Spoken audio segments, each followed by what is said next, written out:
Oh, hello everybody. Jersey Jen, how are you, my darling?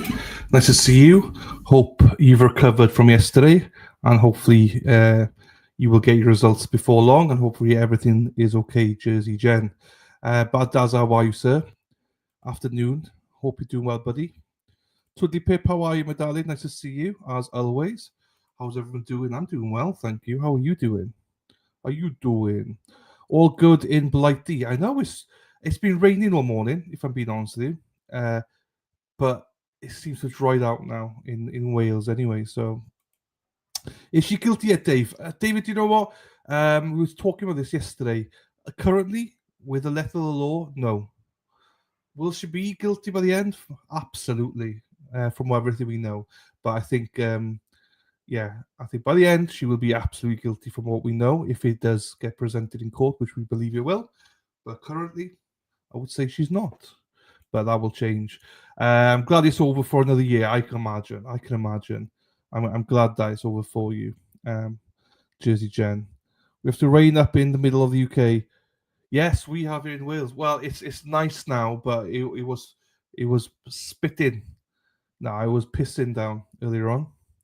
Here we are. We are back for it. So we're back with this guy again today. What's his name again today? Sergant Corbitt, Tallahasee PD. His direct to be continued. He put the text messages in, and I believe we're going to hear some of the video, the wiretaps and stuff this morning, I believe. But we'll see. It's windy but warm. No, it's not windy here. The warmth is coming out now, but it was raining fairly heavy this morning and last night. It was bad last night, but it's getting there. Okay, fine. But this is the beauty of the UK and every other country, I suppose. And just people watching, got people outside. Oh, they've been shopping. Oh, nice. Oh, that's nice. Good. Anyway, Dana, if anyone watched RTS last night, if you haven't, go watch it again. Dana fucked right up last night. But I loved every second of it. Thanks for having me on, Dana. I loved every minute of it. Anytime I get to spend with Tracy, I enjoy and I love. So thank you, Dana. I'm glad that the audio issues were fixed by the end. Or, as soon as I dropped off, basically. But yeah, it was a good show. I skimmed through it this morning. So yeah, you got a lot done. If you haven't seen it, Resisted the Silence stream. It was Dennis and Brenda Sweeney were on last night with Dana and Tracy, and I popped in for 5 minutes. But it was good. And again, thank you for having me on. Toddy Pip, closer to the Atlantic. True. I would be. But it's nice here now, just no wind, so it's fine. You should go over the first half an hour, Dana fucked up and the audio was terrible, echoes and everything. We blame Dana as always in this place. We all know the drill by now. It's always Dana's fault. So but yeah, it was a good show. It was a good show. If you haven't seen it, go and watch. Oh, jeepers. There was something here saying the court was delayed, but it's not Donna Adelson. That's fine then. Jeepers. I was thinking there for a second that we were delayed. Let me get the stream ready though. We'll use Law and Crime because people said yesterday the Law and Crime stream was better than the previous one. So let me get that because apparently the audio is better. So if the audio is better, we'll use that one. It's not a problem. It is not a problem. See what happens. No, that's another thing. That's fine. Where the mods? Mods are probably on the way to work at the minute. Tudley, what do you need? What's going on? Nothing happened in chat? No. I can see. No, it's fine. So yeah, we are. What's now? Day 4. Plan to be about. They think it's going to last 10 days, but they have actually gone through it quite quickly, though. Most of them. I've been underwhelmed with a lot of the witnesses. Some good information, 100%, but I have been a little bit underwhelmed by some of the witnesses. I thought they would go harder on some of them, and it does feel like it is a pre-Wendi trial more than it is a Donna trial. So we'll see. Tully says, I think Rob's testimony did it for Donna. I don't know. Maybe. I mean, it doesn't portray in a good light, but I could never vote her guilty based on his testimony. I need to see something to make somebody guilty. I could never find anyone guilty based on what we've seen yet so far. But we'll get there. We know what's coming in, so she's going to be found guilty because we know what's coming in. But yeah, as it currently stands, I could never find her guilty based on the testimony that we have heard so far. That's just me, though. So, I think right. Okay, that's good. So I do wonder how long it's going to take them to arrest Wendi, though, because I do believe that they will be arresting Wendi after this. I just think it's a question of when, not if. And if it's anything to go by, after Charlie's trial, Donna was arrested 7 days afterwards. So I think they will turn. Some people think they might go for Harvey first and then Donna, but I don't know. I don't know. Not Donna, Wendi. I don't know. I want to see. This might come across wrong. I want to see Wendi nailed in jail. I don't want to watch it. You know what I mean, though. I want to see her in prison. So yeah. Oh, they should be starting in a minute, so don't worry.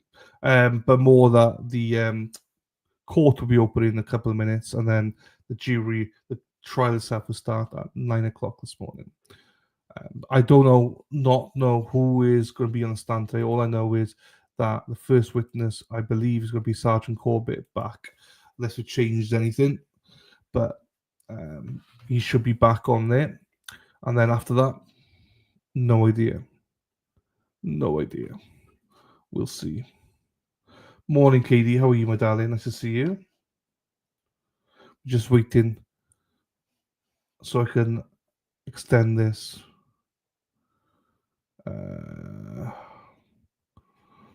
Okay.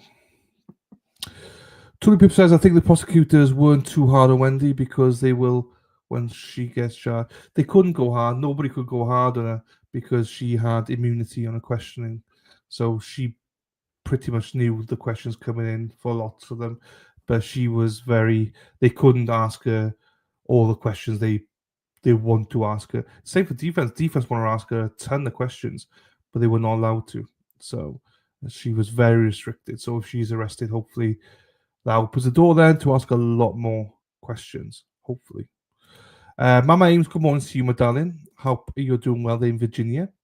Hope everything's doing well. Jersey Jen, there you go. I'm sweating my ass off at the gym right now. Oh, well done, you, Katie. I was at the gym yesterday. I did not go to the gym today. I was there yesterday. Yep, that too. So let me refresh Law and Crime then. Nope, it's supposed to be live, but it's not. Typical Law and Crime.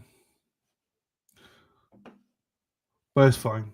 We're here early. Well, I started early because I thought the last few days there's been a lot more people in chat, so I will make sure I said good morning to everybody. But turns out there wasn't many today, so I could have started at 8:45. But I'm still here. Still nice to see everybody. I appreciate everyone being here, nice and early. We will sanction those that are not here, namely Hippie Chick, Robin G, Erin Hack, Josie, Sarah P. I'm joking, by the way. Shout out to everybody. Lots of people driving to work right now. Also, just remember this is. Oh, who's this? Oh, okay, that's fine. Oh, what? Why can't my video be monetized? Which one's this?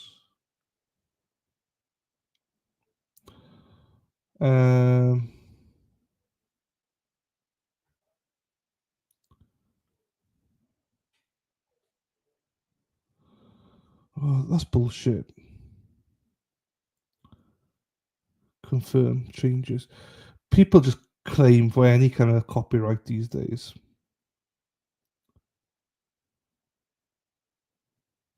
It's complete bullshit, but whatever. Fuck them. Right. The attorneys were told to be there right now. That's why Law and Crime was supposed to start right now, but maybe they're just being a little bit late. What else is going on in chat? What else is going on? I should do a poll. Let's do a poll whilst I'm waiting. What should I ask? What's the question? Please like the stream, though. Please like the stream. That would be very beneficial. Let me think of a question. Easy question to start off with. Do you think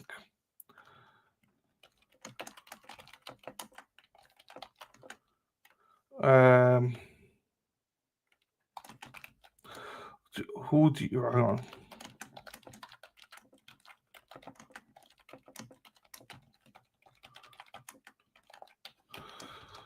So who do you think will be arrested next? Harvey, Wendi. Some people think it'll be Harvey next. Some people think it'll be Wendi. So we don't know. Twiddly Pip. We don't know who's going to be the star. They don't tell us anything, unfortunately. Here we go. That's what I was waiting for. Happy days. We know nothing. They don't disclose anything. But we'll see. I think we might hear the wiretaps here today. I agree, Dave. Fuck yeah. Sorry, people. I'm tired. Wendy's guilty. I agree. I think Wendy's more guilty than any one of them. That is a fact. It took me probably 20 minutes, Dave, to say that she was guilty, and I'm not normally like that, but she is a mofo. And yeah, if people haven't listened to her, listen to Wendy's interview with the police when she found out about Dan being killed. It doesn't. Yeah, that was just the start. Then you hear about everything else as we go ahead. How it's all set up then. But there are some people who think that Harvey will be as well, and he will be next. Yeah, there's some people here who think there'll be Harvey. Yeah, there's a shout for that. I personally think it'd be Wendi. I just remember the trial of her brother, and after listening to that evidence and her testimony, I immediately thought, why is Wendi not charged? She is clearly guilty. I've not watched the trial, but people that did watch the trial have exactly the same sentiments as you. So, exactly the same sentiments. Like, scary how like people like Erin Hack and all them, they totally say the exact same thing as you, Dave. And I've not even watched that trial. I've just watched bits and pieces, and I think the same. So, how much involvement did Harvey have? I don't. I think he knew, but by the end, I don't know if he knew in the moment, but I think he knew after the fact. So, morning, Robin G. How are you, my darling? Nice to see you. Hope you enjoyed last night, Resistance to Silence. And I heard that you bought a new hat for Resist the Silence as Dana's running through the Glen. Is it? Are you new TV? Is it time to unalive someone? It's cheaper. It's cheaper to unalive somebody. I would say, just hold on. Let's unalive somebody first, and then it's cheaper. Fuck, that's a joke, isn't it? A great show, yeah. Once the audio was sorted, once Dana sorted it all out, it was a good show. Yes, I agree.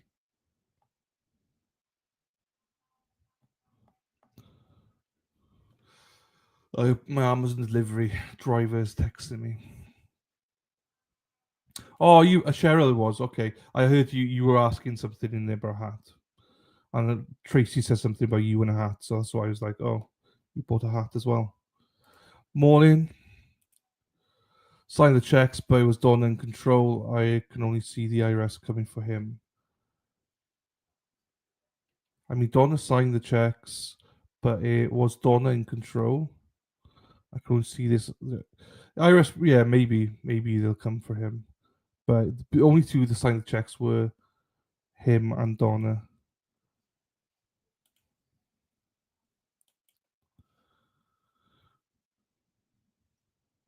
There you go. And Sharon S got one. There you go.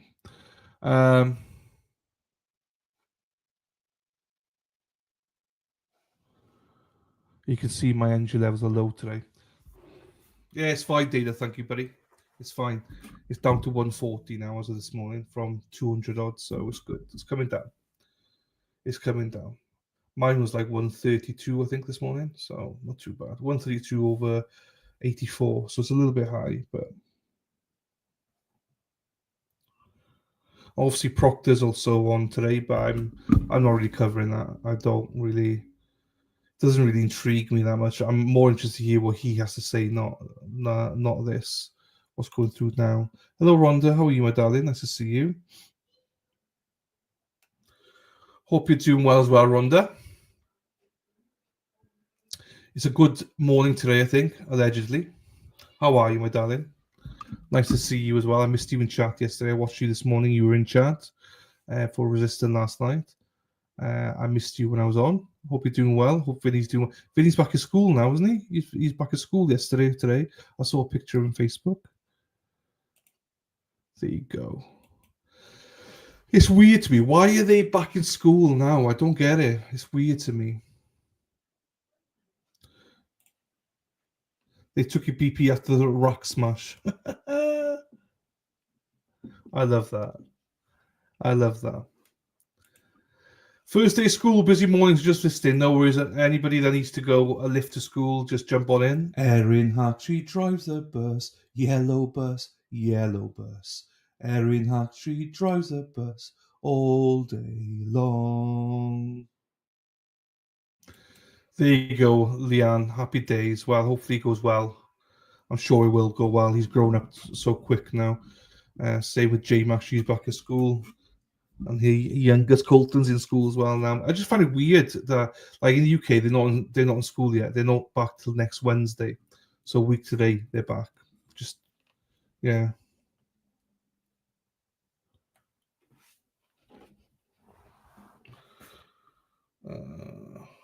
Oh,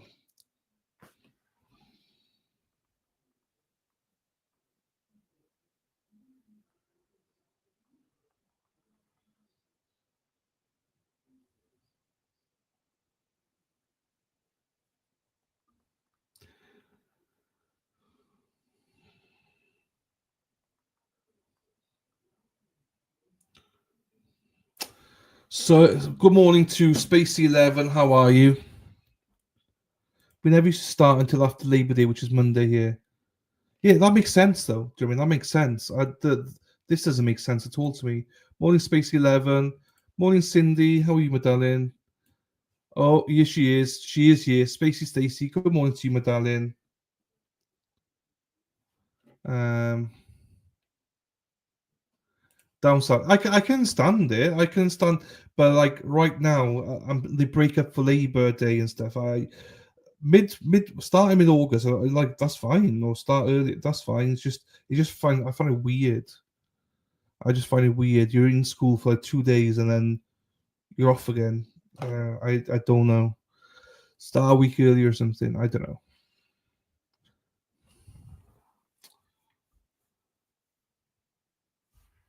Yeah, I can get.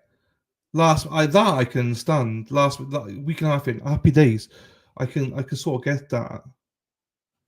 This I can't. Half day on Friday and a Labor Day. You're in for 2 days. I think they throw these days in before Labor Day to pad for snow days. Yeah, I don't. Yeah, yeah, we don't. Well, we don't have Labor Day, so. Hello, Sally. We got bank holiday though. We had bank holiday last Monday. Hello, Sally. How are you, my darling? So Monday just been. That was our like Labor Day basically. After lockdowns, they started this start before Labor Day shit and have continued since. Erin, come on. You should be on their asses about this hack. Niece is a freshman and has school all week. Cindy, morning.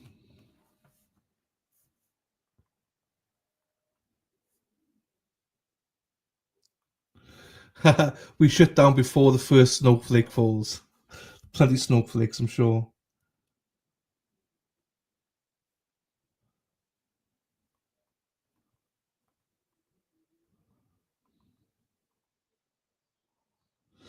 Um, So I'm trying to multitask, and that I can't multitask, everybody. All right, let's put a song on because I'm trying to do something else at the same time here. So hang on. What should we put in? I know what I want to put in. Ole, ole, ole, ole, ole, ole, ole, ole, Erin hack, hack, hack, ole, Erin hack, hack, hack, ole, let's go, Erin hack, hack, hack, ole, Erin hack, hack, hack, ole.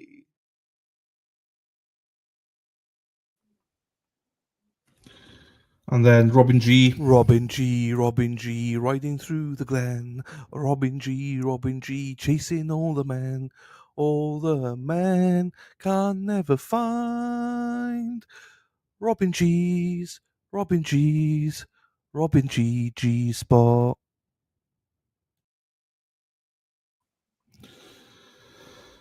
And then when she does arrive, Zara P, Zara P, Zara P, P, P, P, P, Zara P, Zara P, Zara P is lovely.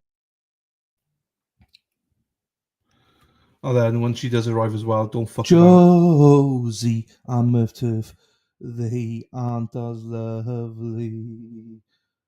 Fuck around and find out I'm joking, they're lovely. Really ridiculous. I can imagine. In the UK, it's quite tough. Like, I don't know, in Wales, you might get the odd day, but as long as the transport, as long as you can drive to school, the schools don't really shut down. But it's different everywhere. I suppose where I am, I think my nieces had, I think, one snow day in the last like 3 years. But other schools they shut down for a week and 2 weeks and stuff. So Minnesota only allows 3 days before the snow days will be digital learning because we have so much snow. Yeah, it's a snowy area though, isn't it? I can't wait. I like hoodie weather as well. Last day of work before the long weekend. There you go, Dana. Beers on Dana. If you need to go out, Dana's beers are on him. I remember being a kid. Do you remember that far back, Spacey Stacey? Fucking hell. So you're old as shit as well. So I never started school until the Wednesday after Labor Day. And if Labor Day was late, we'd be in school until the very end of June with snow days. There you go. Hippie chicks in the house. Whoop, whoop. Good morning, Jacqueline. How are you, my darling? Nice to see you, as always. Nice to see you pop in the mornings. Lovely to have you here. A day away from high noon time. Robert G, you like my hoodie? I have way too many. Can't wait to wear them again. Good morning, everybody. Right. Smash the like button, yes. Smash it like Jersey Jen had her rack smashed yesterday. Smash it just like that. I donated all mine to Timmer and Dennis. They go all my free Karen Read ones now. I got none. I don't think I got any Karen Read related ones now. I gave them everything away to Timmer and Dennis. So I got a couple of all my gear now is Boston. Boston and Hippie Chick's gear. Hippie Chick gave me stuff. Oh, here she is. How are you, Tracy? Thank you last night for inviting me on, Tracy. I appreciate you. Lovely to see you. It was beautiful to see you last night. Thank you for repping the alternate corner on the stream last night. Sorry that Dana fucked up the stream, but that's what he does around here. But yeah, lovely to see you, Tracy. It was nice to see you. Always nice to see you, Tracy. So yeah, Dana, keep away from the chat. Tracy's here now. So lovely to see you, Tracy, my darling. If you have to have my rack smashed, you can smash the like button. Yes. Hi, Tracy. Did you see Dana doesn't get this kind of welcome, does he? Tracy does. Dana doesn't. There you go, totally. Yes, I am live. Let me make sure I boosted it for Deb. Oh, shit. Oops, let me make sure. No, I haven't. So let me boost it. So allegedly, Leanne, no. Allegedly, this stream is better. This one. is better for volume and audio purposes. So I'll use this one. I don't like Law and Crime, but I'll use it just for you guys because you said that I scream your heads off. So, yes, such an ass. It's a nice ass though, Dana. It's a nice ass. Allegedly, I love allegedly. I love that name, Leanne. Love that. Didn't the judge say 9:15? No, he said 9 o'clock, 8:45. Attorneys to be there for 8:40 and the jury to be there for 8:45 with a 9 o'clock start. Spacey Stacey. We won't talk about volume. Well, I shouldn't because I'm on 85% volume, right? Court is at 100. So when court starts, there should be no like I'm louder. And also, yesterday everyone told me that it was much better with Law and Crime. So that's to it. Lady Di and J Mac, neither one are here, so I can do that to them. So, yeah, it's good when then people not here. I can go fuck you, and then when they come in, I'm like, hey, how are you doing? Nice to see you. Nice to see you. I love you all. Some of you.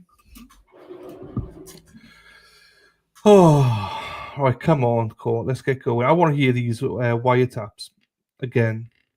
I also want to hear the phone one where they I think we partly listened to it where she states in one of the calls to Charlie hangs up, but she doesn't, so it keeps recording, and that's when they heard that they were going to do a run there or something.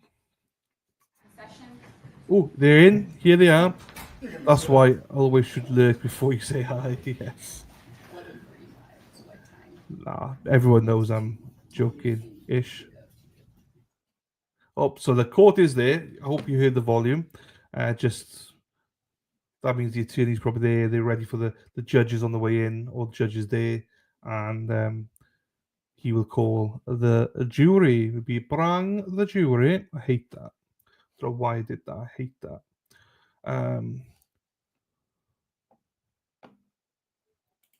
In England, in Wales, they go back a week today. In Wales, I'm very surprised with that. In England, wow. In Wales, it's always been middle of the first week of September. I'm surprised England are different. Wow, I did not know that.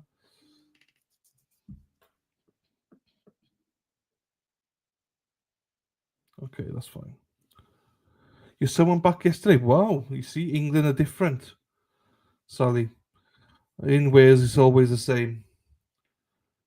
1st September, middle of the first week in September. You can set your watch to it. It's good.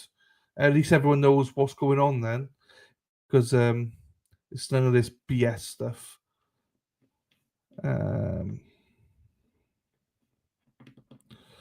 Up in the middle, don't go back till the first week of September. There you go. But then Sally's went back yesterday. So I think it's all different in every region, it seems. So your children are all grown up now, Tudley. But it's all good. Sally's is not, so she's confirmed. All right, come on, Cole. Let's get going. I got my Dunkins here ready. I'm a little bit grumpy today. This juicing business is maybe not as easy as I thought it was. So I only have a juice in between and a Dunkins. My first Dunkins of the day, that is. Not had any coffee all day until I broke my fast at midday. And it's now 2 o'clock. I broke my fast at midday with my ginger shot. I drank my glass of juice at 12:30, and now I'm having my first mug of coffee. And then I'll have a sandwich then for dinner. I've got an egg mayonnaise sandwich I'm going to make. I've made the egg and the mayonnaise. I just need to make the butter later on. So, Tuddy Pip, you watched the video of the veggie shop. Mm-hmm. Jersey Jen, I did a 3-day juice years ago, and it was like, so I'm juicing every morning. As in, my lunch is juice, my evening is a meal. So I'm not, but I'm trying to do it that way. I'm trying to do it that way. Trying to be a little bit different. But I enjoy my food, you see. That's the problem. You don't become this big, this fat without enjoying food. What's that you're sipping on? Well, this is coffee. This is filter coffee, Dunkin' Donuts. Dunkin' Donuts coffee. So when you become a fat bastard, that means you like food. And I do like food. I generally like food. I don't smoke anymore. I don't drink. I do like Pepsi. I like maybe 2 glasses of Pepsi a week. And then food. I enjoy food. Like good food, steak tips and stuff like that. I enjoy good food. Brenda's macaroni and cheese, Brenda's like carrot cake, my mother's lasagnas and roast beefs and stuff. I did full juice for 3 days and no caffeine. It was not fun. I'm tiny, but it was still hard. Yeah, I couldn't do that, just Jen. Wow. My youngest goes last year in uni this year. Oh, which uni do they go to, Badaza? What uni? That's a good test. What uni? Unis are different now to when, I went to university and most of you went to university, I suppose. Come on, we know the court's there. We know the lawyers are there. What's going on? Here she is, late as shit, but we still forgive her. It's fine. I'm joking. She's busy working. So thank you, therapy. Thank you very much, my darling. But welcome everyone, and thanks for joining. Please hit that like and subscribe, and hit the notification bell on the way in. Nottingham. Oh wow, nice. That's a nice university. That's a nice university. Yeah, Robin Hood. That's a nice university. I like Nottingham. 6 a.m. and on my second cup. You got to work. Have you walked the pups yet? Come on, let's get the pups out walking. Do you look like Paddington too? Love it. Love it.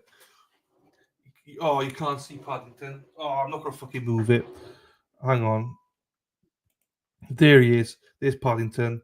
And then we've got Erin's Taco right at the end there as well. So people like to watch Erin's Taco.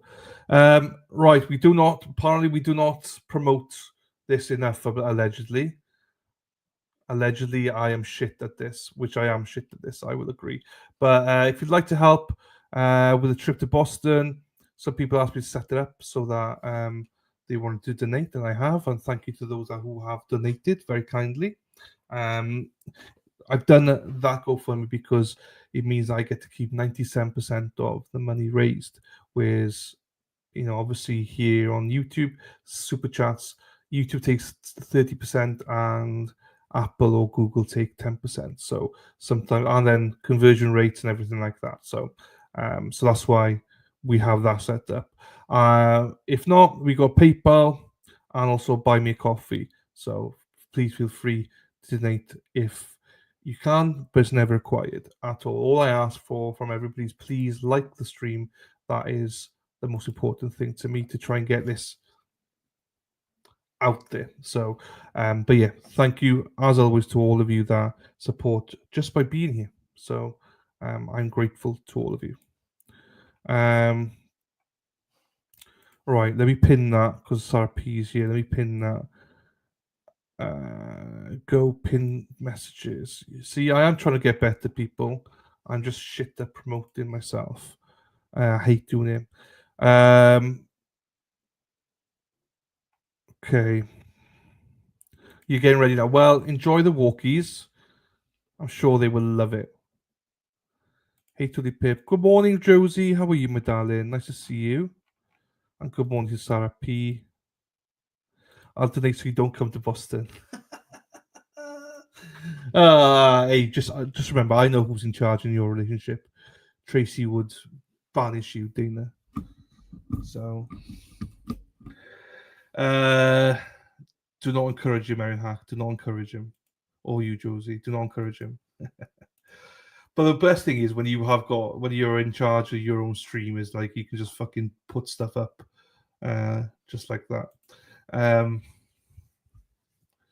Good morning, Badaza. Good morning, volunteer. Hey, Todd.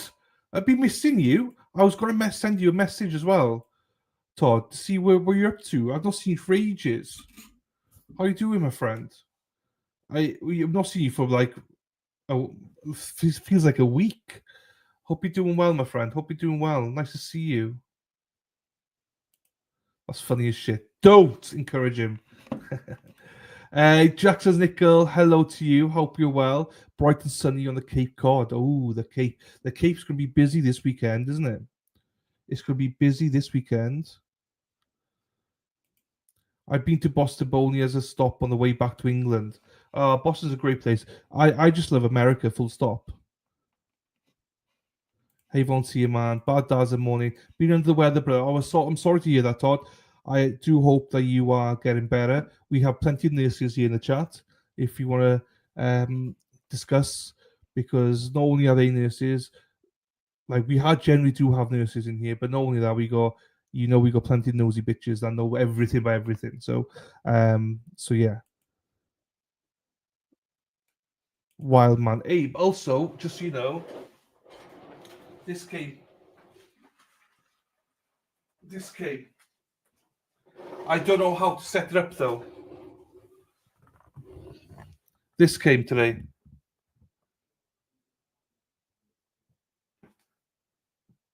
So you see, I'm exhausted. My mime's here, you're right. You're right. There's lots of mums in here. Exactly. I should have said that, but I'd rather say the other one. You are right though. Hey Patty, how are you, my darling? Hope you get feeling better. It won't pop up.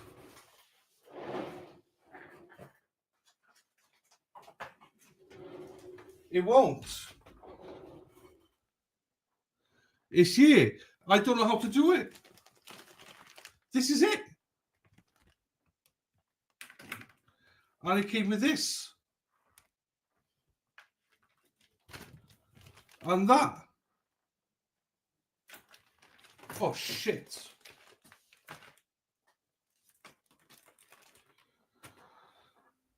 So, yeah. I don't know why you got that. Oops, I bet there are directions included that will tell you.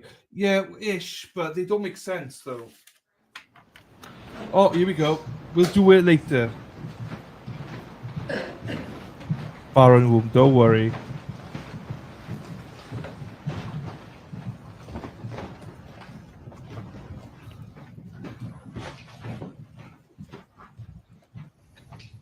From Amazon, yeah, from Amazon.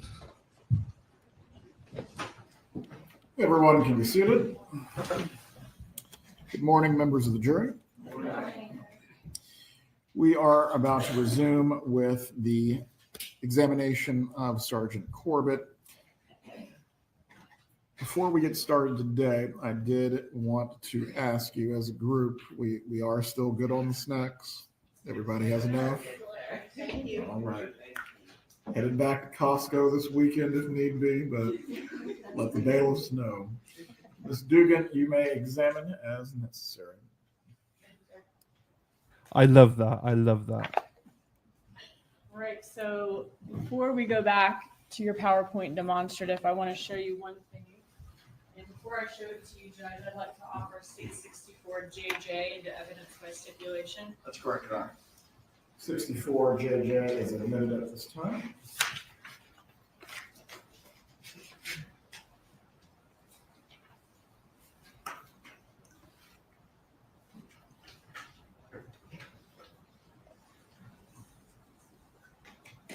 Right, Sergeant Corbitt, does this appear to be an email from Donna Harvey at gmail.com? Yes.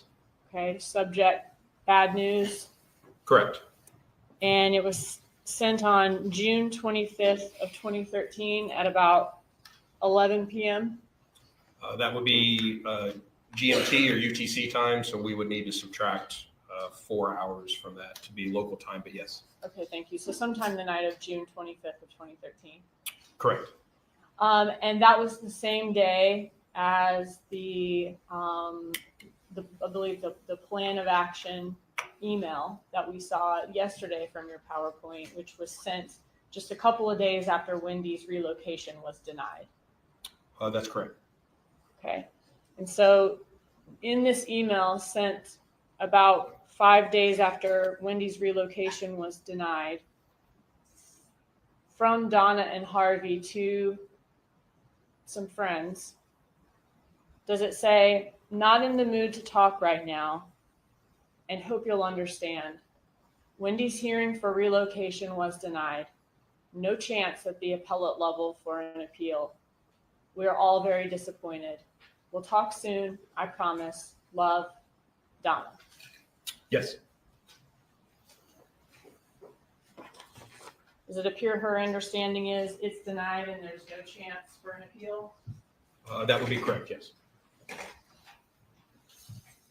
Okay, well, let me switch you back over. Thank you.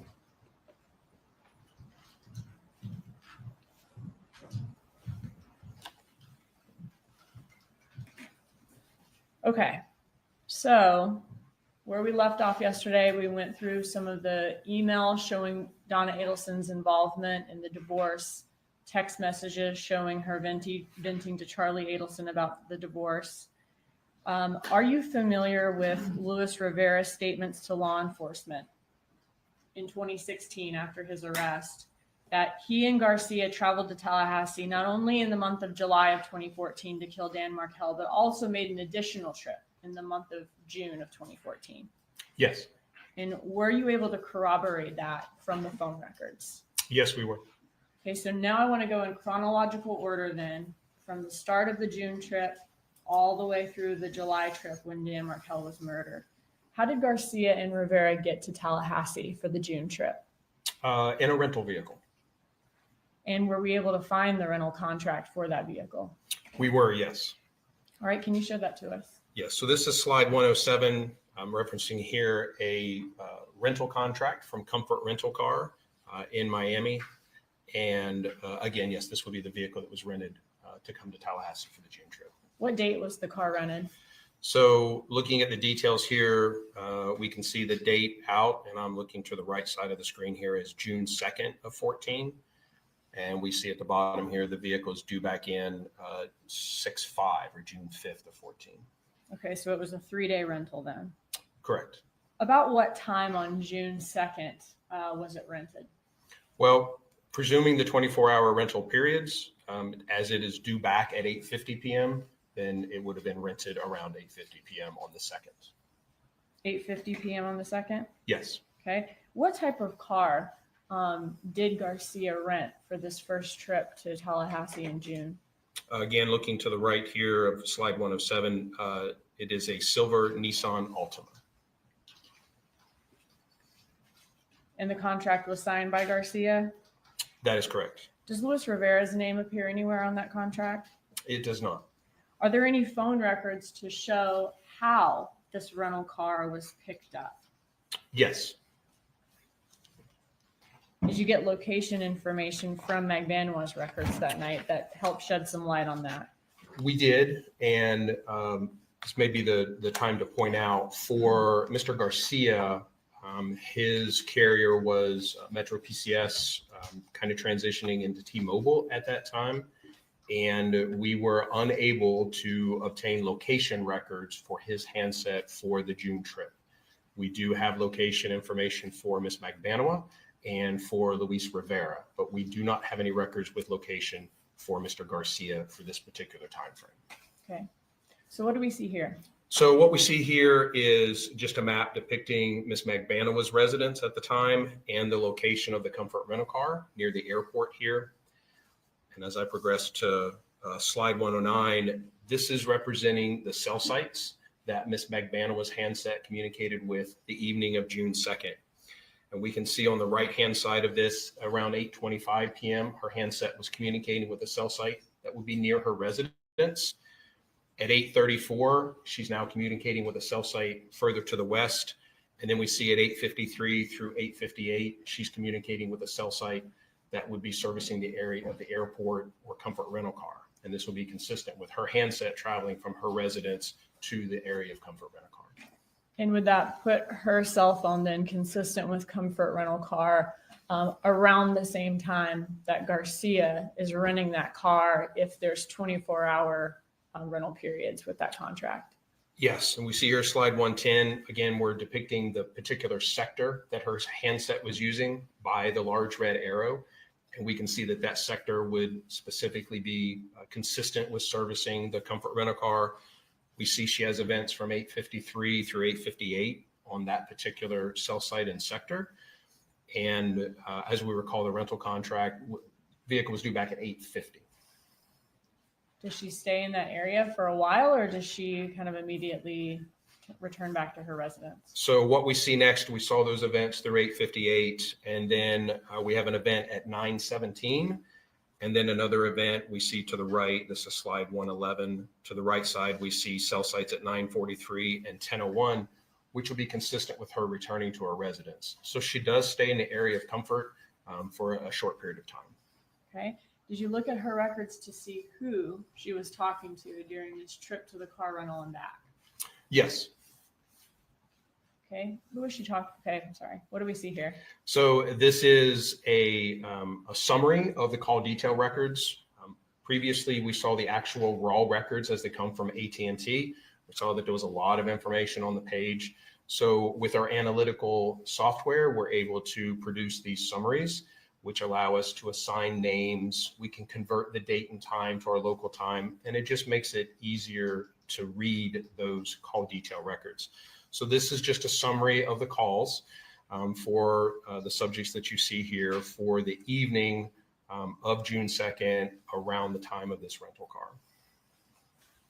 So who was she talking to on the way to Comfort Rental? Geico, the 800 number that returns to Geico Insurance. And is that the first line up on the call detail records we see? It is, yes. And does Geico Insurance sell car insurance? They do. Now, obviously, we see some of the co-conspirators talking to each other here on the call detail records. Do we expect most of these co-conspirators to be talking to each other on a daily basis, given that some of them are family members, some of them are dating, they have relationships outside of this crime? Certainly. Okay. Are you going to be walking us through in your presentation today certain time periods of communication between the parties that stood out in this investigation? Yes. What causes a particular period of time to stand out? The particular times of interest would be those that overlap with physical events or specific events in the crime, in the conspiracy of the crime. So this is the evening of the renting of the vehicle that Mr. Garcia and Mr. Rivera are going to drive to Tallahassee in to commit the homicide. So this seems, in the scheme of things, to my understanding, the first kind of physical doing act of this homicide. And so that would be a relevant time frame to look at. Okay. All right. So using a timeline, can you walk us through the communication between the parties for this particular significant time, this first car rental for the first trip to Tallahassee for the murder of Dan Markel? Yes. And so using the timeline, we will kind of look at what's happening as far as Ms. McBanowa's travels compared to who she's communicating with when. And this is taken from that same exact summary that we just saw. But as I move on here, we see that in the time frame, we saw the cell sites of her traveling to the area of Comfort Rental Car between approximately 8:25 and 8:53 p.m. is when we see that she has the phone call to Geico. Okay. Was she talking to Garcia at all during that drive to the Comfort Rental area? She does not have any communications with Mr. Garcia during this time frame. Since they don't have communications with each other, could that be consistent with her giving him a ride to the car rental, since he is the person who rented the car at that time? Objection or speculation. Overruled, the witness may testify based on his analysis of these records. It is certainly consistent when we don't see communications between two parties that they could in fact be together and have no need to actually call one another. Okay. They could just not be together and also not talking to each other. That's correct. All right. But the reason that this could be consistent with her giving him a ride there is because once she's consistent with that area, it seems that that's the time that the car is being rented. That is correct. Okay. Now, who attempts to call Catherine McBanowa once she is consistent with Comfort Rental, dropping off Garcia? So again, at the time frame, her handset would be consistent with the area of Comfort Rental. We see an incoming call from Charlie Adelson at 8:57 p.m.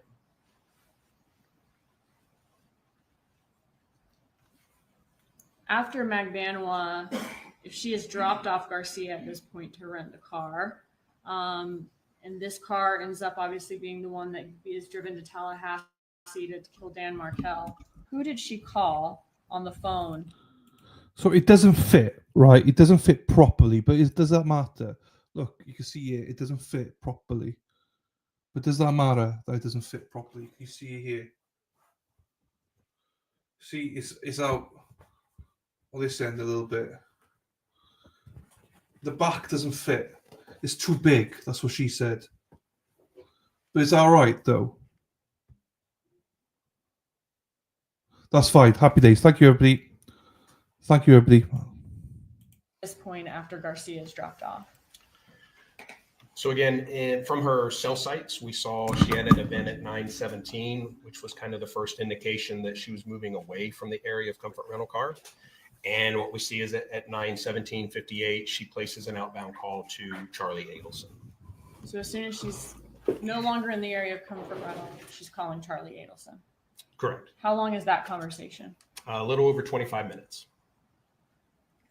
What time do they get off the phone? Approximately 9:43 p.m. At 9:43 in about 25 seconds, it looks like. Correct. Right after Charlie Adelson hangs up with Catherine Magbanua at 9:43 and 25 seconds, who does he call less than a minute later? Charlie calls the Adelson residence. Adelson residence. What do you mean by that? The home phone or landline phone for Donna and Harvey Adelson. Okay, so this is a landline that presumably they would both use that's located in their house. Correct. Okay, and how long does that conversation between Charlie and the Adelson residence last? Also just over 25 minutes. Who does Catherine Magbanua call once she is back in the area of her home? What we see in just after 10, she calls, text. There's a few communications back and forth here with Sigfredo. Okay, do Harvey Adelson and Charlie Adelson then talk on their cell phones that night? Yes, there are two calls, and we can see 10:16 that Harvey Adelson calls Charlie Adelson. At 10:27, Charlie Adelson calls Harvey Adelson. Right, I'm presuming this goes in the washing machine, yeah, into the dishwasher. Why is that got a thing there? Is this correct, or does this go on afterwards? Does this go on afterwards to dry it, or is it going like this on the top shelf? Top shelf like that, or does that go on afterwards? Because it doesn't say on the instructions. It doesn't say. This is to air dry it. Oh, so this doesn't go in. Okay. This doesn't go in. Okay. This is to dry it. Sorry. Right, fine. Fine. So basically, I put it in like that, and then I take it out of that, and then put it in here to dry it. Fucking genius. Thank you, everybody. I'm a fucking genius. Thank you. So this is Charlie and Harvey talking on Harvey's cell phone. Is that right? That's correct. Okay. Does Charlie Adelson call or receive calls or messages from Donna Adelson's cell phone that night? Not that night. No. So if Charlie Adelson talked to Donna Adelson on the phone that night, then it would have been that 25-minute call to the landline right after he hung up with Catherine Magbanua. Is that right? Overall, you're not definitively saying what did or did not occur, what might have been possible. You may continue. So yes, it is possible that he spoke to Donna, and that would have been on that landline call. Because then he talks to Harvey on Harvey's cell phone later that night. That's correct. Can you walk us through any other calls or texts between any co-conspirators that night? So we see an additional text between Catherine and Sigfredo, and then Catherine calls Charlie again 10:41 p.m. For about a 23-minute phone call. Are you familiar with, I want to go back to this landline call. Do you mind going back to the slide right before this? Are you familiar with statements by Charlie Adelson from the 2016 wiretap in this case that we'll hear beginning later today? where Charlie Adelson tells people on his cell phone that he'll call them back on a landline. Yes. As someone who's familiar with technical operations of law enforcement and wiretapping, is there a perception that talking on a landline is safer than talking on a cell phone? Yes, I think that may be a perception. Okay. Does Charlie Adelson most often talk to Donna Adelson and Harvey Adelson on their cell phones or on the landline? Most frequently on their cell phones. Okay. But we see that after he gets off with Catherine McBanoa that night, he does call the landline. That's correct. Okay. And this is right after the car is rented, the rental car. Correct. All right. What percentage of total communication does Charlie Adelson has with Donna and Harvey is to their landline? The mother. She wants to say hello. Do you want to go hello there?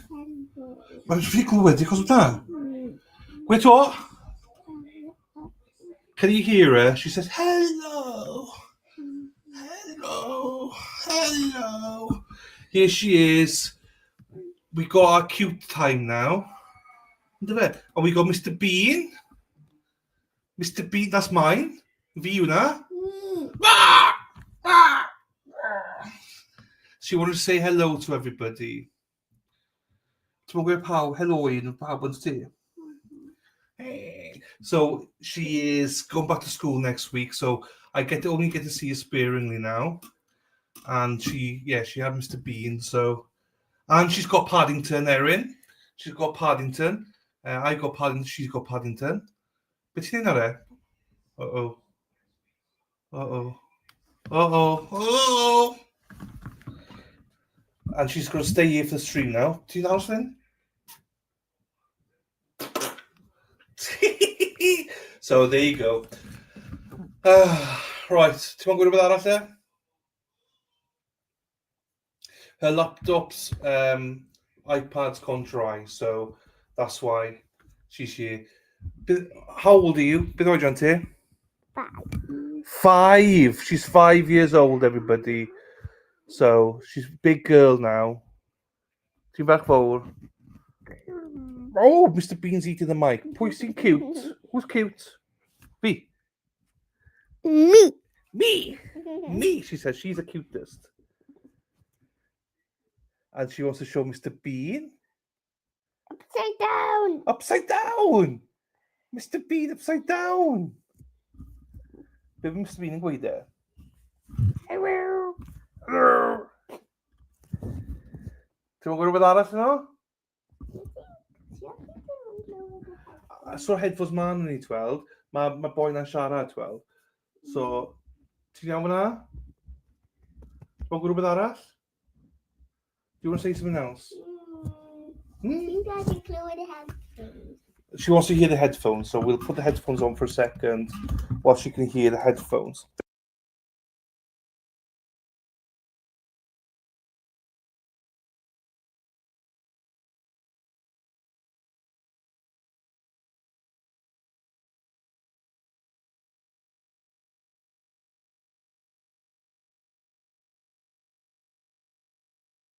I'll have to move forward here just a little bit. We had talked about the call from Catherine to Charlie. There's a final call or some communication between Ms. Magbanoa and Mr. Sigfredo, Mr. Garcia later that evening of the 2nd. And to get to your question, and this is slide 122, just a breakdown looking at Charlie Adelson's communication records. And there you go. Thank you, everybody. She wanted to hear the sounds. We are muted because I hit the mic. Thank you, Cindy. Thank you, Ari. Her and Dre can be buddies. He's 5. Oh, Dre! Dre is 5. Same age as you. Hello. Hello. Hello. Mr. Bean says hello as well. So, yeah. Welcome to the Donna Adelson trial with a 5-year-old entertaining us. Do you worry with that there? Biff, do you want gweed? Her purse, this is her dog, stitched into her top. So, Auntie Erin, do you cover Auntie Erin? Oh, she doesn't remember. Auntie Erin with the she bought you a gift. Remember the game? I need a Mr. Bean now. She loves Mr. Bean. What's it? She doesn't know what's going on. She just knows she likes to speak to the mic and listen in sometimes. Cool. Oh, but wait. Who? Who? Oh, yeah. Who? Her name is. Beth enw ti? Ratty. Radi. Her name is Radi. Radi. So I was saying when we muted, I know some people will be annoyed with this because they're here for the trial, but this is my world. My little niece, my world. Wah! So I'm not sorry. Shout out to pobl. She doesn't understand who I'm speaking to. You see, we got Josie, Cindy, Erin Hack, Rhonda, Cindy again, Mr. Bean, Erin Hack, Katie, Tiwavo, Mr. Bean, Tiwavo. She's waving at everybody. Oh my gosh, I know when I'm Mr. Bean. Yeah. Oh my. Ah. I don't know what she's doing, so. This teddy is Mr. Bean. This Teddy's Mr. Bean, everybody.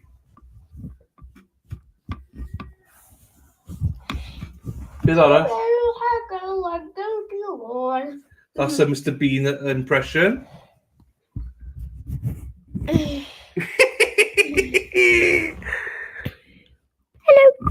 Hello. Beth arall ti gweud there?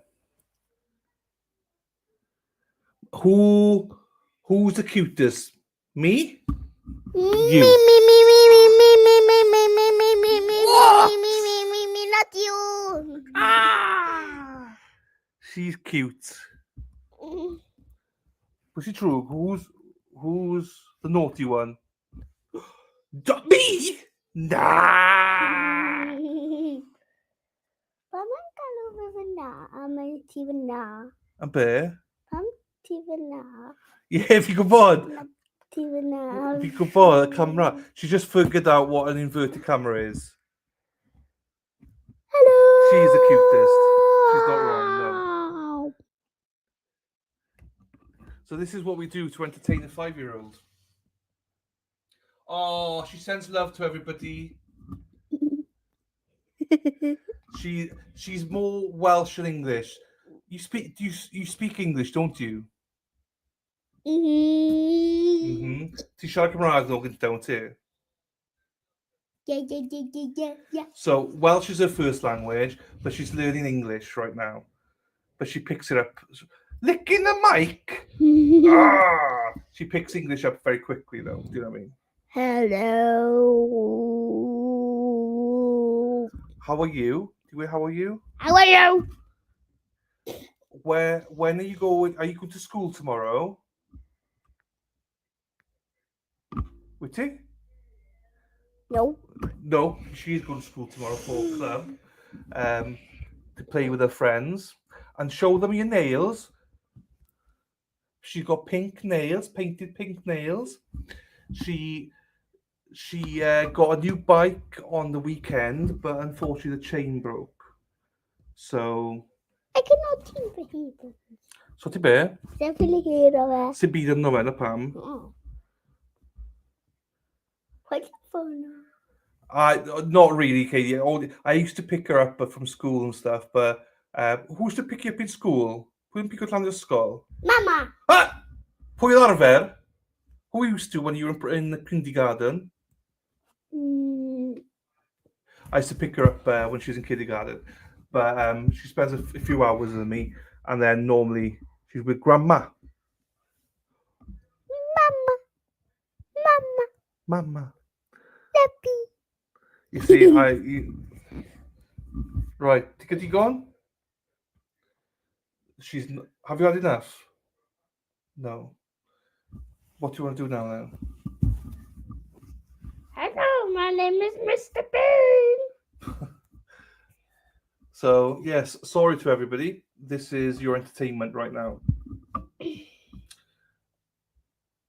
Do you want to entertain them there? A pobl mai ti now. Are you going to entertain them? They're all here for you now. Hello. What do you want to say to them? Come on, because everyone's leaving now. So come on, you need them to stay. Hello. Tell them to stay. To watch you. Hello, my name is Mr. Bean. Tell them to like the stream. You gonna like the stream. What is that mean? Like as in whiskey. Yes. Thumbs up. Yes. Yes. Oh, thank you, Cindy. Cindy says hello, beautiful to me. Cindy says hello, beautiful to me. What about Radhi, Cindy? They all say I'm cute, Radhi. Who's cuter, me or you, Radhi? Me. Me, not you. Oh. She doesn't get the concept of all this. She just sees me and her and the chat moving. She's standing up now. Watch out. Do you want to do another call? Oh, she's back on my lap now again. Right, well then. Be ma nhw'n ni de? Oh, so nhw'n ni dati. You've got this that you can say. Yeah.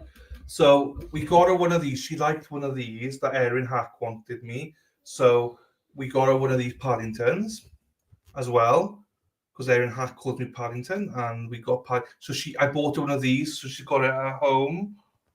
Her other toys aren't with her today, so they're all at home, unfortunately. Hello, Tim. Thank you, Tim. It is impressive. Basically, Cymraeg and sister, what do you prefer, Welsh or English? Uncle Dylan. Yeah. Nes i gael Paddington a nes i neud am borgen I tynnu gyd off. So she got Paddington and she made it naked because she took all the clothes off. No! Fi dim ond wedi cael ei shoes off a fi wedi cael cardigan Coat. off. Yeah, she took the shoes off and the coat off and Paddington's naked then. Borgin, isn't it? And a hat and stick. Oh, the hat's still on. Okay, that's fine. Hello. See, now, do you like to garden with Hippie Chick? Do you like to hoover the garden? The grass? No. No, just Hippie Chick. Okay, fine. Beth yma'n gweud? Ti gweud. Fi'n gweud rhywbeth. Beth ti'n fi gweud there? What do you want me to say? Just bit him up. Bit of what you want. Hello, everybody. Welcome to Radhi Show. It's the Radhi Show. Whee! I'm not doing the show. I'm not sure if you can hear it. So I'm not doing the show. How?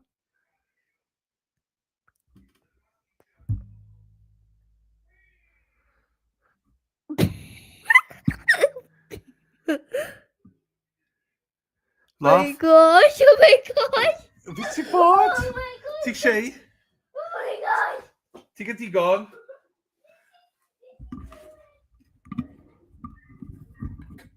Right, I think she's done.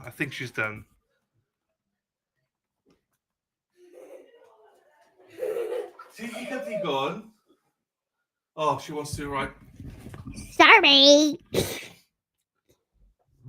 Beth arall ti'n gweud e?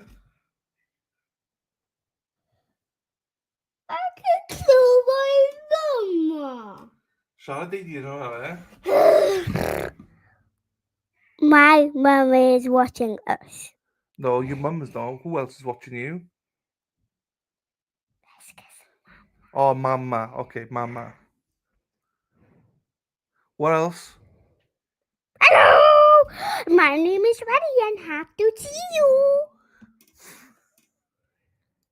I don't know what half of the things she says. Ugh.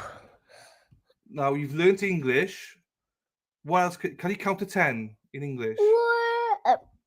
In Cymraeg. Nah, Saesneg. 1, 2, 3, 4, 5, 6, 7, 8, 9, 10. There you go. Thank you, Cindy. Seen a bit, my darling. Right. What else? Can you say 1 to 10 in Welsh then? In Cymraeg? 1, 1. 1, 2, 3, 4, 5, 6, 7, 8, 9, 10. There you go. That's 10 in Welsh as well for you people. Hello, there's Teddy over here. Yeah, what is it, Mr. Bean? And Daddy. Yeah. Wee-woo. Wee-woo. I want to see the brass bigger. She has no idea this is being recorded live. Well, she's 18. I can't wait. Or I 21. gotta see my Nana watching. Ti'n mynd wedi wyt ti? Oh, right. Okay. I am sorry. I'm not really sorry, but I am sorry. I know you want to hear this, the trial. But sometimes when you have a 5-year-old, you've got... Ti'n bod? Ti'n mynd i wneud beth ti'n ei nawr? Oh, right. Well, I mean... Quick then. Right, you've got a couple more minutes. Bit out of the there. Hello, everybody. Come on, chat. She says, hello, everybody. Hello, my name is Bean, and I love you all. I love you all. Thank you, Mama Ames.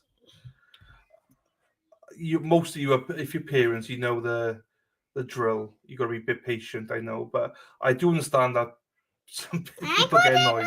Watch now. Ti'n mynd I watch o, Tim? Right, well, ti wedi de, iawn? Right, she's going to watch the show, she said.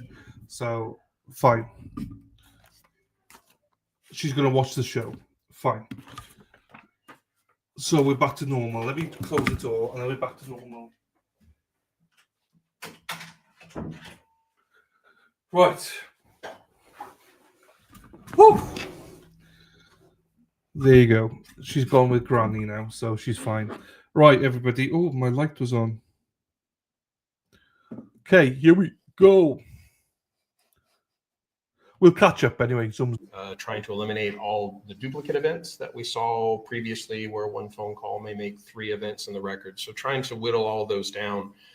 What we see in this time period between May of 2014 through August of 2015 is 28 communications with the landline and 1,378 with the combined cell phones of Harvey and Donna Adelson. So a little under 2% of the calls to the residents.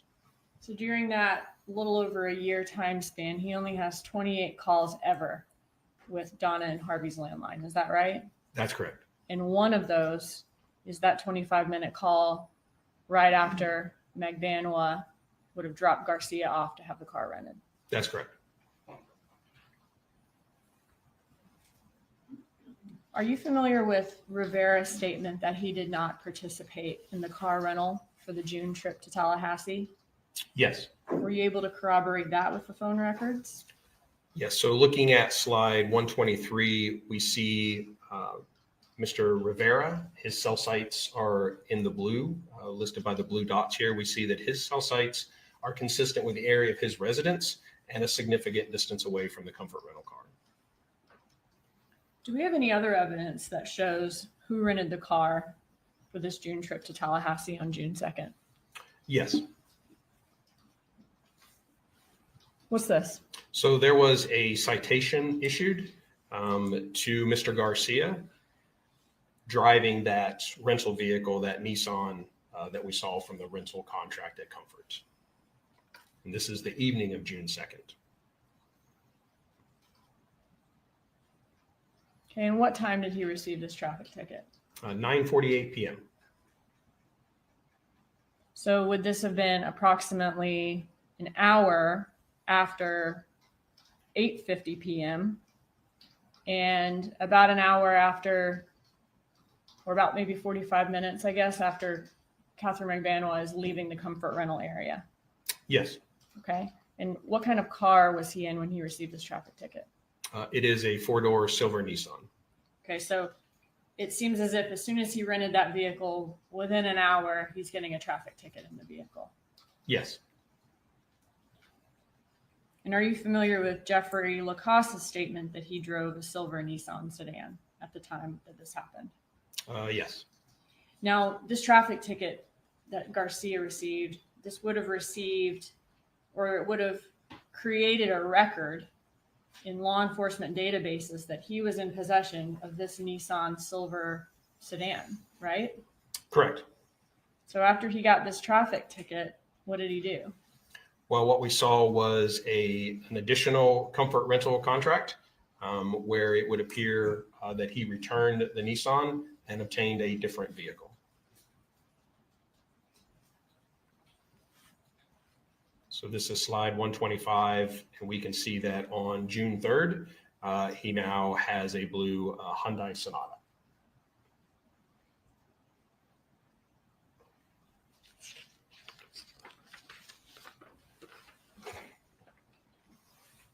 And does Rivera's name appear anywhere on that rental contract? It does not. All right, and that's on June 3rd, you said? Correct. So what can you tell us about the travel of Mr. Rivera's handset on June 4th of 2014? So what we see, again, just looking at Mr. Rivera's cell sites represented in blue here, we can see that in the early morning hours of the 4th, on the lower right hand of slide 127 here, we can see he has activity in the Miami area. And as time progresses through the early morning hours until just after noon, he continues to communicate with cell sites that will be consistent with travel from the Miami area to Tallahassee. And are you familiar with Rivera's statement that he and Garcia did surveillance of Dan Markel at a park near Dan Markel's home during that trip? Yes. Was his phone ever consistent with being in a park near his home, Dan Markel's home on Truscott Drive? Yes, and slide 129 here, we see that, again, the blue dot representing Mr. Rivera's cell site usage is close to Mr. Markel's residence, which is indicated here on the top right by the flag and the address of Truscott Drive. And in addition to his cell site location, we talked previously about having some GPS information from the rental vehicle. And we can see by the square icon there that there is a GPS location for the rental vehicle, again, in close proximity and actually at, I believe that's Winthrop Park there. And if they're located right there where that blue square is on the map, and the killers are familiar with the type of car that Dan Markel drives, would they be able to see then his ingress and egress from Truscott Drive on the Benton Road? They should be able to see him passing on Benton Road, yes. And after this GPS ping near Markel's home, where does Rivera travel at that point?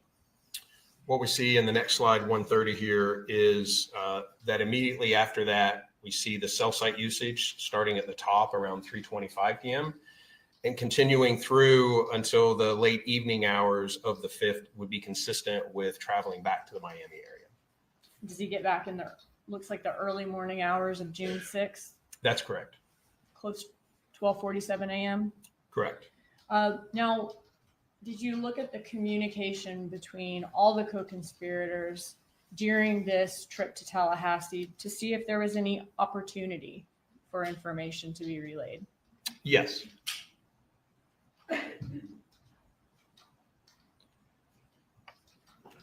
So what we see, again, from the time of the rental car on the 2nd through the 4th, again, to answer the question, is there an opportunity for communications to occur between these subjects?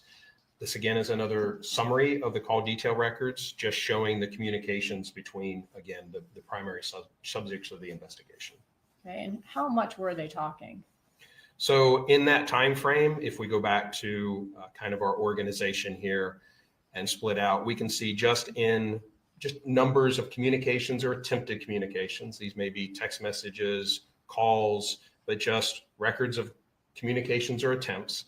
We see that there are a number between Donna Adelson and Charlie Adelson, between Charlie Adelson and Catherine Magbanawa, and between Magbanawa and Garcia. And then as that continues, so for the total number of communications, we can see those between each of the subjects. Okay, and is Catherine Magbanawa the only one who is talking to Garcia or Rivera during that trip on this chart? That's correct. And is Charlie Adelson the only Adelson family member who talks to Catherine McBanoa? That's correct.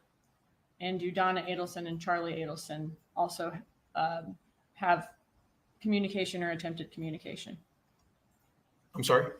Do Donna Adelson and Charlie Adelson also have communication or attempted communication? Yes.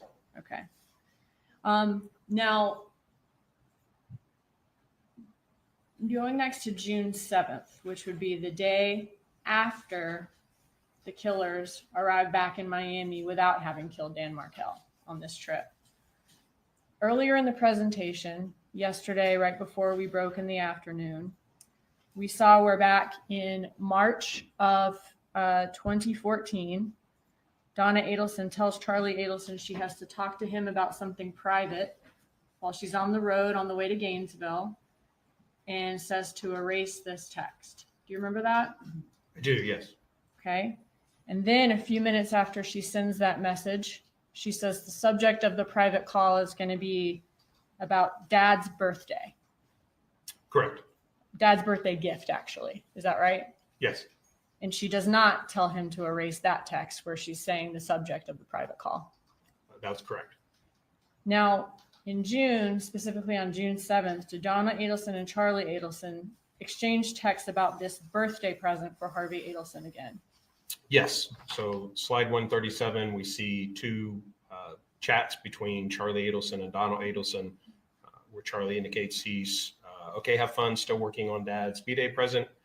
And Donna Adelson responds, I know it's a tough B-Day being 70 and all, but I know you'll come through.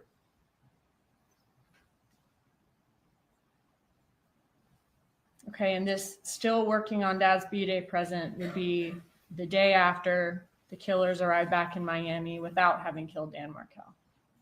Correct. Okay, and this birthday present was mentioned back in March. About, would that be about 4 months before Harvey Adelson's birthday? Yes. All right, going forward to July 3rd.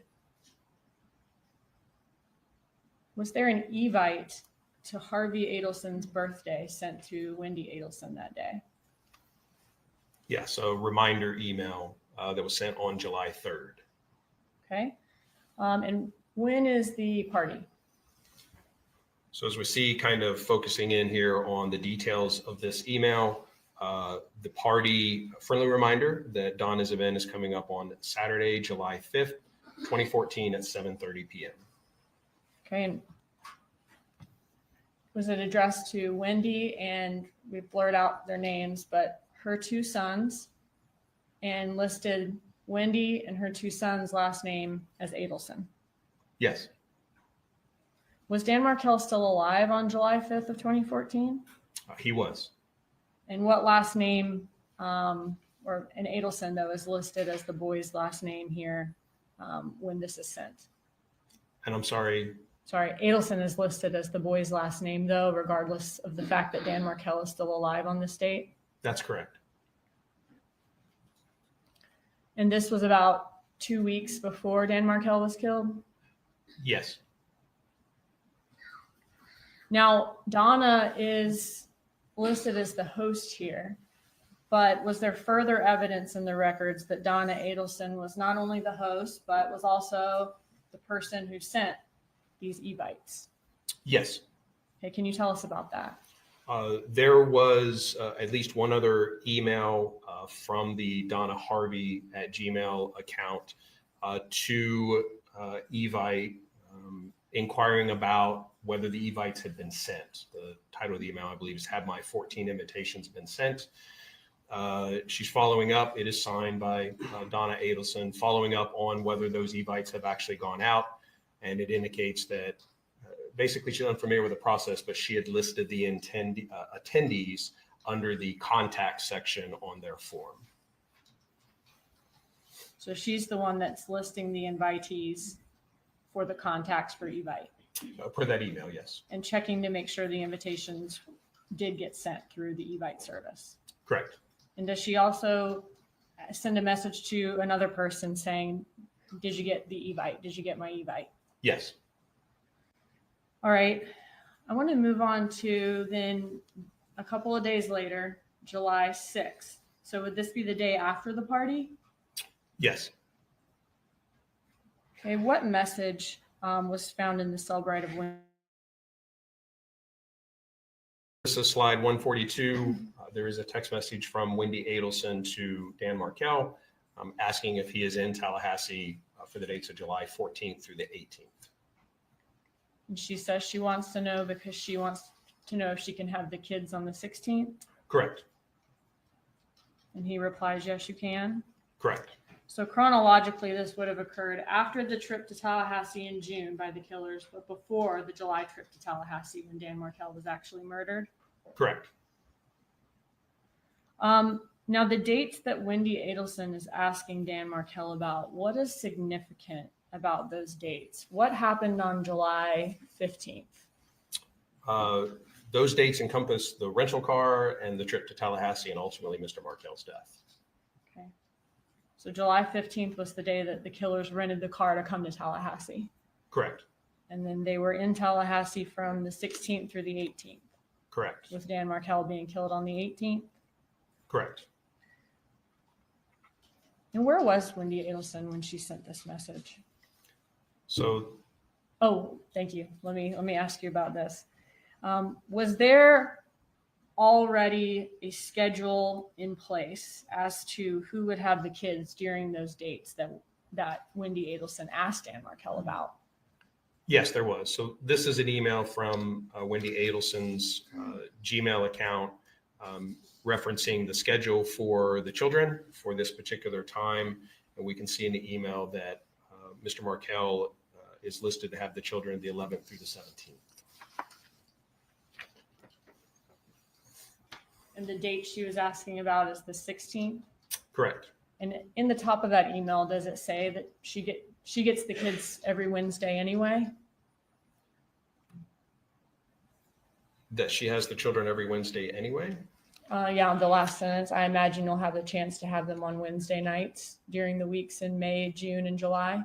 Yes, that she would imagine to have the chance. Okay. So what she was asking about seems to already be established in this schedule that was already established in January, 7 months earlier.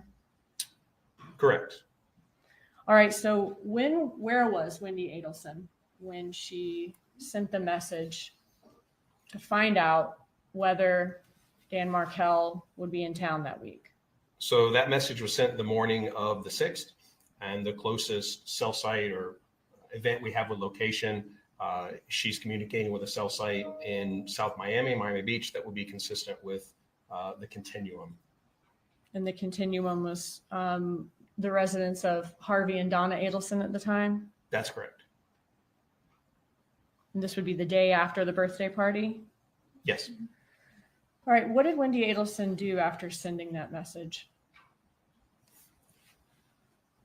So this is slide 146. There is a calendar entry which created an event for July 7th of 2014, which indicates cancel cable and get Apple ID and Netflix instead.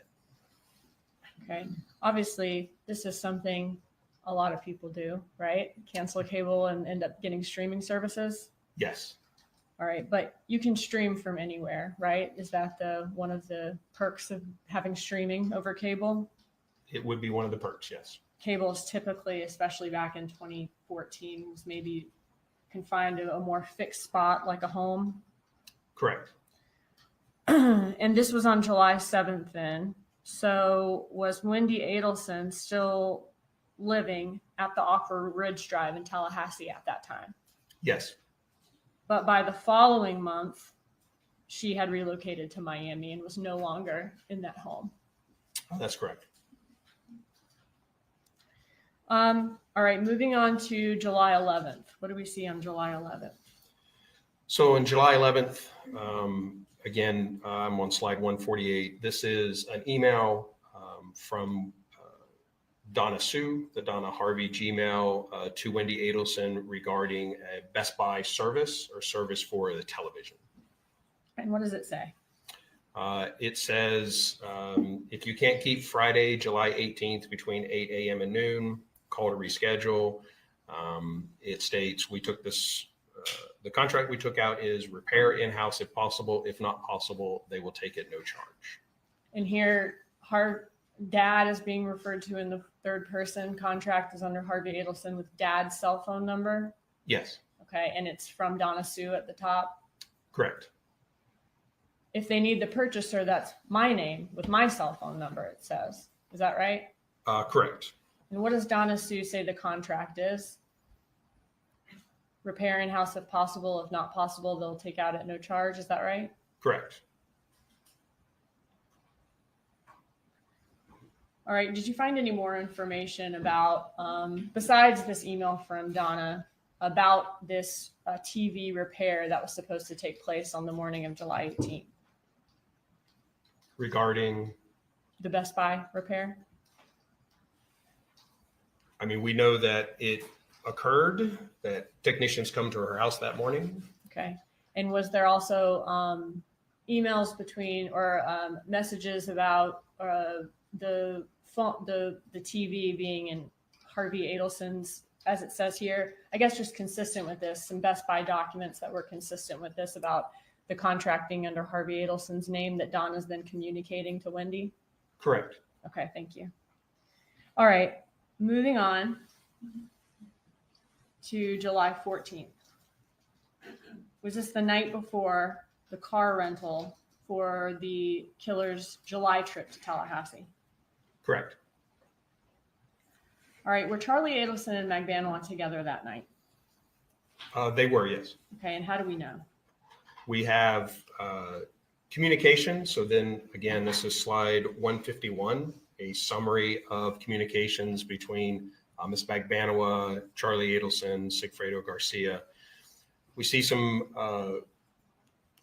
voice activity and a text between them. And then we also have text messages recovered from Mr. Adelson's iCloud account, kind of go along with these. So we see that there is a phone call from Mr. Adelson at 8:53 p.m.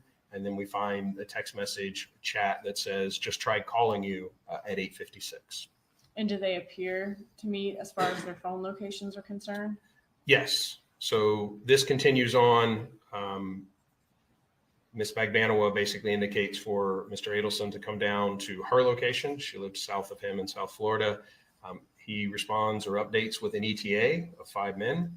And then he again updates his location as he's getting closer. We see here on slide 153 at 9:27 p.m., Mr. Adelson has an event with a cell site consistent with Ms. Magbanoa's residence. And after leaving the area of Magbanoa's residence that night, does Magbanoa contact Garcia? She does, yes. Okay, so what do we see here? So this would be after Mr. Adelson was in the area of her residence. We see events after midnight, 12:42 a.m. and 1 a.m. that would be consistent with him leaving that area and potentially returning to his home. Okay, and can you tell me about the communication after that? I can. So what we see July 15th is the rental of the Prius. And to your point, again, and I'll stop here real quick. This is just another summary of the events between our primary subjects. And I'll highlight some of these as we talk about them. So these are events from the early morning hours of after the morning of the rental vehicle. And yes, we see that Ms. Magbanoa makes a number of outgoing calls to Mr. Garcia between 12:48 a.m. and 1:56 a.m. And who does Garcia call first thing in the morning? Well, one of his first calls in the morning is to Comfort Rent-A-Car. And that was the same rental car that he used for the June trip to Tallahassee. That's correct. Okay. But also the same one where he had to rent the second car, use the same service again. That's correct. All right. Now, did he end up calling another rental car company a little later in the day? Yes. As we again look at the calls throughout the day, we see that at 4:28 p.m., he makes an outgoing call to Save Gas or Hybrid Rental, another rental car agency. Okay. And were we able to, now throughout that day, when he's calling Comfort and then calling Hybrid, are he and Luis Rivera in communication? Yes. And are he and McBanwa in communication? Yes. All right. Was law enforcement able to find a rental agreement from Safe Gas? We were. As we look at the rest of the call detail summary, we see here at the bottom, this is slide 160, that there is communication at just after 6 p.m. between Mr. Garcia and Mr. Rivera. And as asked, we were able to locate the rental agreement for Hybrid rental. And what we see is at 6:15 p.m. is the timeout for this vehicle. We see that they rented the Toyota Prius. Okay. And who rented the Prius? It's in the name of Luis Rivera. And whose number is listed at the top under the name brother? Mr. Garcia's. Okay. And were their locations also consistent with Save Gas? Yes, if we look at both Mr. Garcia and Mr. Rivera's cell site locations, they are consistent with the area of the Save Gas or Hybrid rental. All right. Right after this car is rented around 6:15, this car that is the car that's going to make this final trip to Tallahassee to kill Dan Markel, are McBanwa and Charlie Adelson playing phone tag around that time? Yes. And did they finally talk on the phone about 15 minutes later at around 6:30? Yes. So again, we're now looking at a call detail summary. This is slide 163 that shows the communication between them, our subjects, the evening of the 15th. We saw the communication between Mr. Garcia and Mr. Rivera just prior to the rental car pickup. As you mentioned, there is an attempt between Ms. McBanwa and Charlie Adelson. We see there's a very short duration calls. And then at 6:36 p.m., there is a 10-minute phone call between Charlie Adelson and Catherine McBanwa. After that call, the 10-minute call with McBanwa, who does Charlie Adelson call within, I guess, about an hour or so after this car is rented and after he talks to McBanwa? So we can see that starting at 7:30, Charlie Adelson calls the Adelson residence, the Donna and Harvey Adelson residence, for a 22-minute phone call, and then again at 7:54 p.m. for an 11-minute phone call. Okay, so 22 minutes and then 11 minutes. Charlie Adelson calls the landline that night. Correct. Do the phone records show us which parent he may have been talking to on the landline at that time? We know that there is a phone call from Harvey Adelson's cell phone to the residence later on. So he would have not been at the residence later on in the evening. At this time, there's no indication. And can you walk us through that? I can. So this is 8:06 p.m. We see the call from Harvey Adelson to the Adelson residence, about a 12-minute phone call. Okay, and that would have been, is that about the last phone call from Charlie Adelson to the Adelson residence was at 7:54 p.m.? Correct. And they talked for 11 minutes? Correct. Okay, so at that point, it's going to be about, is that 8:05 when they get off the phone? Approximately, yes. Okay, and then who calls the Adelson residence at 8:06? Harvey Adelson. Okay, so it was 1 minute later that he called the Adelson residence. Correct. So would that be consistent with Charlie Adelson talking to Donna Adelson at the residence, since Harvey Adelson wouldn't be calling himself at the Adelson residence 1 minute later? Could be, yes.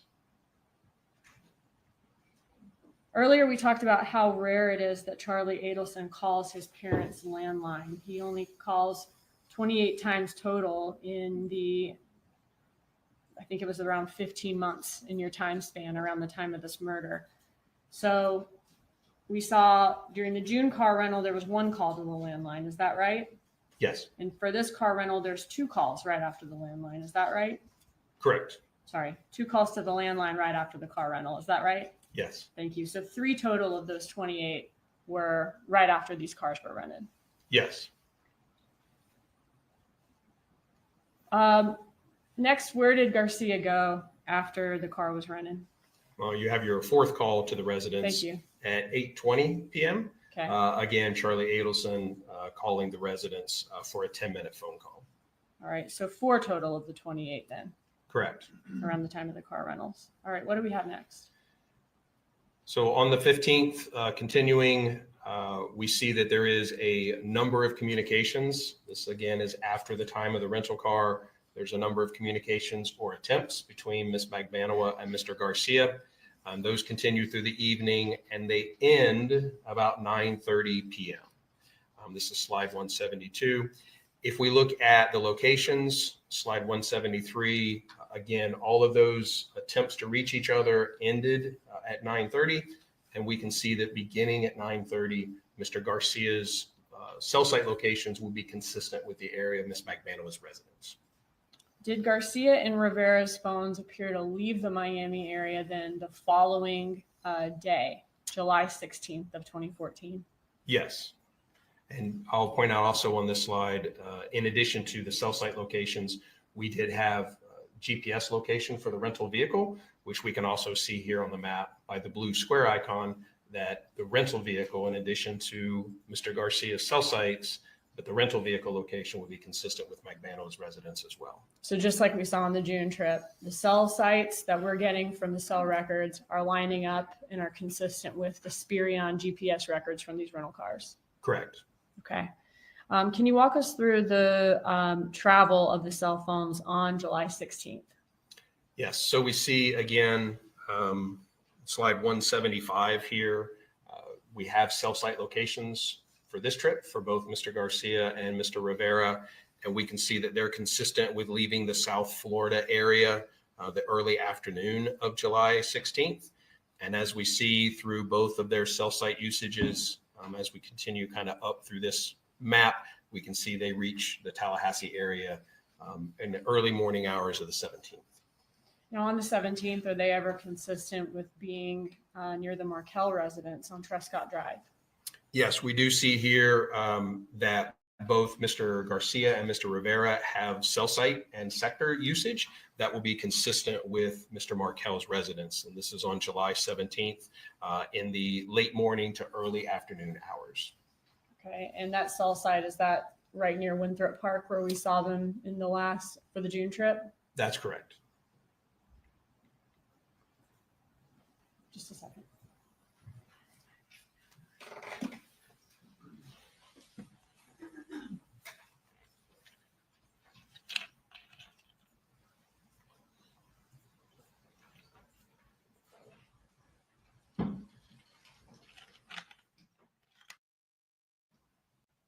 Wanted to ask you one more thing.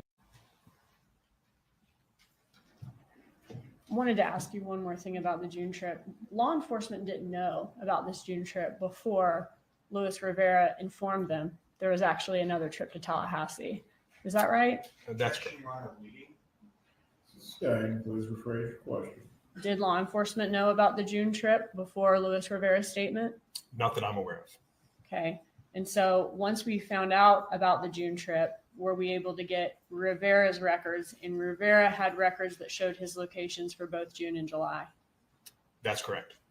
But Garcia's records had locations for July, but because it had been so long since this trip, they didn't have locations for June anymore. Is that correct? It wasn't the delay in getting the records. It was the transition of the companies that those records were unfortunately not available to us. Thank you. Okay. So we just talked about their locations were consistent with being near Markel's home on July 17th. Are you able to show us the communication on the call detail records between all the co-conspirators on the 16th and 17th during this trip to Tallahassee? Yes. So again, should be slide 179. We are looking at another summary of the communications between the subjects, and this spans July 16th in the morning through the early morning hours of July 18th. Okay. And do we have the same pattern here where McBan was the only one contacting Garcia and Rivera, and Charlie is the only Adelson talking to McBanois? That's correct. If we go back to kind of the tally of communications, again, we can see the highest number of communications between Charlie Adelson and Catherine McBanois, between McBanois and Garcia, and then as the others,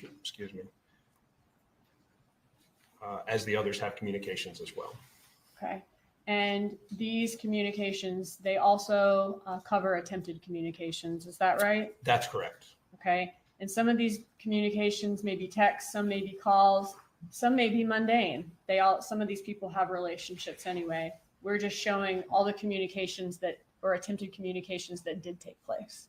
That's correct. Okay. All right. So I want to focus on the night before Dan Markel's murder, late that night. Using a timeline, can you walk us through the communication that evening on July 17th, going into the early morning hours of July 18th? Yes. So again, kind of same format here. We see, this is slide 185, we see calls between Charlie Adelson and Donna Adelson at 10:18 and 10:29, both of them for just over 4 minutes. Okay, and what's next? We see at about 11:40, there is communication between Mr. Garcia and Ms. McBanois. Okay, and what happens after that? Additional communications between Catherine and Sigfredo, and then Charlie calls Catherine just after midnight. Okay, and is there any more after that? There is, we see that Ms. McBanois calls Charlie again at 12:34 a.m. for a short duration call. And then Charlie calls her back at 1:03 a.m. Okay. And the Charlie calls Donna at 1:02 a.m. Was there no duration on that? No duration on that. Okay. All right. So then moving on to later that morning, which is going to be the morning of July 18th when Dan Markel was murdered. What can you tell us about all the co-conspirators' communication that morning between 8 a.m. and 12:30 p.m.? So again, another call detail summary between those subjects. Here, slide 192, we're referencing the time when the shooting of Mr. Markel occurred. And in combination with the iCloud return with text message content in the forensic examination of Wendi Adelson's phone, the communication records from the carriers, we kind of have a more complete idea of the communications between these persons the morning of the 18th. Okay, and the yellow line there shows out what time in the call detail records the homicide occurred. Yes. Can you walk us through all the cell phone evidence that morning? So again, just looking at the communications between our primary subjects,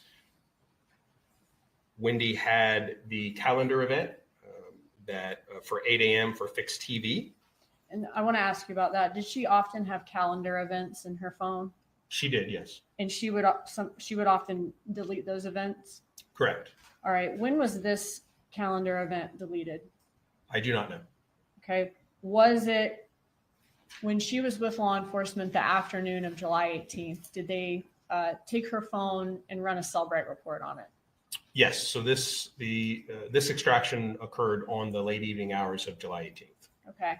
And in the Cellbrite, it would have shown that the calendar event was deleted. Is that right? Correct. So would she have had to have deleted it before her cell phone was Cellbrighted that evening?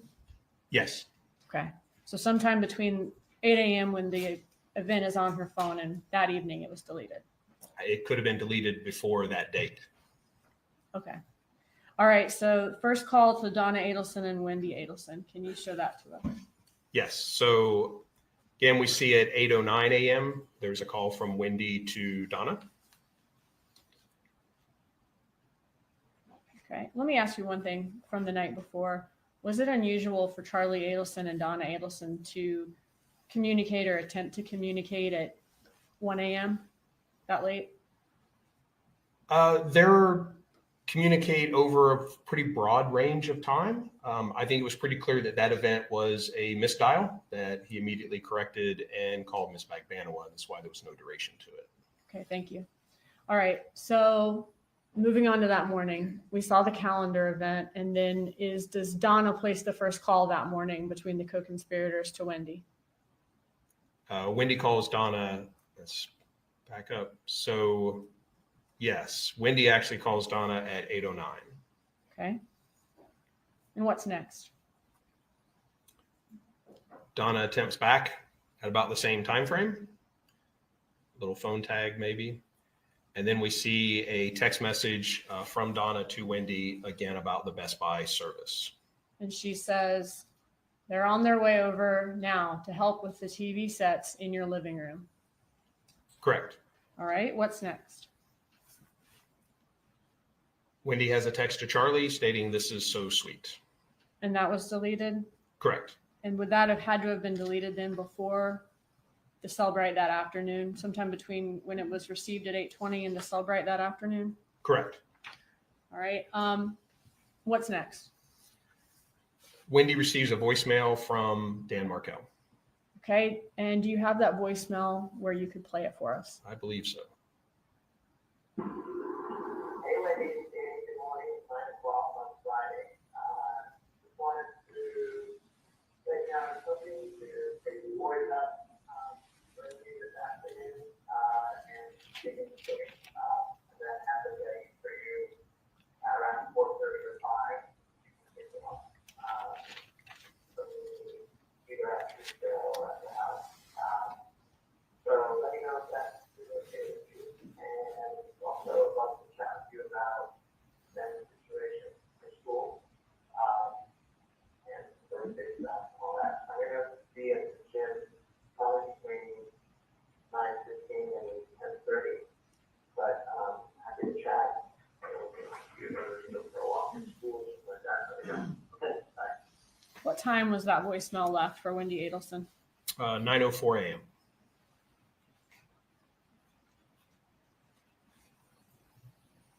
Okay. What happens after that?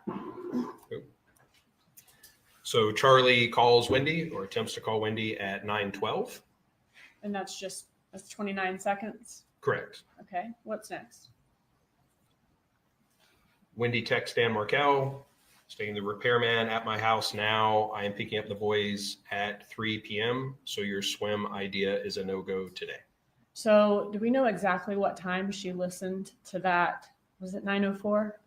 9:04 was the voicemail. Do we know exactly what time she listened to that 9:04 voicemail? We do not.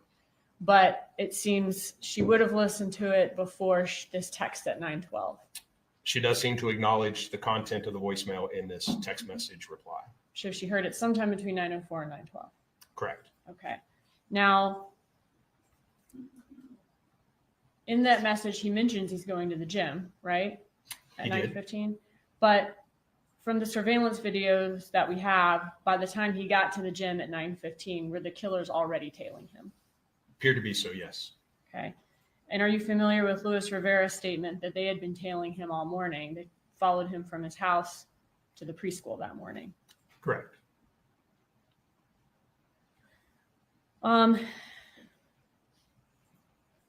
All right. So can you walk us through these messages starting at 9:12 a.m. that Wendi Adelson has with Dan Markel? Yes. So again, she indicated that the swim idea was a no-go. Mr. Markel responds about his day ending at 4:30.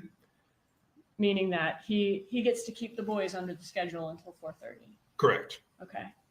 As again, in this message, he says, under our schedule. And he continues, and you had them until 5 last week. This is at 9:13 a.m. Okay. Wendi Adelson responds, because you needed to food shop. This is at 9:15. Mr. Markel replies, you weren't making them available until 5. And at this point, he's already in the Premier parking lot around that time. Would be correct, yes. Okay. Wendi What did you- responds, if it was 4:30 last Friday, you should have told me that. Why tell me now? This is at 9:19, and also at 9:19, Wendi receives a call from Charlie, last a little over 18 minutes. Okay. So at the point where Dan Markel's already at the gym at 9:19, right? Yes, And the killers have already followed him to the gym at that point, right? correct, And this is per surveillance footage from Premier. correct. At this point, Wendi and Charlie have an 18 and 17 second phone conversation. An 18-minute and 17-second, yes. Okay. What happens next after this phone conversation? So after the phone call started, Wendi would have received the incoming text because I was being nice. And then about the time that phone call would have ended, Wendi texts Dan back. And does she say, nice was fun while it lasted? See you at 4:30 today at my house then. Correct. So after this 18-minute phone call with Charlie Adelson, does she seemingly change her stance in the argument? She kind of concedes the argument and agrees with what Dan Markel is asking. He can keep the boys until 4:30. Correct.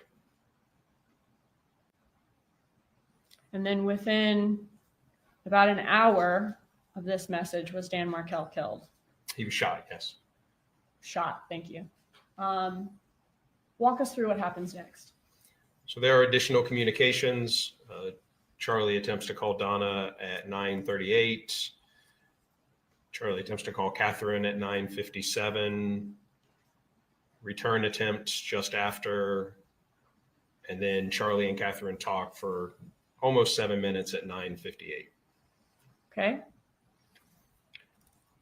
Charlie calls Wendi 10:06, short duration. Catherine attempts Charlie again, 10:07, 10:08. The return call at 10:09 for about 6 minutes.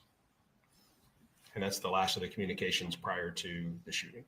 Okay. Is Charlie also that morning playing phone tag with the attorney representing him in the divorce, Stephen Webster? Dan Markel is. I'm sorry, Dan Markel, thank you. And did Dan Markel have communication where he's playing phone tag with Stephen Webster?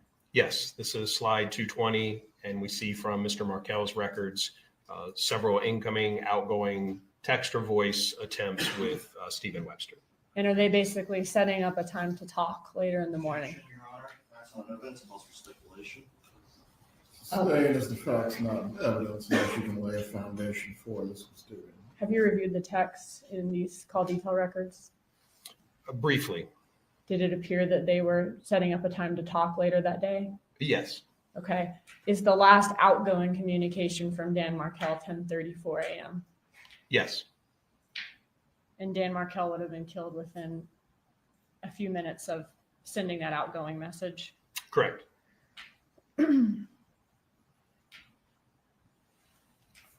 All right, I want to shift now to the cell phone locations in this case.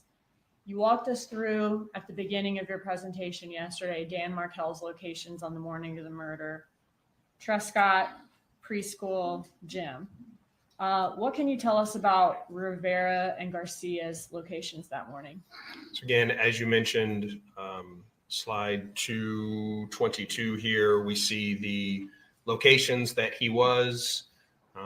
We know his approximate arrival, the arrival of the Prius into Premier Health and Fitness just after 9 a.m.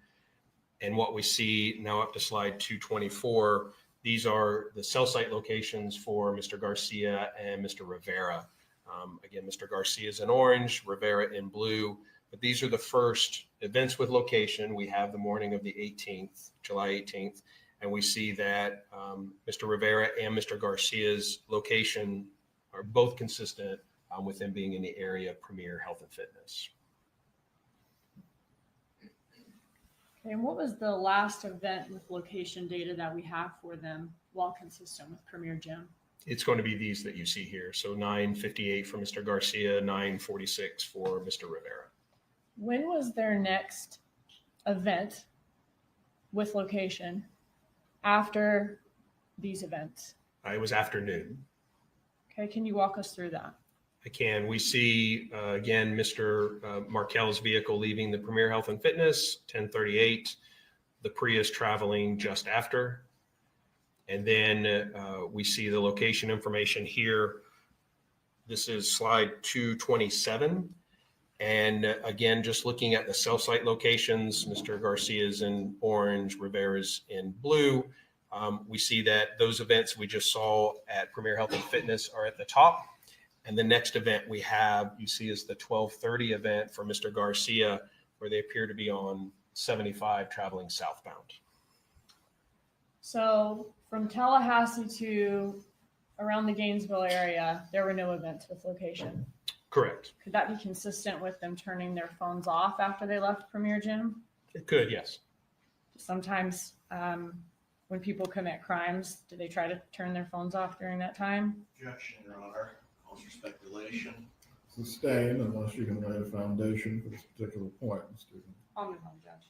All right, so let's start at 12:30. Who was the call to 12:32? So this is a summary of Mr. Garcia's records for the morning of the 18th. And what we see is his first outgoing call, which happens to be that same event we have with location at 12:30, was to Miss Magbanowa. Even though the call appears to be a short duration, is there any evidence that it went to voicemail or Magbanowa did not answer the call? There's no evidence it was not received. What do the phone records indicate about the status of Garcia's phone from the last event at Premier to the time he called Catherine Magbanowa at 12:30? Well, we do see at 12:18 and 12:19, we see two incoming calls that do not create locations, which means they did not actually reach the handset. The handset was not in communication with the network. So we know, at least for those times, that the handset was not, again, in communication with the network. Power down, battery dead. However, and then we also see these short codes, this 122 and 129, that are coming into the phone at 12:29. And these are consistent with notifications to the handset about missed calls or voicemails or other things.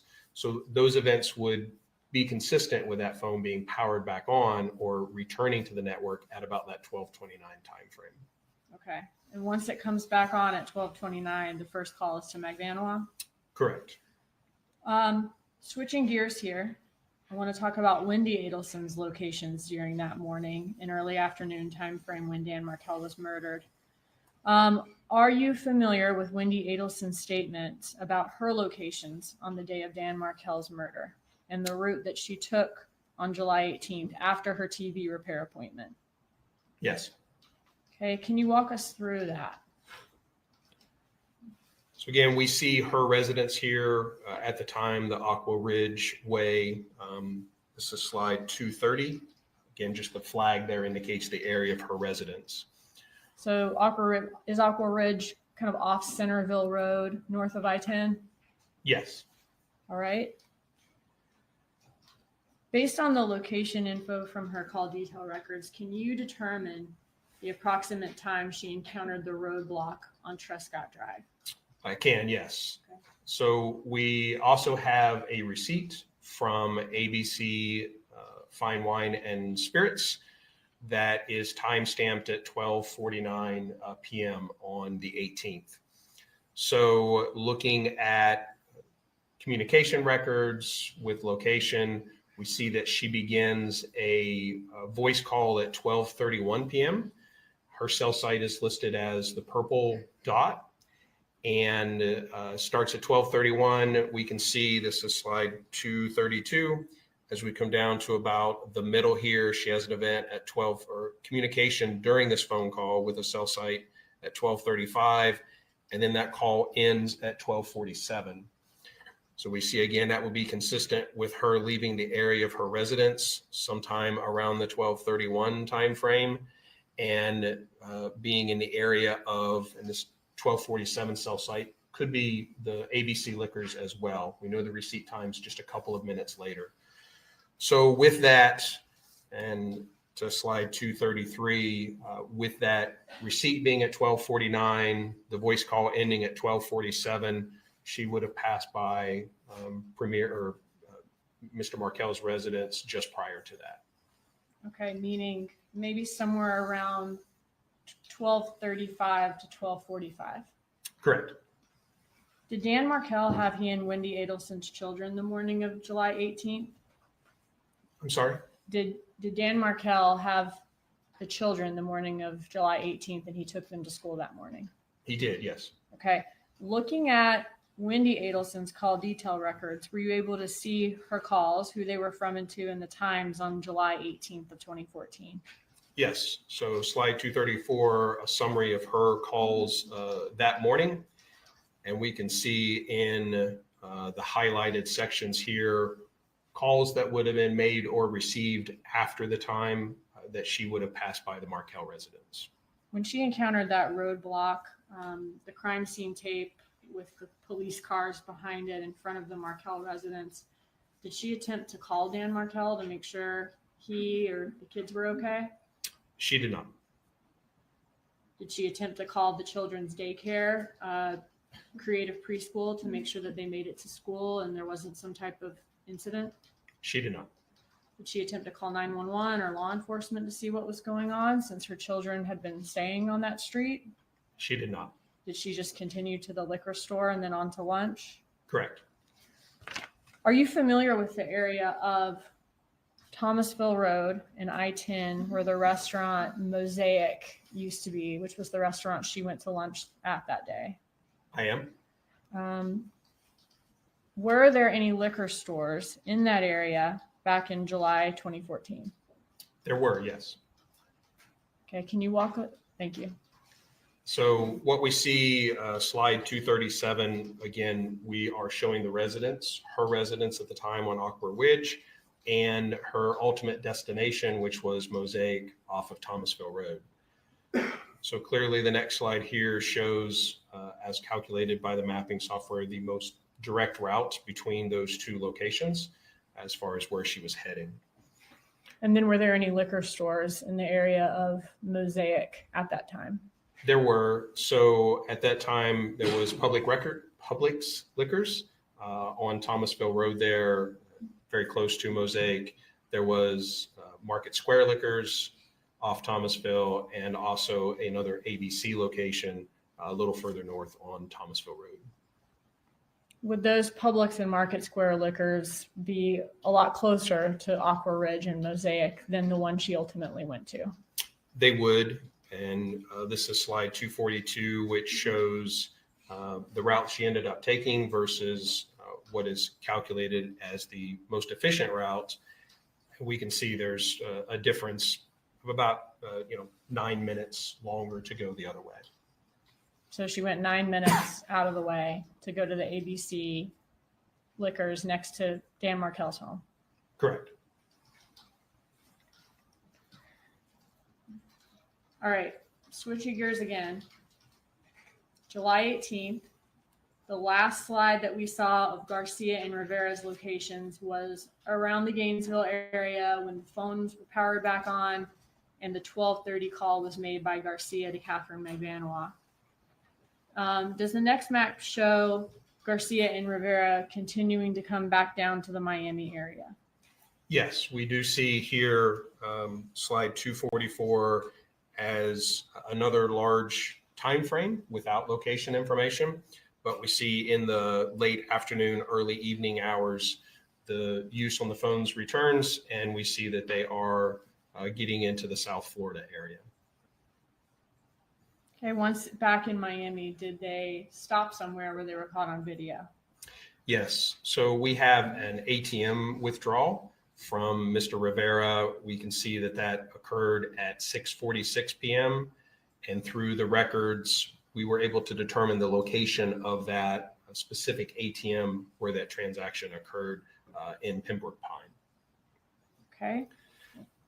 So slide 247 shows the location of the ATM by the yellow flag in the middle, the, again, blue and orange circles represent the cell sites their handsets were using at the time, and we can see that their locations are consistent with the area of that ATM around the time of that transaction. All right. Moving on to July 18th. Okay, thank you. So from that ATM, there were also surveillance images obtained of Mr. Rivera driving, Mr. Garcia in the passenger seat, and again of the green Prius. And then after that, was Garcia in communication with Catherine McVanois that evening? Yes. Was McVanois also in communication with her friend Yindra Mascaro that evening? Yes. So here again, slide 250 is the summary of the communications at that afternoon and evening. And we can highlight here several communications between Ms. Magbanua and Mr. Garcia. And in addition to those, we do see communications between Ms. Magbanua and Ms. Mascaro.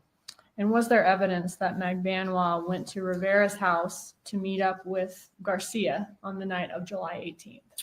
There was, as we see again, Ms. Magbanua's cell sites represented here in red.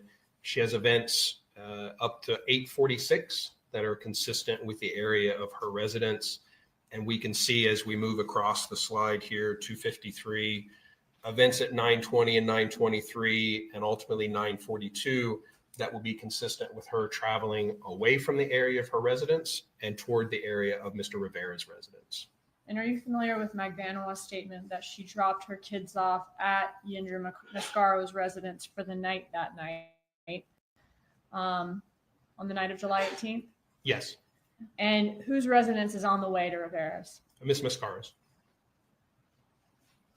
And is Magbanua then at Rivera's residence by around 9:42 p.m.? I'm sorry, you have a question. Your Honor, there's a question from the jury. Use the bathroom. Thank The you. bailiff will take you to the restroom.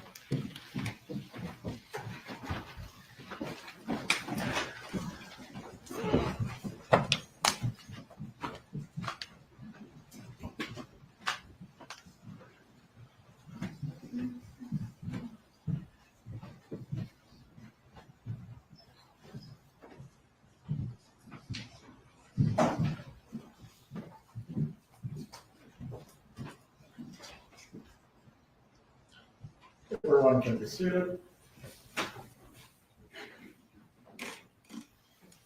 Believed to accommodate the issue that we discussed previously at sidebar about scheduling. We'll need to stop this morning at 11:30, but once the jurors come back out, we'll at least get another hour of the testimony in. If the defendant needs to use the restroom, bailiffs, please take her at this time.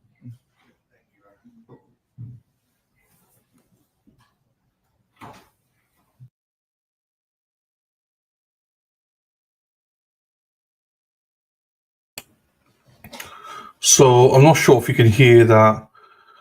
Can you hear me, or can you hear something else? Just early lunch, I think, KD. There was something come up with scheduling. I think they need to stop early. So I think they need. I believe it's just a stop early for lunch to accommodate something. Can you all hear something, or is it just? I've got another stream going. This one's back. I know. Are they good to go? Praise to everyone in Minnesota in the active shooting as well. I'm Yes. streaming that as well. So here we go.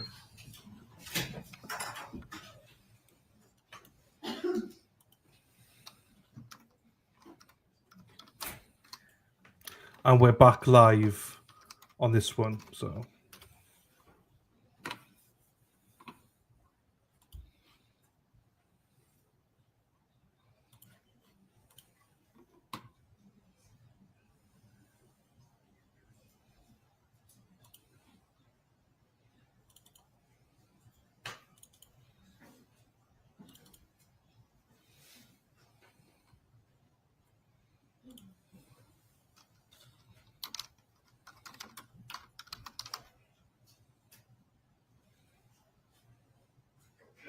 approach about something, please? You may.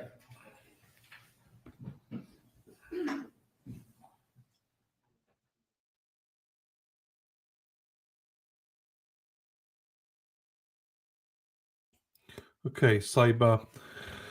11, 12, 1, 2, 3, 4. So in about 45 minutes, there'll be early lunch. So I am streaming another stream exact same time. We've got 2 streams going at the minute. It's the active shooter in Minneapolis. It's a church shooting. We don't know how many victims there are. The shooter has been detained. I'm not sure if he's alive or not. So I'm not sure, Spacey. I'm not sure. So there's no active threat to the community in Minneapolis, sorry. But prayers to everyone involved out there in the shooting, the church shooting in Minneapolis.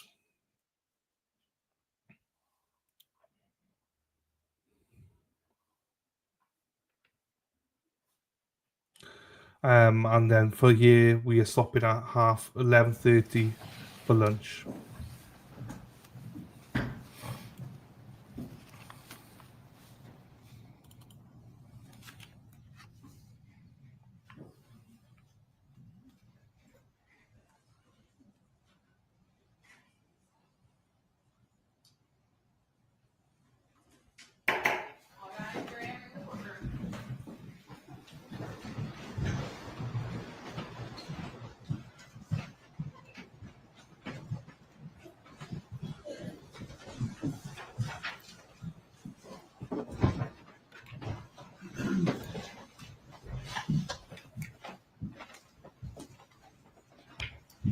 Everyone can be seated. Ms. Dugan, you may continue with the examination of Sergeant Corbitt.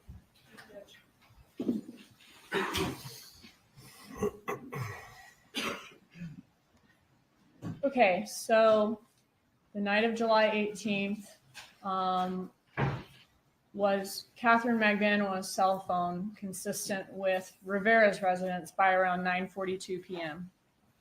Yes, just after that. We see from the call summary, the last communication between Ms. McElveen and Mr. Garcia was at 9:46 p.m.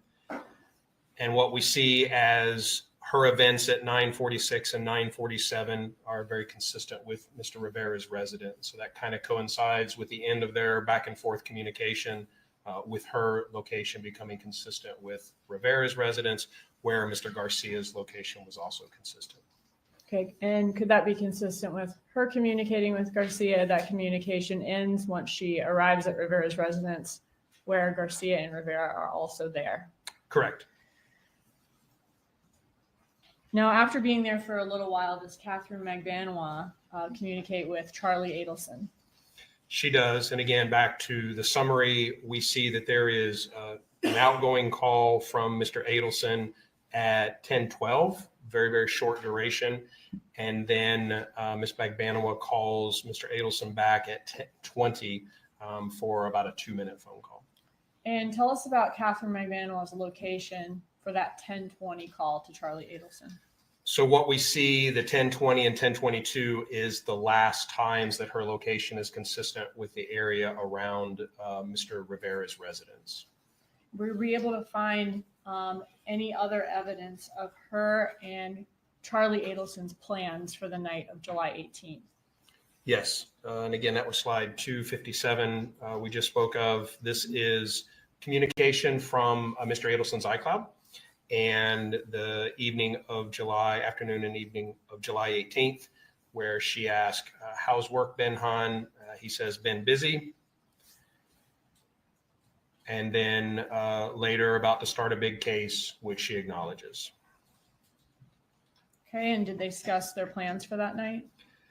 They did. 8:22 p.m. She texts, you're still at work. Mr. Adelson, Charlie Adelson responds, just finishing. I'm not really feeling good. Maybe we can just hang at my house. And that message from him is at 8:23 p.m. to Catherine McElveen? That's correct. Okay, and he says he's not feeling good before she comes to his house. Correct. All right. Are you familiar with a call that Wendi Adelson made while at TPD in front of TPD investigators to inform Donna Adelson of Dan Markel's shooting? Yes. And was that call made by Wendi Adelson to Donna Adelson at 7:04 p.m.? Yes, there were actually two close together there. Okay, thank you. Which co-conspirator did Donna Adelson call after that? So looking at Donna Adelson's locations and communication, there is a text message from Donna to Charlie, a chat that says, call us ASAP. Okay, and what about after that? So what we see is looking at the combined location information from both Donna Adelson and Harvey Adelson's cell phones, their locations. We see that they are consistent with leaving the South Miami, South Beach area around or a little before 8 p.m. and beginning to travel north. We see locations here on this slide through about 8:29 p.m. And if we continue, we see events at 8:35 p.m. again in the North Miami area. And then we don't have any other usable events with location until 10:53, at which point they're in the north area down here. Okay. Can you go back to just the slide right before this? Okay, so she receives a call from Wendi Adelson around 7:04 p.m. She's in touch with Charlie Adelson by she's attempting to get in contact with him by around 7:12. And within an hour, they are leaving South Beach and headed north in Miami. Correct. They being Donna Adelson. And Harvey Adelson. And Harvey yes. Adelson. Thank you. All right, so can we go to your next slide? You said that their last cell phone communication with location data was in North Miami at 8:35 p.m. And their next event with location after that was at 10:53 p.m. Are you familiar with Catherine McElveen's statement that Charlie Adelson told her that his parents had just been at her home the night of Dan Markel's murder before she arrived at the home? Her home or his home? I'm sorry, his home, Charlie Adelson's home. Yes. Charlie Adelson's parents had just been at Charlie Adelson's home before McElveen arrived that night. Correct. Okay. Is Charlie's home located between the location we see there for the cell site at 8:35 and the location for the cell site at 10:53? Yes, we see here the location referenced by the flag of where Mr. Adelson's residence was at the time. Is there evidence in the phone records that Donna Adelson went to Charlie Adelson's home on the night of Dan Markel's murder? So there is another communication from Miss Donna Adelson at 8:59 p.m. stating outside your house. Outside your house, and she's sending that message to Charlie Adelson, is that right? Correct. What can you tell us about her locations that night and how long she could have spent at Charlie's residence after sending this message? Your Honor, I'm going to object, calls for speculation. Overruled, he may answer based on his analysis of the records. However, Sergeant, you are not to speculate or offer any opinions beyond anything that you have not directly researched of these matters. You may answer the question. Yes, sir. So the question asked of me is it possible for, given the cell site locations and times, is it possible there was a period of time where Donna and Harvey could have stopped at Charlie Adelson's residence? So to do this analysis, I looked at the events that we had with usable locations, and we see that there is this 6-minute phone call. And this is the 8:35 location we saw in the previous slide. But we see this phone call actually begins on the cell site in the bottom of this slide, which should be 263. And it ends on the cell site at the top. So to conduct an analysis of potential time between points, we need to establish a point to start measuring from. So my estimation of the approximate handset's location between these two cell sites for this phone call is approximately the area of that 832 little call out here in the middle. So that is the point that I started, again, with based on these two phone call or the beginning and ending cell sites, estimated that the handset was approximately in the area of that marker at 832. Same thing for the ending phone call or the next phone call that we had at 1053. We see the cell site that it begins on and the cell site that it ends on a little further north. And so that will be consistent again with the handset continuing to travel along the area of the turnpike. And for our ending time here, I again estimated the location of the handset to be where that white call out box is at approximately 10:53 p.m. So with those 2 points and using the Esri route planning tool, Esri is the mapping software that we use, it tells us that that travel should have taken approximately about an hour and 4 minutes. And what we see is between 8:32 and 10:53 is actually 2 hours and 21 minutes. So the distance traveled is not consistent with the time consumed. You spoke about Esri. Is that also the how Department of Transportation estimates mileage as well? Yes, if you go to the official Department of Transportation site to get mileage for business travel, they use the same software. What can you determine about when Donna Adelson would have reached Charlie Adelson's residence according to this estimated travel time? So if we look at this, and again, we see the area of Charlie Adelson's residence, we have the message at 8:59 that says outside your house. Charlie responds to that about 20 minutes later with 10 men, 10 minutes. So again, using the same route planning, we see that that should have taken approximately 25 minutes to travel from our 8:32 starting point to Charlie Adelson's residence. And so that would have put the estimated time of arrival at his residence 8:57, and the text message is sent at 8:59. So that would be pretty consistent. So the text message time is consistent with the estimated time it would take to get from the last known location to his house. Correct. And in that text message, she says, outside your house to him. Correct. And then he gives her an estimated amount of time before he'll be at his house, 10 men. Correct.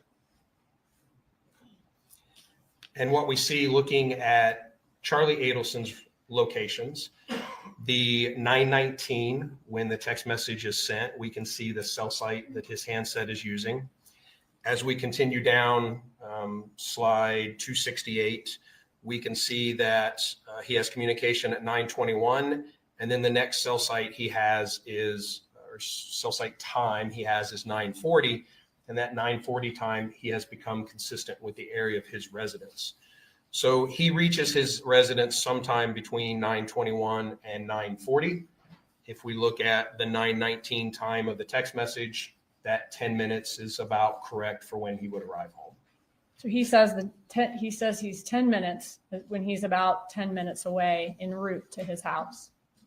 Correct. After receiving the outside your house text. Is that right? Correct.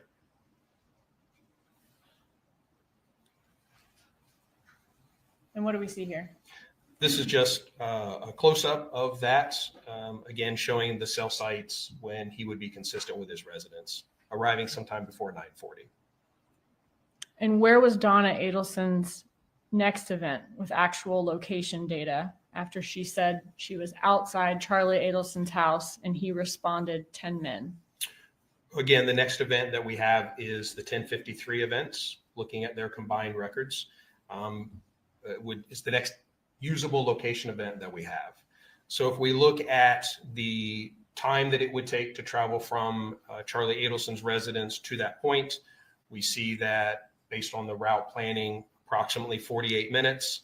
And again, the actual travel time based on those cell site usages was an hour and 54 minutes. So we have about an hour of unaccounted for time. So it took her an hour and 54 minutes to travel to the 1053 location from North Miami, which left 1 hour and 6 minutes unaccounted for. This would be the travel time from Charlie Adelson's residence Thank to you. that 1053 point. Did take an hour and 54 minutes, which was estimated to only take 48. So how long could she and Charlie Adelson then have overlapped at his house during that time? The maximum would be approximately an hour and 6 minutes.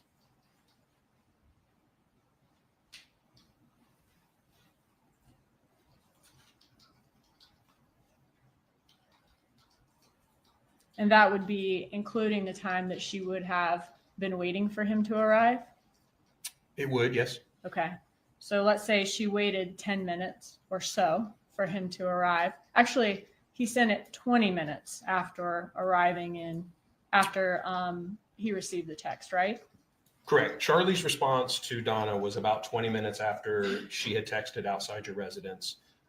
And that indicates a 10-minute estimated time of arrival. So about 30 minutes would be probably the shortest that she would have waited, but you still have a little over a half hour of overlap. Okay, thank you. So total amount of time, 1 hour, 6 minutes, and they could have spent about 30 minutes or so together during that time at his residence. Could have, yes. What else do you know about Donna Adelson's travels that evening? So we have an additional chat later on. Does he check back in with her to see if she got there okay? Yes. At 11:56, Charlie texts, "Did you get to your hotel okay? Love you." She responds, "Thank you for asking. We have it on MapQuest. Hilton Inn on International Drive. We should arrive at 1:25 a.m. Get some rest. We'll talk in the morning." So again, looking at the point of the 1053 estimated location to the location she states she's going to, we see that should have taken about 2 hours and 20 minutes, and which would have made the arrival time around 1:13. Her stated arrival, estimated arrival was 1:25. So again, these are pretty close. So no large amount of time unaccounted for during that journey. That's correct. The large amount of time that you have unaccounted for where she says she's outside Charlie Adelson's house is from the 8:35 spot to the 10:53 spot. Correct. Okay.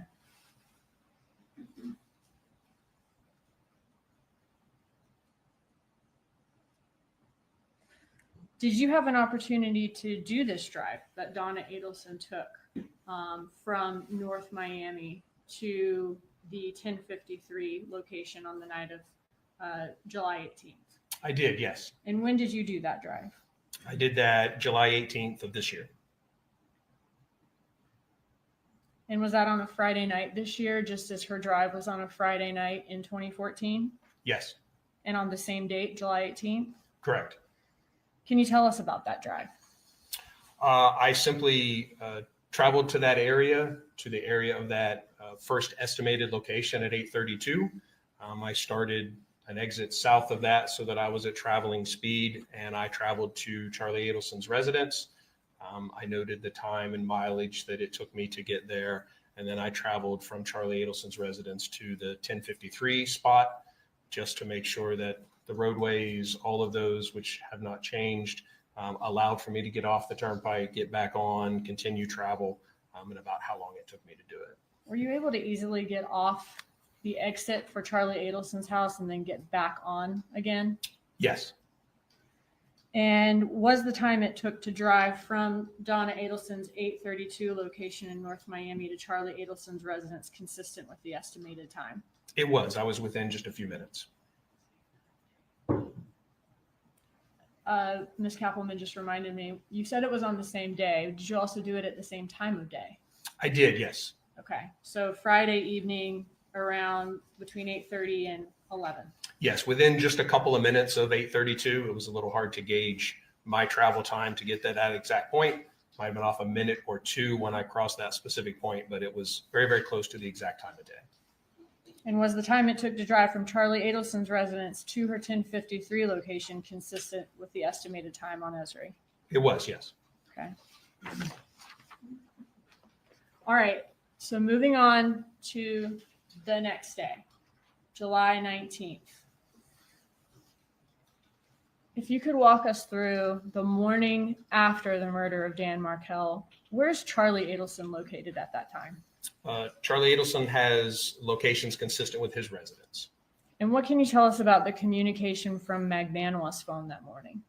I can. So first we looked at her locations, and we recalled that we had that after 10 p.m. Cell site location where she was leaving the area of Mr. Rivera's residence. And actually the next locations that we have for her is the morning of July 19th. And we see again, this is slide 274. And we can see that her locations beginning at 9:44 would be consistent with her traveling south from the area of Mr. Adelson's residence to the area of either her residence or Mr. Rivera's. Now, once or before this 9:44 a.m. Call, did she have some calls the night before that were routed to voicemail? Yes, that were not, they did not reach the phone, yes. What was her last location then before the locations we see here? Was it the 10:20 something location we saw from the night before when she's leaving Rivera's residence and talking?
We are broken. Hang on.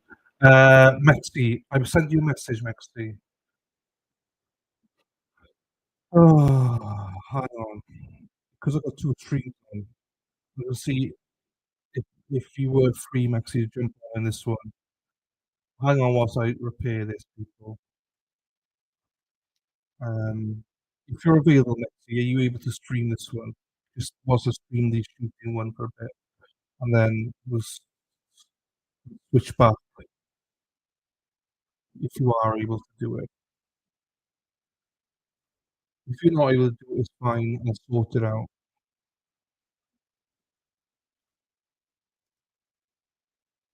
Dayton's fault, everybody. Don't worry, it's Dayton's fault. We'll get going with it. It's only another 20 minutes anyway before lunch break, so they go to lunch early today, 20 minutes. Here we go, she's on it. Right, I'm gonna pull this down, people. And Mexi's gonna take over the stream. So she's a good one. She's a good one. So bear with us, we'll just put this on. It's only for another 20 minutes, so you don't have to worry. Timestamp, hang on, let me get the timestamp for. We are about, oh shit, I can't see.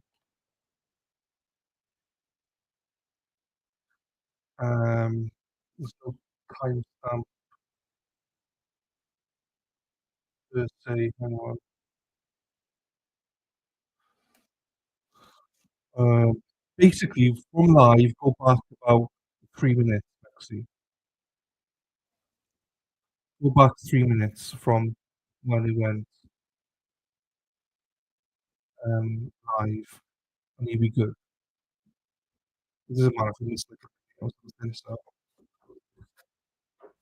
She's just getting the stream now, she is, people.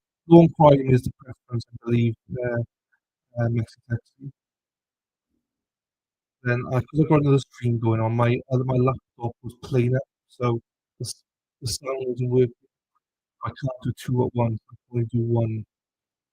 So that's why I'm to the rescue. We'll do over lunch and just keep it going. About 30 we minutes go, or so so like, together during that time at his residence. What else do you know about Donna Adelson's travels that evening? So we have an additional chat later on. Does he We're- check back in with her to see if she got there okay? Yes. At 11:56, Charlie texts, "Did you get to your hotel okay? Love you." She responds, "Thank you for asking. We have it on MapQuest.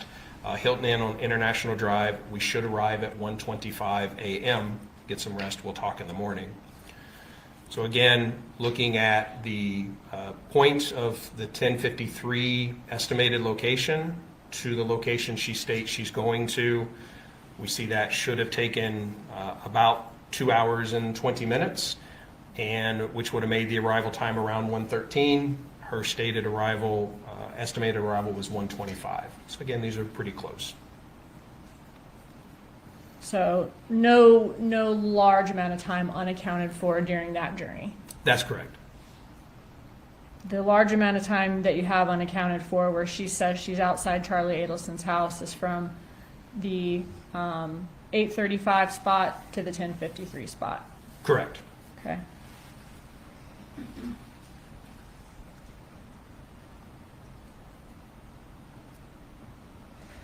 Did you have an opportunity to do this drive that Donna Adelson took from North Miami to the 1053 location on the night of July 18th? I did, yes. And when did you do that drive? I did that July 18th of this year. And was that on a Friday night this year, just as her drive was on a Friday night in 2014? Yes, And on the same date, July 18th? correct. Can you tell us about that drive? I simply traveled to that area, to the area of that first estimated location at 8:32. I started an exit south of that so that I was at traveling speed, and I traveled to Charlie Adelson's residence. I noted the time and mileage that it took me to get there, and then I traveled from Charlie Adelson's residence to the 1053 spot, just to make sure that the roadways, all of those which have not changed, allowed for me to get off the turnpike, get back on, continue travel, and about how long it took me to do it. Were you able to easily get off the exit for Charlie Adelson's house and then get back on again? Yes, And was the time it took to drive from Donna Adelson's 832 location in North Miami to Charlie Adelson's residence consistent with the estimated time? it was. I was within just a few minutes. Ms. Kappelman just reminded me, you said it was on the same day. Did you also do it at the same time of day? I did, yes. Okay, so Friday evening around between 8:30 and 11. Yes, within just a couple of minutes of 8:32, it was a little hard to gauge my travel time to get to that exact point. Might have been off a minute or two when I crossed that specific point, but it was very, very close to the exact time of day. And was the time it took to drive from Charlie Adelson's residence to her 1053 location consistent with the estimated time on Esri? It was, yes. Okay. All right, so moving on to the next day, July 19th. If you could walk us through the morning after the murder of Dan Markel, where's Charlie Adelson located at that time? Charlie Adelson has locations consistent with his residence. And what can you tell us about the communication from Magbanoa's phone that morning? I can. So first we looked at her locations, and we recalled that we had that after 10 p.m. Cell site location where she was leaving the area of Mr. Rivera's residence. And actually the next locations that we have for her is the morning of July 19th. And we see again, this is slide 274, and we can see that her locations beginning at 9:44 would be consistent with her traveling south from the area of Mr. Adelson's residence to the area of either her residence or Mr. Rivera's. Now, once or before this 9:44 a.m. Call, did she have some calls the night before that were routed to voicemail? Yes, that were not, they did not reach the phone, yes. What was her last location then before the locations we see here? Was it the 10:20-something location we saw from the night before when she's leaving Rivera's residence and talking to Charlie Adelson? Correct. Okay. And in the text messages between her and Charlie Adelson that night, she was planning to go over to his house that night because he wasn't feeling well. Correct. Okay. So looking at this slide, does it appear that her phone is then the first active location, or the first active event with location we have? She's coming southbound from Charlie Adelson's residence that next morning. Correct. Are you familiar with Catherine McBanoa's statement that she spent the night at Charlie Adelson's home the night of Dan Markel's murder, and the next morning she took the money that he gave her for the murder to the area of Rivera's residence? Yes. Was there evidence of that in the phone records? So what we see, again, back to your initial question as far as the cell phone or the call activity, we're looking at the summary of calls in the morning of July 19th. And we see those events that we saw on the map consistent with her travel south. She is attempting to call Mr. Garcia. So we have a number of outgoing calls between 9:44 and 9:46, including a text message where she's trying to reach Mr. Garcia. When she can't reach Garcia, does she start trying to call some friends of his to try to get a hold of him? Yeah, so immediately after that, at 9:47, she makes an outgoing call to Anthony Ortiz. Does she also try to call Luis Rivera that morning to find Garcia? She did not. Okay. Does the attempted communication with Garcia stop at 10:31 a.m.? Yes, so again, our first set of calls here, she's trying to reach Mr. Garcia. She's unable to. She calls Mr. Ortiz. And now what we see starting at 9:49, Mr. Ortiz is attempting to call Mr. Garcia. Luis Rivera is now attempting to call Garcia, and it starts this flurry of back and forth phone calls with Luis Rivera and Anthony Ortiz trying to find Mr. Garcia, or trying to reach Mr. Garcia, and that continues through about 10:20 in the morning. Okay, so McBanoa's calling Garcia's friend Ortiz. Ortiz is trying to call Garcia, and Ortiz also calls Rivera to try to get a hold of Garcia. That is correct. Okay. Eventually, do all of these attempted calls to Garcia stop, and at what point? Well, they certainly tame down. What we see for the first time is at 10:20, so we've had this period of time where everyone's trying to reach Mr. Garcia. Catherine McBanoa gets a call from Luis Rivera from his actual primary phone number, and they talk for about 1:40 minutes. So after that, then we see that Ms. McBanoa communicates with Mr. Rivera a couple of times. She does again try to get hold of Mr. Garcia, but all of that concludes at about 10:30 in the morning. And was there any evidence as to why there wasn't location data for Garcia that morning, and why no one can get a hold of him? He had, dumped his phone. He had. Objection, Your Honor, facts not in evidence. Stay, please establish the foundation for the witness to testify to this. What could you tell from his phone records, the evidence in this case, about why no one could get a hold of Mr. Garcia? So Mr. Garcia's records indicate that in the early morning hours of the 19th, that phone left the network, was no longer in communication with the network. There are a number of inbound calls that never reach the handset. They do not produce location information or durations, so his phone is not in communication with the network. And that continues through the end of the records. That phone never returns to service, never makes or receives an actual phone call from that morning of the 19th through the duration of the records that we have. What can you tell us about the locations of Rivera and McBanoa at 10:31 in the time period after that, once all of these attempted communications stop? So again, we have the flurry of communications. That last call is at 10:31 a.m.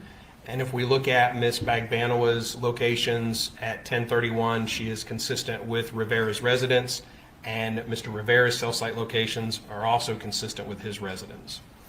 And are you familiar with Rivera's statement that he was able to find Garcia that morning at a girl's house and brought him back to Rivera's residence? Correct.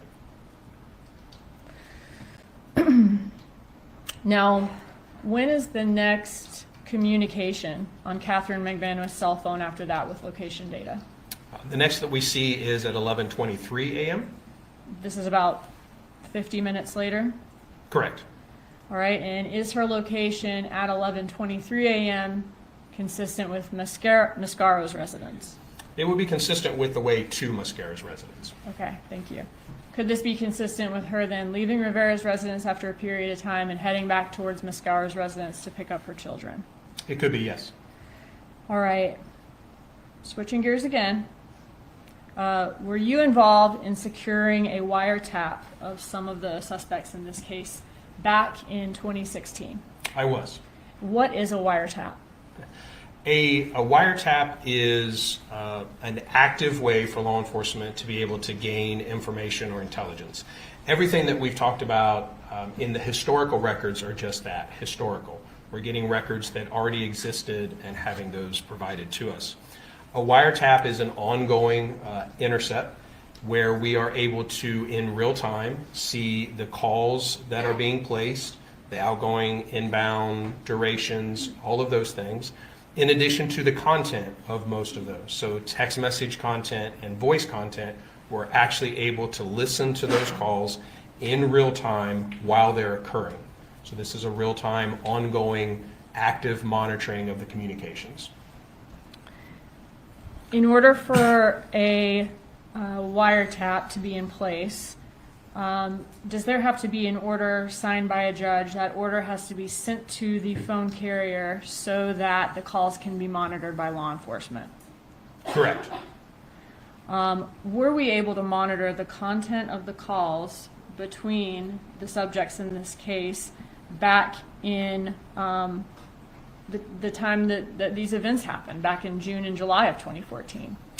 No, again, we were investigating after the fact. All of that was historical. The carriers do not retain the content of voice calls. They don't record everything that you say and make it available to us. So we had no option to listen or know the content of those communications back then, outside of what we recover in text messages. Okay, so the wiretap in this case is during the investigation, once law enforcement had identified the identity of these subjects and was trying to listen to see whether they talked about the crime. That is correct. It is prospective. It is ongoing, real time.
Okay. How are we? Those of you who are here.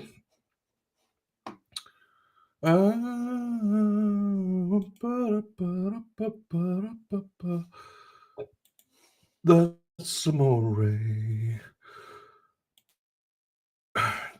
Yeah, so how are we? Are we all ready to go? We are back. We've only got one stream. Got it. Yeah, Dana messed up the stream, so apologies for that, Dana. You know, where he's like messed it up again. But we are back just on Donna Adelson now. Court is due back. I think they are there now. The jury are due back in 5 minutes. I believe the attorneys are present. And we will, be straight in there. Excuse-moi.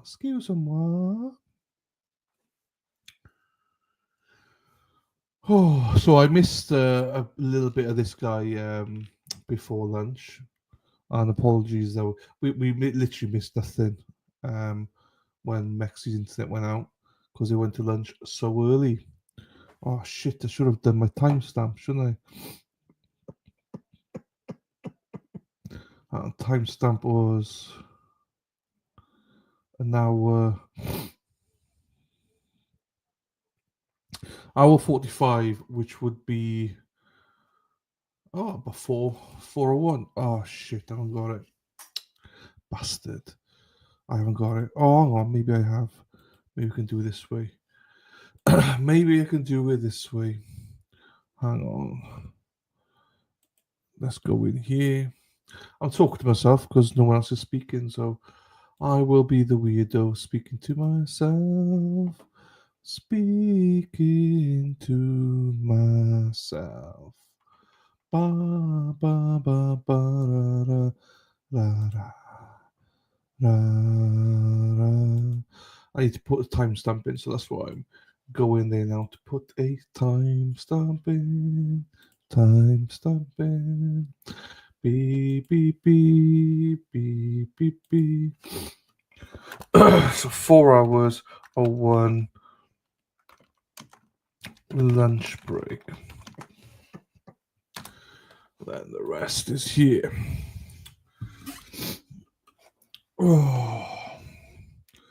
I'll play some music to myself then. What shall I play for myself? What shall I play for myself? Ba ba ba ra ra ra. Bum bum bum bum bum. Right, I'm gonna wake myself up by playing this. Leo, Leo, Leo, Leo, Leo, Leo, Leo, Erin hack hack hack, ole, Erin hack hack hack, ole. Let's go, Erin hack hack hack, ole, Erin hack hack hack, ole.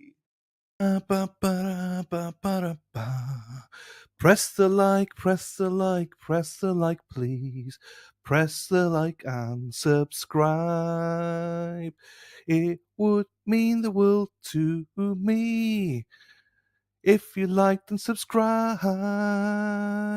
Like and subscribe, everyone. Let's fucking go. That wouldn't be a bad little trade there, David. I would say that the Cowboys would have won that trade, if I'm being honest with you. If that was the Cowboys, I would take that trade. Hey, Mama Angel is here. Hello, my darling. Yeah, so the waiver wire is on with the NFL, so that everything's coming through thick and fast at the minute. Tommy DeVito is now the backup quarterback with the Patriots. They've also released Kendrick Bourne. Oh,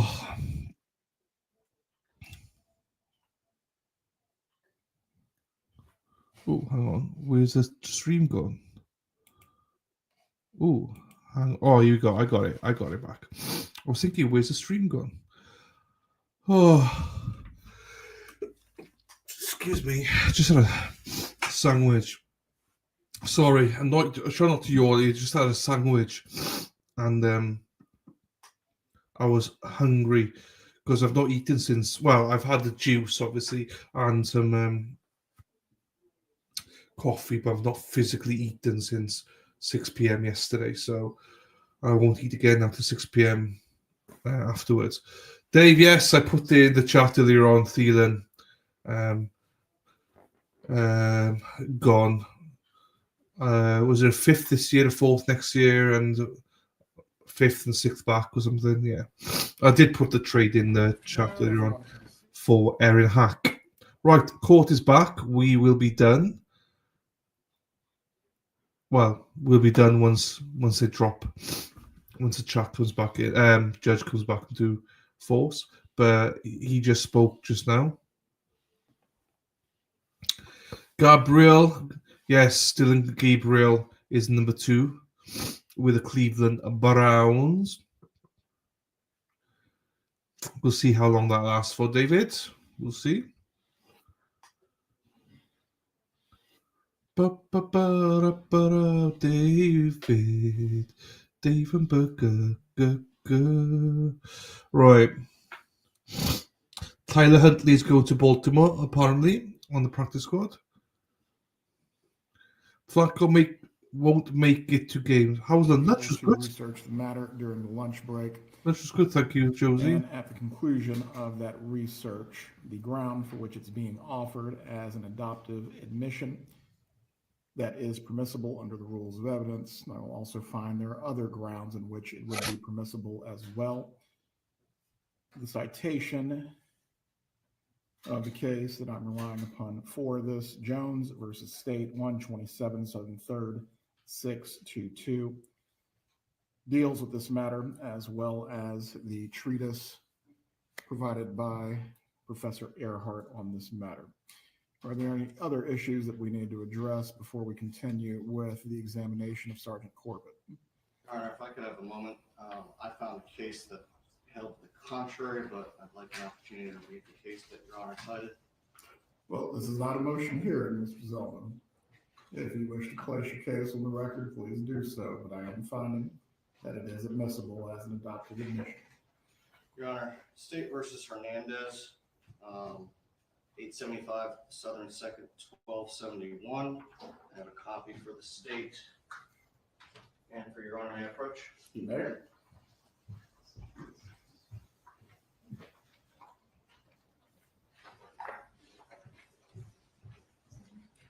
Creates a Crawford issue, Your Honor. I read Hernandez as well while researching this matter. I believe Hernandez dealt with the aspect of silence as opposed to affirmatively making a statement, agreeing with the statement of another. These are distinguishable, but you may briefly speak about Hernandez before the jurors come into the room. Well, Your Honor, again, I hadn't seen Jones. However, this case specifically holds that adoptive admission must still satisfy Crawford. Again, haven't read Jones, so I don't know how that applies. But I do object, certainly respect court's law. Objection is noted for the record. The testimony of the sergeant will be permitted as an adoptive admission. And again, I will find there are other admissibility theories as well concerning this line of questioning. However, as to the one raised by the state adoptive admission specifically, I will find it is permitted. You may bring the jurors. Judge, before we do that, one additional issue. The statement under an adoptive admission has to have been heard, I believe, by the party that is allegedly adopting it. There's no evidence that my client watched the trial or heard her son's testimony. As to the foundation of that, Ms. Dugan, you certainly need to lay it. An adoptive admission occurs when there is an express statement agreeing with the statement of another.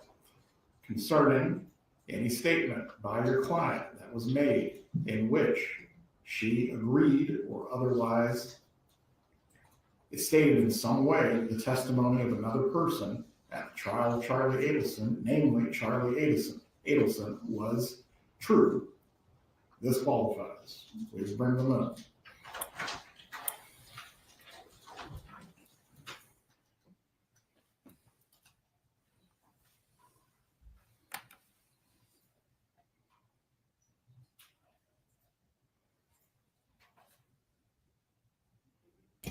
Welcome back, everybody. KD, we are back. Welcome back.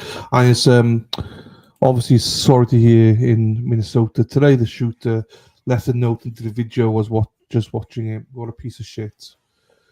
I agree. Josie, I don't know. The jury coming back in. I have no idea. I missed the bit before lunch. I missed it, so I have no idea what's going on. But court is back in session once the jury are there. So we are back. Press the like, press the like, press the like, please. Press the like and subscribe. It would mean the world to me. Joel is a piece of shit. Joel's a piece of shit.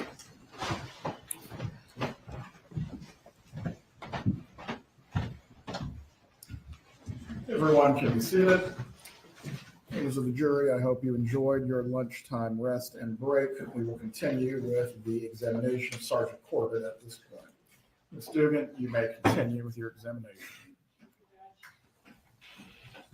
No further questions at this time. Thank you.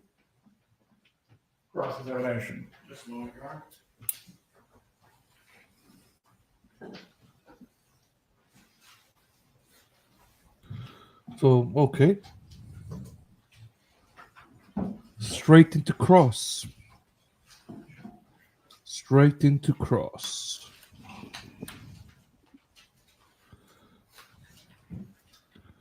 I don't think, to be fair to, I will say this, to be fair to the defense, I don't think they were expected to go on straight away. I don't think they were expecting it bang, you know. But here we are. On this occasion, normally you're 100% right, though. Hey, Rhonda. Joel stays on his phone the entire time. He's a mofo.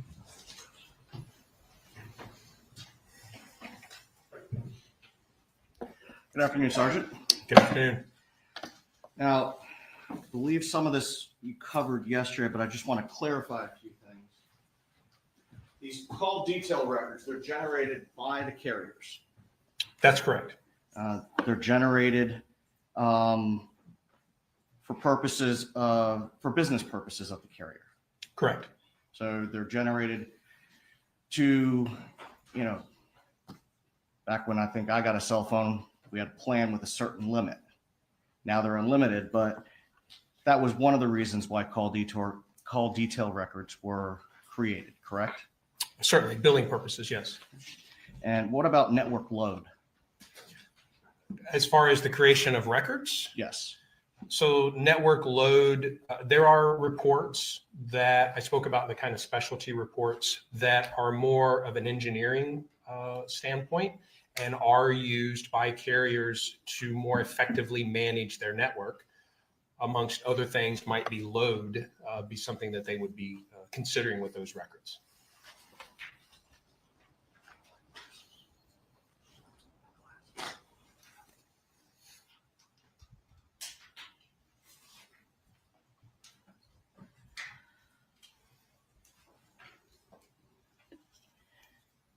Now, the call detail records that you testified about extensively over the last couple of days, they do not contain precise geolocation data for a handset, do they? The majority of the records that I've spoken about, no, do not. And specifically, the records that you relied upon for mapping purposes that you displayed earlier. That is correct. All of the records used for mapping are strictly cell site locations. So the locations that you've seen were for the cell site or cell tower the handset was communicating with, not the cell phone itself. And using the cell site sector, you can at least identify where on a map a handset could be. Correct. And so when you're mapping, those dots that are on your maps, those are the cell sites. That is correct. They're not the handset. Correct. Now, there are variables that influence how a device, a handset, communicates with a network, correct? Certainly. Would some of those include the signal strength of the handset? Signal strength, or really signal quality, is one of the primary things that a handset uses, or the network uses, to determine which cell site a handset may communicate with. So the signal quality is largely affected by signal strength, as you asked, meaning the closer you are to the tower, the stronger the signal is, generally the better quality the signal is. Now, what can interfere with a phone or device connecting with a tower? A number of things, primarily structures, buildings. Here in downtown, we have a number of cell sites around the area. And if you were behind this courthouse, a very large, substantially built building, and there were a cell site on the opposite side, the density of this building would probably prevent your handset from being able to communicate with that cell site. And you may choose a cell site that's somewhere else that your handset is better able to see. Topography, hills, valleys, cell sites that are on the other side of a mountain, your handset may not be able to see or communicate with. Those are really the primary things, bodies of water. But the physical obstruction, topography is probably, to me, the greatest effect.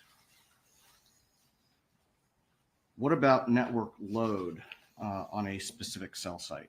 So load can be a factor. The handsets, as they're creating energy, this radio frequency, the signals that are going back and forth, it is a bit of noise. And so the towers, if there's a lot of handsets, that can create a lot of noise, which can affect that signal quality that I've been speaking about. So towers can choose to adjust. Breathing is sometimes what it's called, but there may be an adjustment by the tower or the network.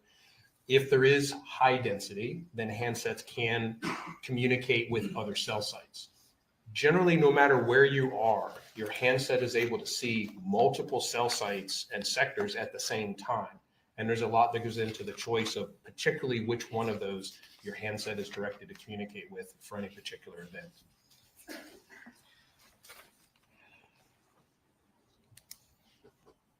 So merely because a handset is communicating with a specific cell tower, cell site, and sector, that doesn't mean that that's the closest one to that handset. That's correct.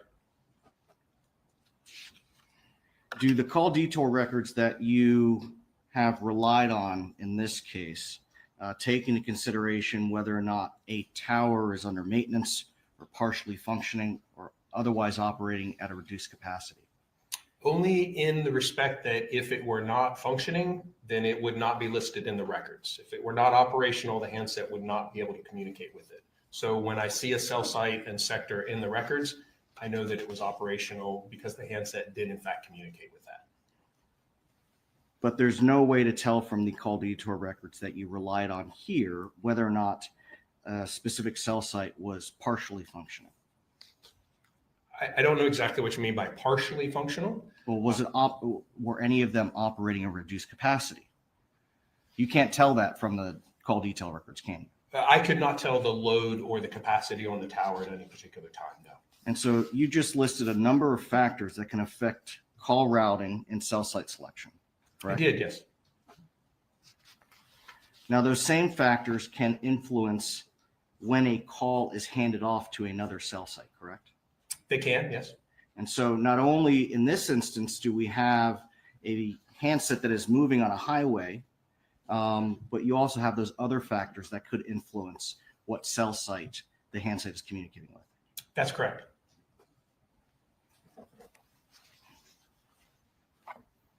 And understanding all of those variables, that's critical to you analyzing and interpreting the data. It is, yes. And so would you agree that the analysis that you conduct has some inherent limitations?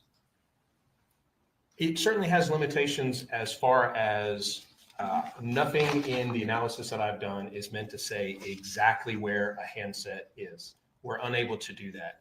Again, I talked about inclusion and exclusion, that we know the general service area of a cell site, and so we include and exclude locations. But the limitation to the effect of we cannot say exactly where a handset is correct.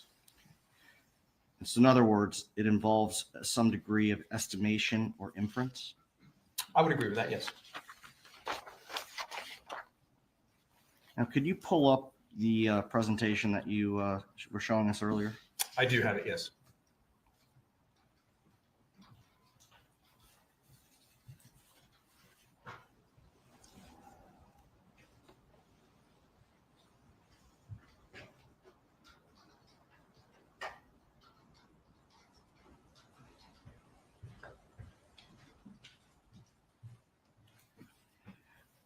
I want you to turn, let's start with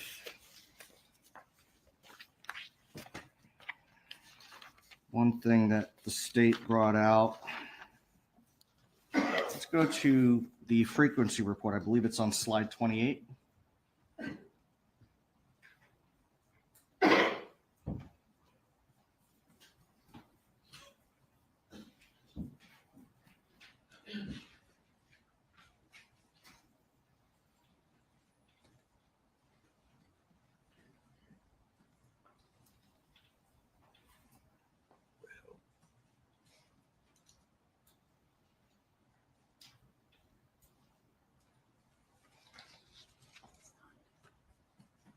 Apologies, a little trouble getting back there.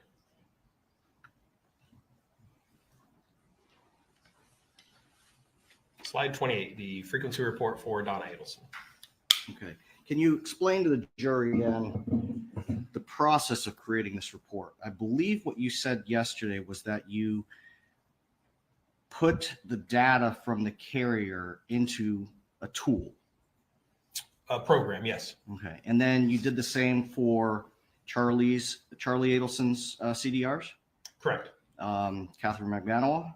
Correct. Sigfredo Garcia? Yes. Luis Rivera? Yes. Anyone else? Really, most any set of records that we had, the frequency report is one of the first things and most basic things that we do with the records.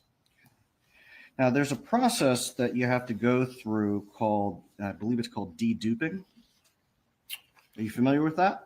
It depends on which way you're referring to it. Okay. Well, when you're talking about call detail records and frequency analysis, there's a way, and I think you gave us an example yesterday on some of your slides about how one communication event can show up multiple times. Correct. So we do see with certain carriers that a call that comes in that is routed maybe to voicemail creates multiple events and it creates multiple records. And some of those will be tied to the same number. Some of them are tied to kind of a not fictitious, but a routing phone number. So they will really count against the frequency for a particular target. But as I mentioned, these frequency reports are very general ideas of relationships and associations. So for these, we mentioned that it does include things like miscommunications, calls that went to voicemail. It may include the multiple events because those things are generally distributed equally across all the calls. It's not just one phone that's going to create those multiple entries. All phones calling in should create about the same things. So it's certainly not meant to be an exact number of communications. It's just an idea of, again, kind of relevance and association. Okay, so in that vein, if you could look at, let's see.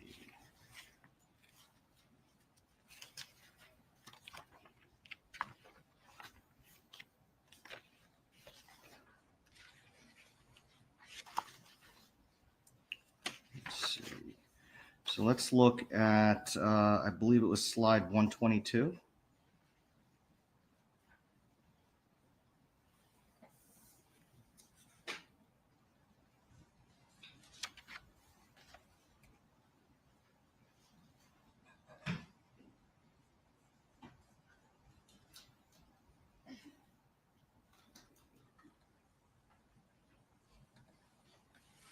Yes. Okay, now with respect to this slide, have you gone into the data and manually removed duplicate events? I have, yes. And the same with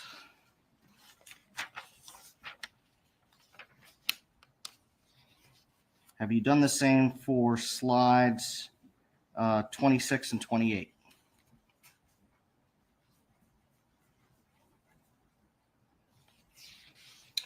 Slide 26 is the frequency report for Charlie Adelson, and I believe that 28 is, again, Donna Adelson's. No, I have not removed duplicate events from these frequency reports. So those aren't accurate. They are accurate. They accurately represent from the call detail records every time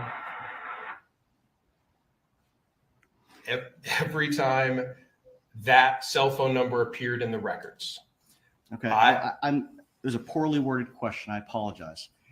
It's not accurate in the sense that there are not 80 actual communications between my client and her son.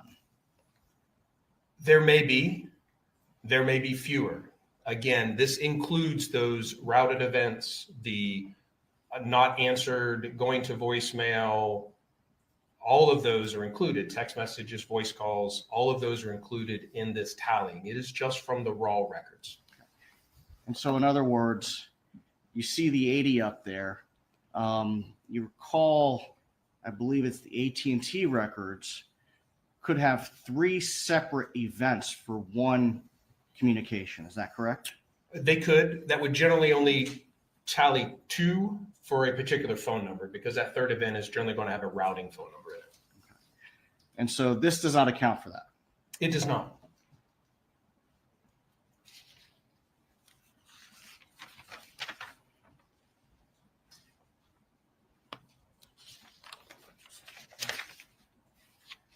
I believe on slide 98, if you could turn to that.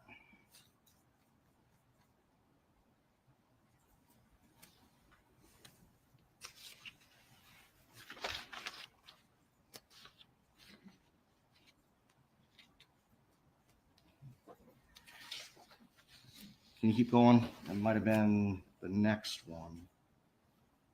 Erase this text after you read it. Was the text erased? The text was still in the iCloud return, so I could not tell you if it was deleted from the device or not. You never got the handset that iCloud is associated with. That is correct. And that would be Charlie's phone. Correct.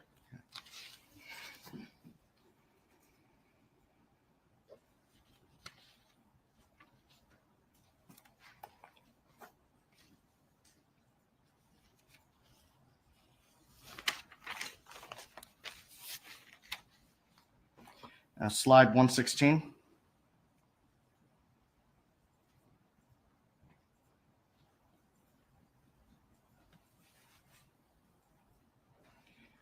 Okay, looks like on this one, there are 2 conversations between Charlie Adelson and Catherine McBanowa, correct? One is an attempt. So as it says, Charlie attempts. Catherine, this was an inbound that I don't believe was answered, or that any actual communications occurred. Well, okay, so the one event, we don't know what was discussed, do we? We do not know.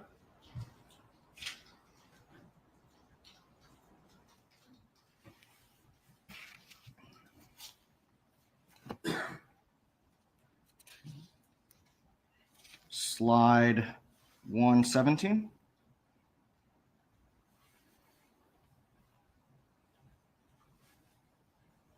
We don't know what was discussed between Charlie and whomever he was speaking with at the Adelson residence, do we?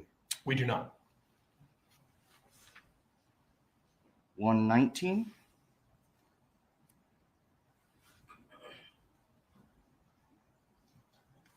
We don't know what was discussed between Harvey Adelson and Charlie Adelson. We do not. 120.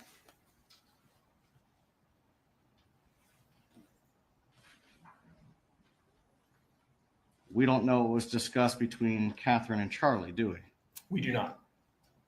And we don't have the content of the text messages data indicates took place. That's correct.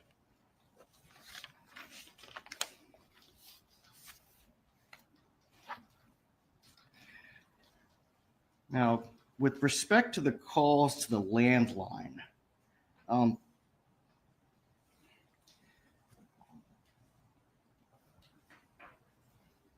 do you know anything about the signal strength for the Adelson residents in Coral Springs, as far as their ability to connect with local towers back in 2014? I only know what I have seen from looking at different sets of records. I know that their handsets have events with location that are consistent with their home on a fairly regular basis. I can do analysis and determine if the handsets are home or not. So as to whether that's great signal or not, there are a number of events their handsets are creating with cell sites near their residence that would be consistent with their residence. I know that there are parts of my house where I can have a conversation, but if I walk into the garage, I don't have a good signal. You don't know where in the house that they were to have any sort of conversation in their home. I do not.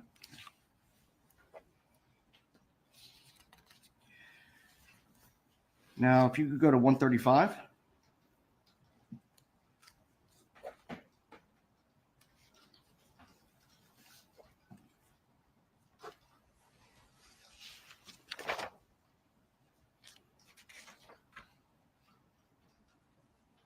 And advance one.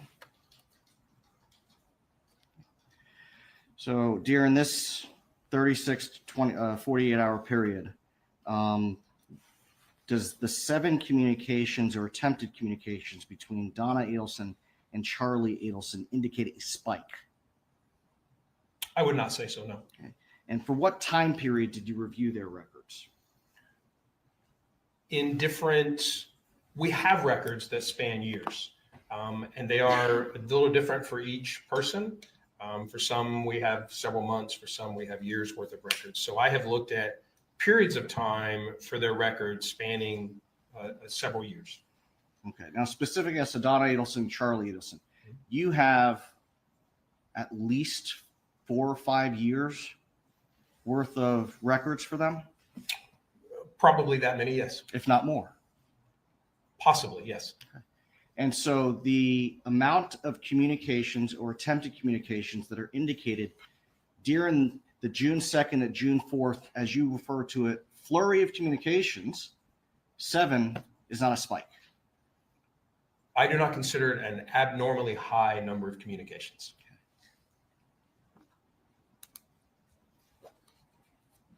Now, same with respect to the July trip. Can you advance to that slide, please?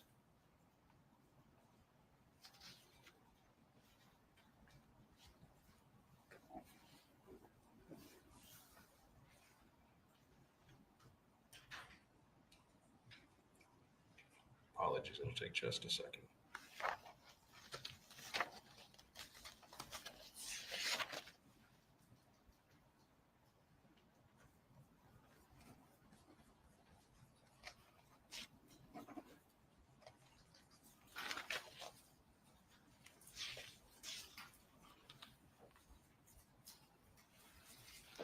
I believe that's what you're looking for. Yes. Now, again, this is approximately 38 hours time period. Correct. The 4 communications or attempted communications between my client and her son, those do not represent a spike, do they? They do not. And so the flurry of communications that you testified to earlier, at least as it pertains to my client and her son, did not take place, did it?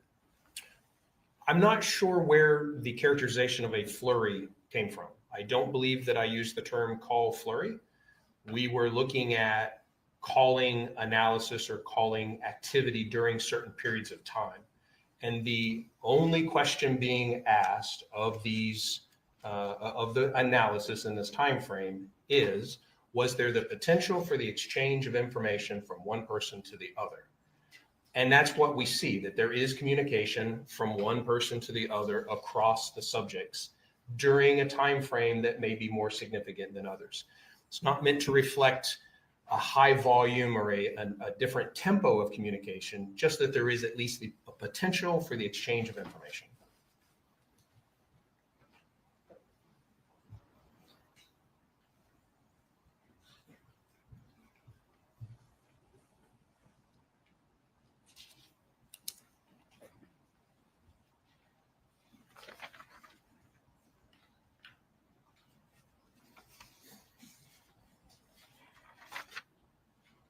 Now,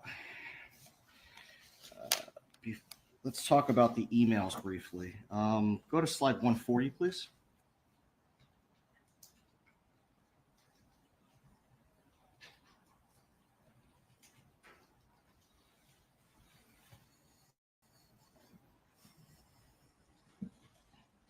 Now, you testified this morning that this was sent out. Now, Evite is an online platform where anyone can go in and create an event and send out invitations, correct? That's correct. Back in 2014, do you have any personal knowledge as to how that website operated? In 2014, I do not.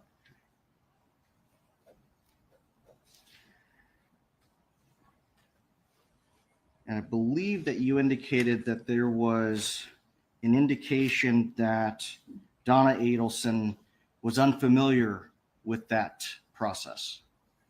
Correct.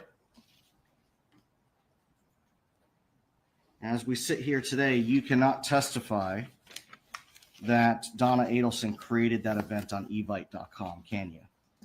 I can only testify as to the email where she asked if her invitations had been sent yet, and where she describes how she entered the contacts, how she entered the invitees as contacts. That's the only thing that I can take from that email. Now, also with respect to the emails, there were quite a few search warrants done for email accounts in this case, correct? Yes. How many emails were recovered during this investigation? Oh, how many, like total number? Yes. Oh, hundreds of thousands.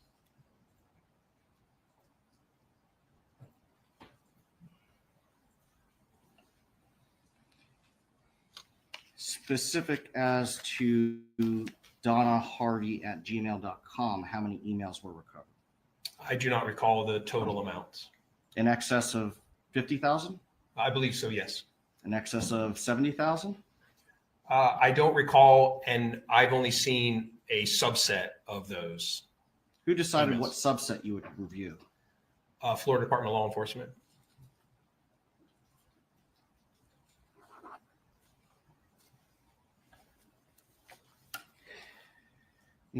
Let's look at slide 143.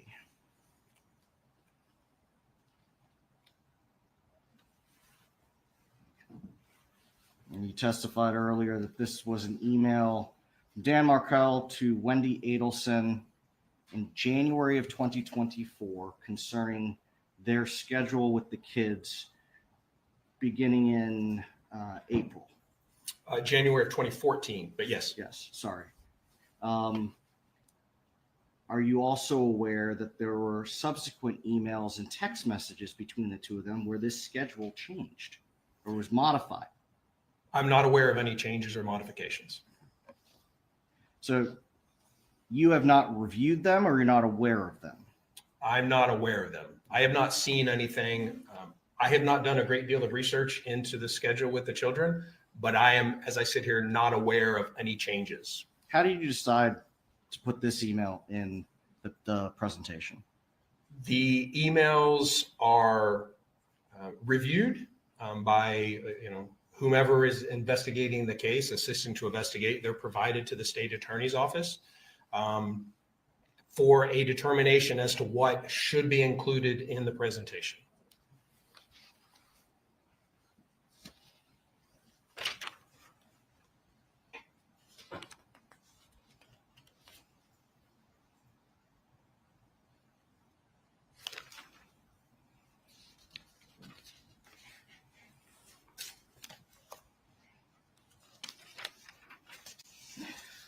With respect to Wendi Adelson's phone, are there different types of extractions that can be done on these devices? Yes, there are different sort of levels of forensic examinations that can be done. Yes. And what are those levels? Well, it kind of varies by device, by time period, by forensic tool, but we generally talk about a logical, extraction where we're kind of, we're taking the majority of information we can get access to kind of in a logical fashion. If this appears to be a text message, it's a text message. Phone call is a phone call. It is not as thorough as generally what we may consider a file system or a full file system extraction. So those are kind of the basics. Which one is preferable when conducting an investigation? We want the most detail that we can get. And the most detailed for most handsets is going to be a full extraction, correct? It would be, but there are a number of things that may prohibit us from getting that full file system or full extraction. Encryption, passwords that cannot be broken, phones that are not supported by forensic tools. We frequently want the full extraction, but are unable to get it. Now let's talk about Wendi Adelson's phone. Her phone was searched pursuant to consent, correct? I believe that's correct. And there were no limitations to that consent. I am not the one who obtained the consent or did the examination, so I don't believe there were, but I don't have firsthand knowledge of that. Okay, well, I believe, are you aware that Wendi Adelson gave a lengthy statement to investigators? Yes. During the course of that interview, she voluntarily provided her cell phone for extraction. Again, I believe that is correct. And are you aware that she put any limitations on that extraction? I'm not aware of any limitations. And so what type of extraction was done on her device? A logical extraction.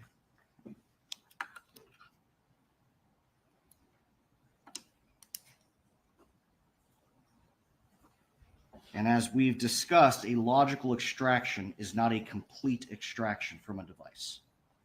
It generally has less information, correct?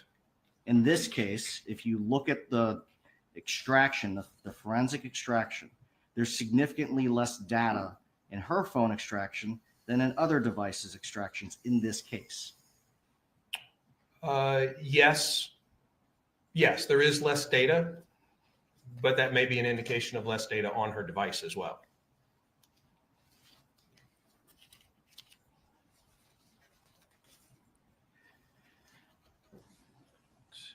I want to talk about the morning of July 18th of 2014. I didn't write down the slide number, but you indicated earlier that, and you had a slide that Wendi called Donna, Donna called Wendi. Can you pull that up? I can. Thank you.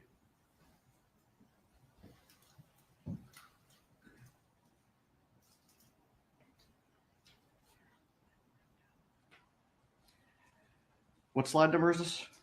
This is slide 196. Thank you. So slide 196, your analysis reveals that Wendi called her mother first, correct? Well, these calls are as noted, at the same time. So they're both at 8:09. And one of the limitations we have with some of the sets of records we have is that some were provided with only hours and minutes of call, and some were provided with hours, minutes, and seconds. So these calls actually occurred in the same minute, but it's possible that Donna's call was first. Don't you have records that indicate seconds? We do have records that indicate Specific seconds. for this day? I don't know if we have specific for this day. We have multiple sets of records and multiple overlapping sets of records.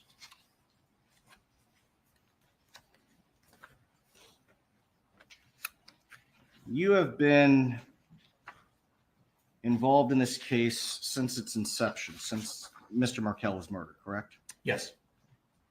And it's typically in your field best to use records that have more data rather than less, correct? Generally, yes. Okay.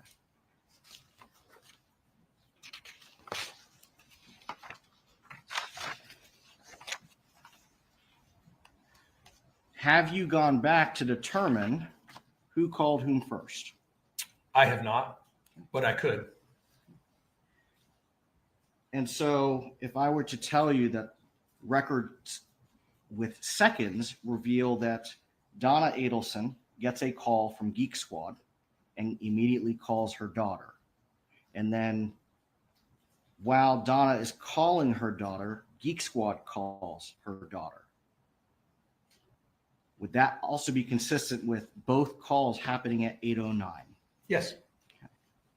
And by using the records with more information, you would be able to present this in an accurate order, would you not?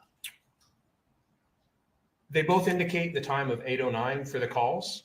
And as discussed or as presented, hopefully, that there was a phone tag that occurred here at 8:09. And so that, yes.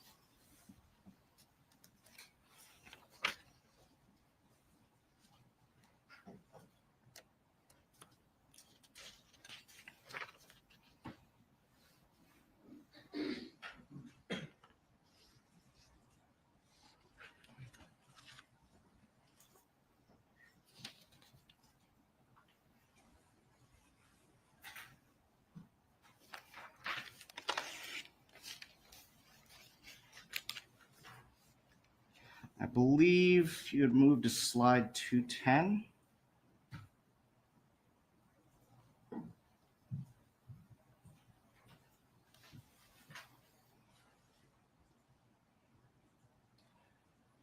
Now, this is after the text message exchange between Wendi Adelson and Dan Markel, correct? Correct. And that's the one where after Mr. Markel had left a voicemail for Wendi texts him and saying, swimming won't work today because I'm picking the kids up at 3:30. Correct. And then they kind of have a disagreement about the time that Wendi can pick the boys up. They do. After Wendi gets that information from Mr. Markel, she then calls her brother. Correct. She didn't call her mother. No.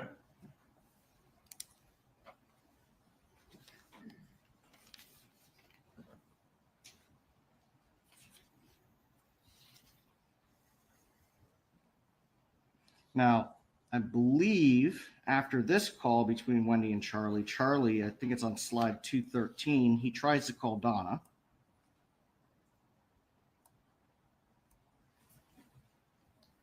Correct. 30 seconds, that indicates to you that the call did not connect. More than likely.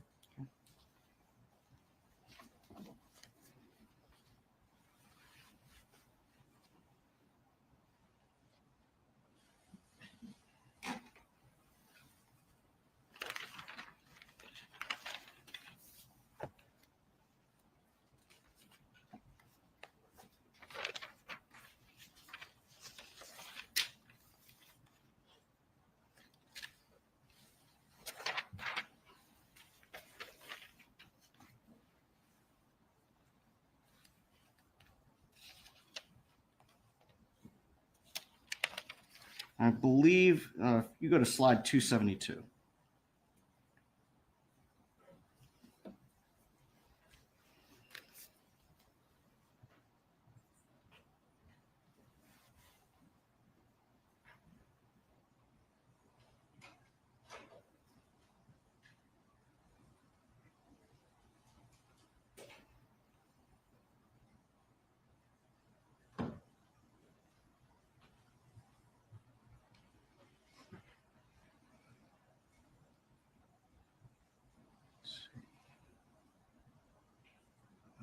May have gotten the slide wrong. If you can back up a couple of slides, please.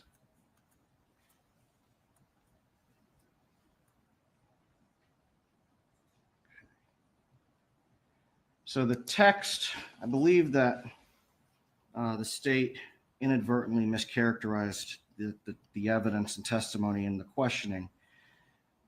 The last connection to a cell tower for Donna Adelson was at 8:59, not 8:35, correct? For 8:59 for location, like location that we would use. Yes. I don't recall an 859 event. I'm sorry. So you have the 859 as the text message, That's correct. and that's from Charlie Adelson's iCloud. That is correct. And you don't get location from that. We do not. And so probably important to point out, some of these are chats. So they're actually occurring over the data network. They're iMessage versus carrier-based text messaging, where we're more likely to see locations associated with text. So with the iCloud and knowing that those are traversing the iMessage or the Apple network, it's common for us not to have locations attached to those. So in that regard, iMessages aren't going to show up in call detail records. They do not.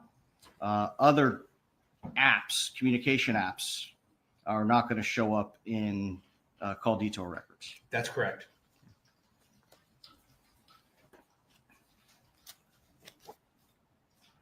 Now, this tragedy took place a little over 11 years ago, correct?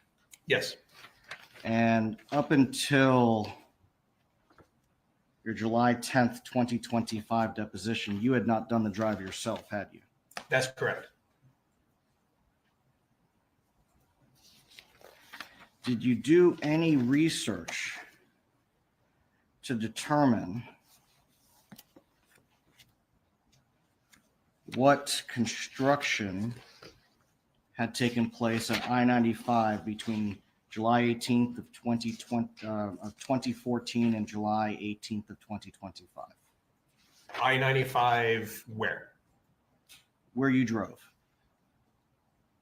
Not the, I know that there was a number of changes to I-95 at the area where it separates from the turnpike, the Florida Turnpike.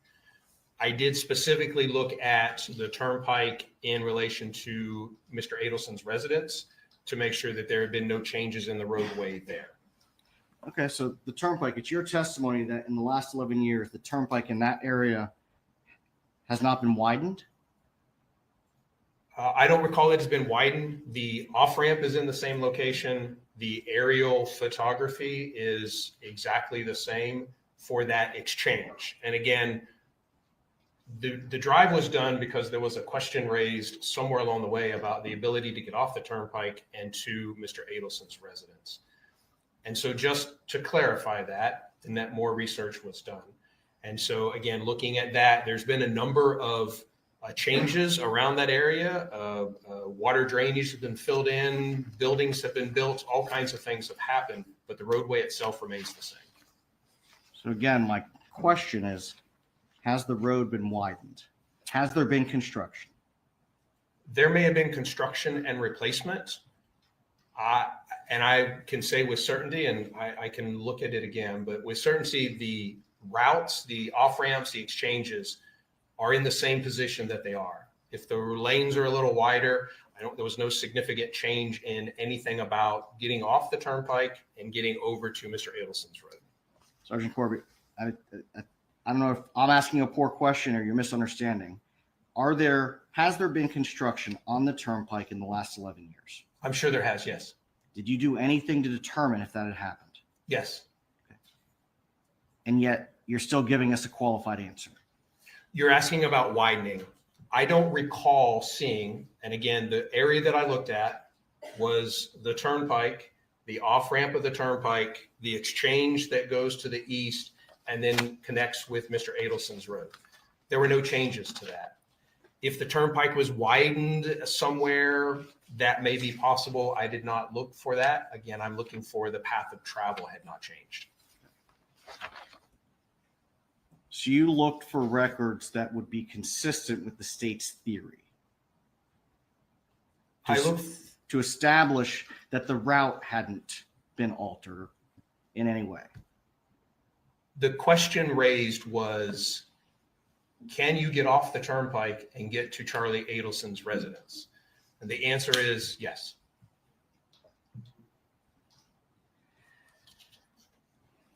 Now, what were the traffic conditions on July 18th of 2014? I do not know. Did you do anything to try to find that out? I did. And what did you do? I tried to research through Department of Transportation if they had traffic and crash data going back that far, and I did not find any. Is that because the retention period had been exceeded? Most likely, yes. What is a retention period? I do not know the exact retention period. No. Tell us what is a retention period? I'm sorry. A retention period would be a policy of a holder of information for how long they hold that. And so carriers have retention periods for their cell phone records. It may be 1 year. And after 1 year, they purge that data. Could be 2 years, could be 10 years. But that retention period or is a policy for how long they retain records. And so as we sit here today, do you know the retention period for DHS&B to keep accident records? I do not. What about construction records for I-95 and the Turnpike? I do not. Did you do anything to collect construction records for I-95 or the Turnpike between July 18th of 2014 and the present day? No. How many lanes were on 95 between my client's residence in Miami Beach and her son's residence back in 2014? I do not know the exact number. What about now? It varies. There were 6 or more in certain places. There was construction going on when I drove. What about the Turnpike? How many lanes were on the Turnpike back in 2014? Again, varies by the location where you're at, but 2 to 3 in any direction. And what about now? Same now. Let's say same now. Depending upon where we're talking about. So I'm looking at a very narrow stretch of the Turnpike. Talk about the Turnpike, it's in entirety. I'm sure it's undergone a lot of changes. Now, when you did this drive, you had gas in your car, correct? I did. You did not have to stop for gas while you're doing this test drive, did you? During those particular sessions or sections, no, I did not. You had snacks with you? I did. So you didn't have to stop for snacks? I did not have to. Did you stop for any meals along the way during this drive test? During these particular sessions or sections of road travel, no, I did not. And there's a reason I'm going to ask this question. How old were you at the time you did this test? 55. So not in your 60s, not in your 70s. Not quite.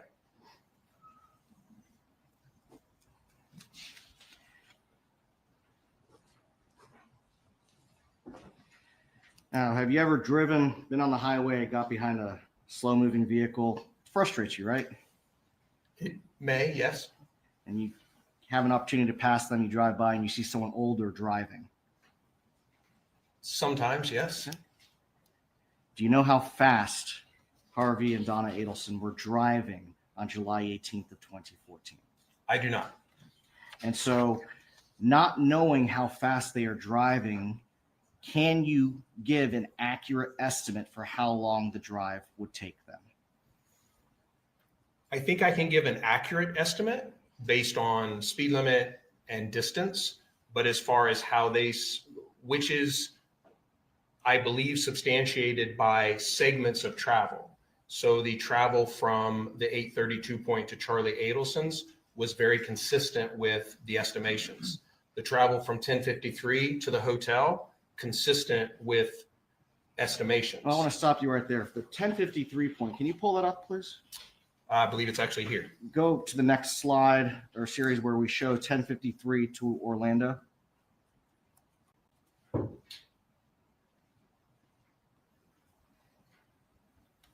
Perfect. That section of the Turnpike is not as in an area that is as densely populated as the section to the south, is it? It's not. And so the section south on the Turnpike, you're going to get more commuter traffic than you will in this section, correct? I would agree with that, yes. And so you're not going to necessarily be in a stop and go traffic as you would if you were to the south. Usually.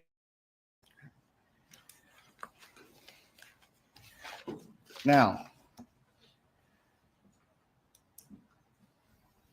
Was anything done? Let me ask this differently. Do you know whether or not at the time Donna and Harvey Adelson left their apartment on Miami Beach to start driving north, had they eaten dinner? I do not know. Did they have a full tank of gas? Do not know. How many times did they stop to go to the bathroom? Do not know. Did they stop to get coffee? They may have. This was late night. I did. And you're much younger than they were at the time. You stopped for coffee. I did.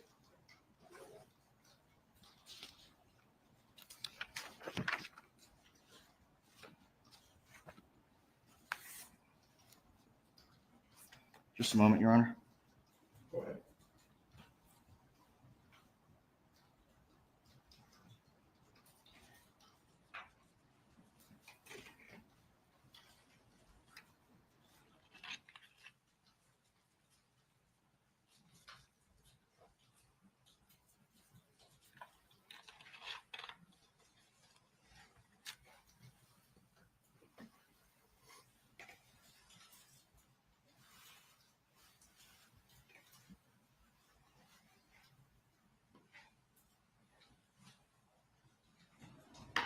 Sergeant Corbitt, you just made a statement that I believe your deposition testimony contradicted. You said the time that it would take to get from their residence to Charlie Adelson's residence.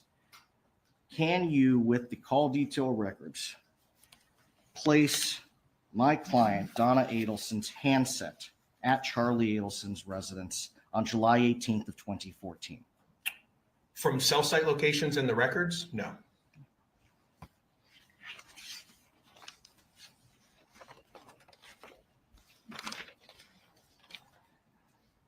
And at no point on July 18th of 2014 can you place Donna Adelson's handset and or Harvey Adelson's handset connecting to the same cell site at the same time as Charlie Adelson's handset?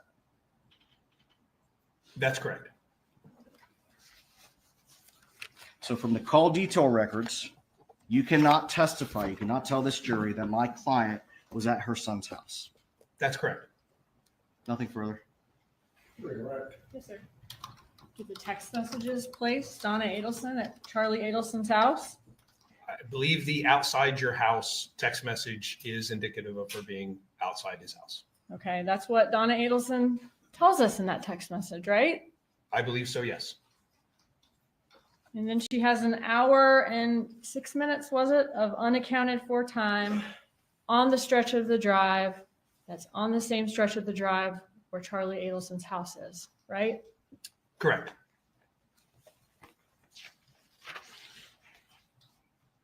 You got lots of, and did you do this drive in 2025 because the defense questioned the fact that you hadn't done it, didn't know if you could do it in the 2025 depot?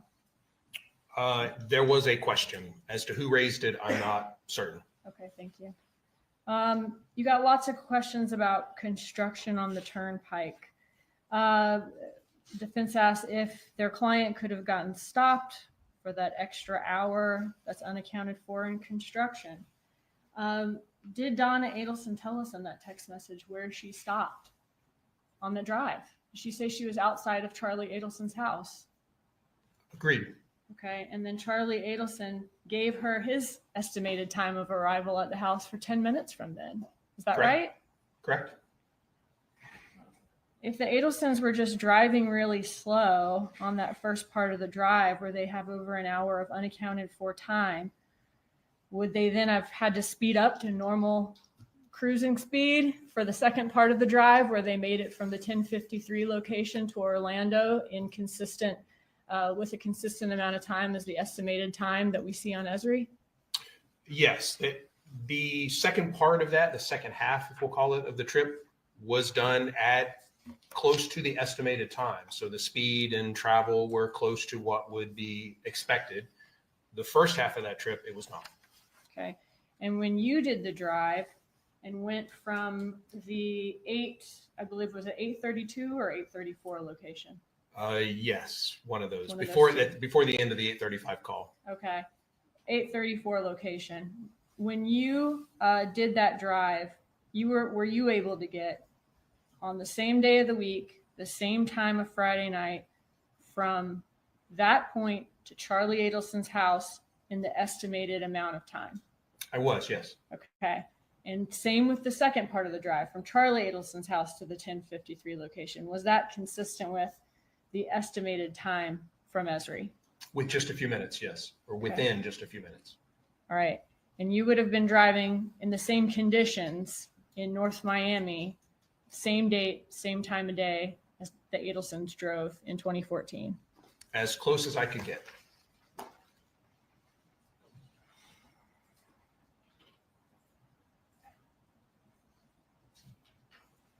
And did you say in the emails for the Evite that Donna Adelson told Evite that she entered the invitees as contacts?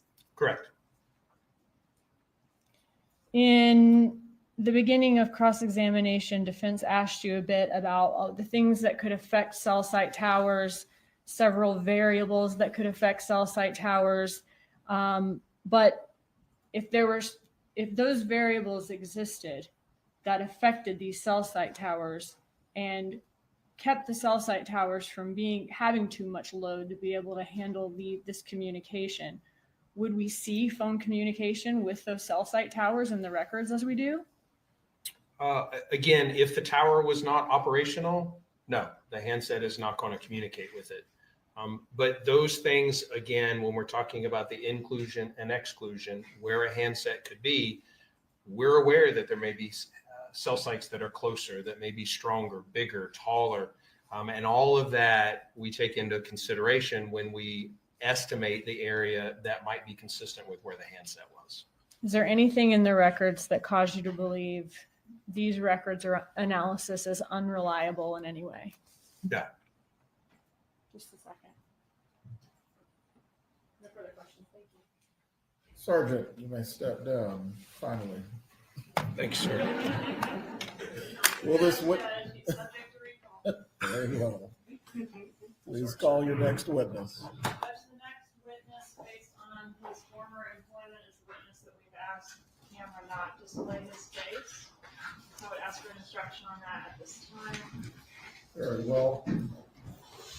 The witness's face is not to be displayed based on his prior employment in law enforcement. Certainly his voice and audio may be broadcast, but not his face.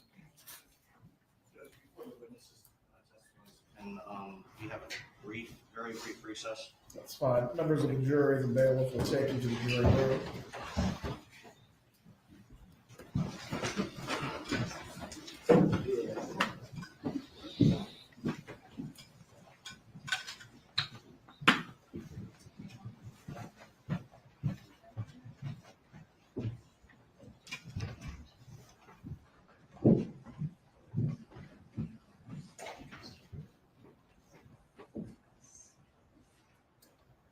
You all can be seated. Please use the restroom or stretch your legs now if you need to before we resume with the testimony.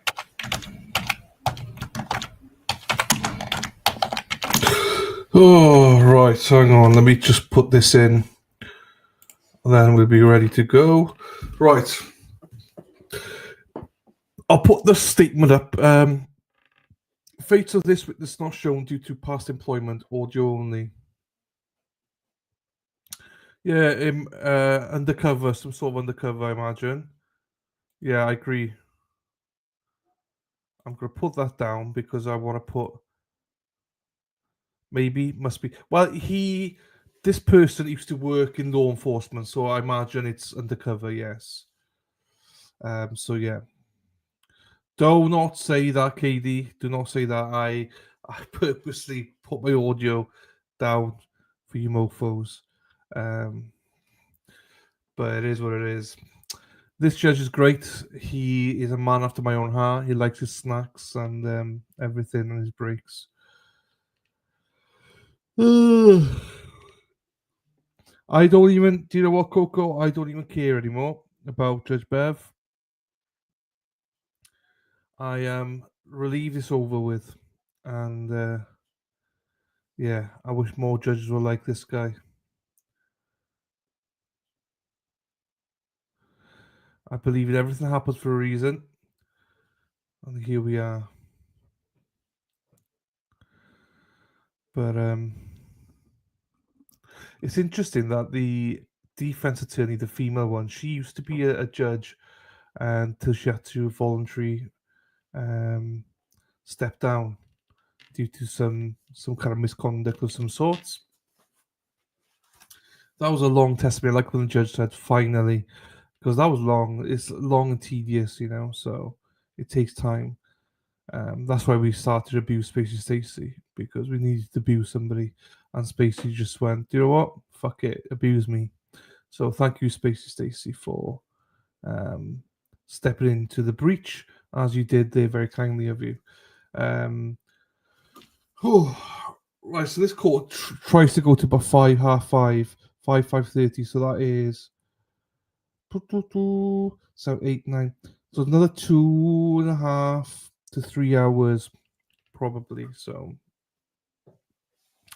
it's long days, but it's good days. So I imagine there's no, like in Massachusetts, obviously, for example, there is trade unions and stuff like that involved. I imagine there's not as much here. There's more flexible here in Florida, because in Florida they can just do whatever they want. They can deliberate all night long. They don't set time limits or anything. So I imagine that the court personnel have no like restrictions where they have to work certain hours and no more. I imagine it's a case of no work until it stops. But then I imagine they also get paid very, very well as well for overtime. So that's another big difference, I suppose. Yeah. I keep forgetting that this is so many years ago. So it's hard to remember everything. Right, Sarah P.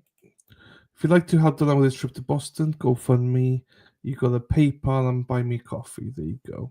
If anyone wants to support the channel, never required, but always appreciated. And also, Sarah P. Welcome everyone. Thanks for joining. Please hit the like button, subscribe, and hit the notification bell on the way in or on the way out, whichever one happens to come first. Come first. Obviously, come in on the way in.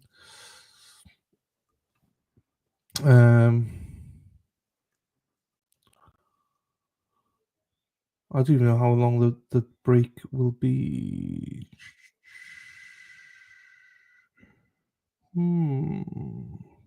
As you can tell, I'm a bit tired today.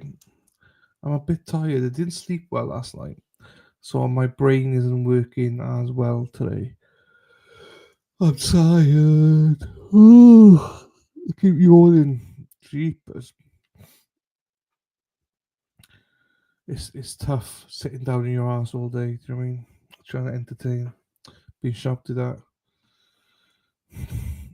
But yeah, obviously, again, just to reiterate in there, Minnesota thoughts go to those who died today and those in critical condition and everything. Rhonda, I am tired. If I'm being honest with you, I am tired today. I got no energy today. I'm totally relying on the chat today to get me through. That's why I jumped on Spacey Stacey when she came in. I was like, right, we're going to abuse Spacey Stacey. No, no, I don't think so, Dana. I just think it's one of those things that last couple of nights, that's all. It's fine though. I don't think it's a machine issue. I don't think it's a machine issue. It's just being wide awake type of thing, like 4 a.m. and 5 a.m. So, Coco, me too, MA is so corrupt. Massachusetts is so corrupt. Every state is friggin' so corrupt. I'm sorry, Coco. I'm sorry. Yeah, that's my bad. That's my problem of yawning. I gotta rub my eyes. Ugh.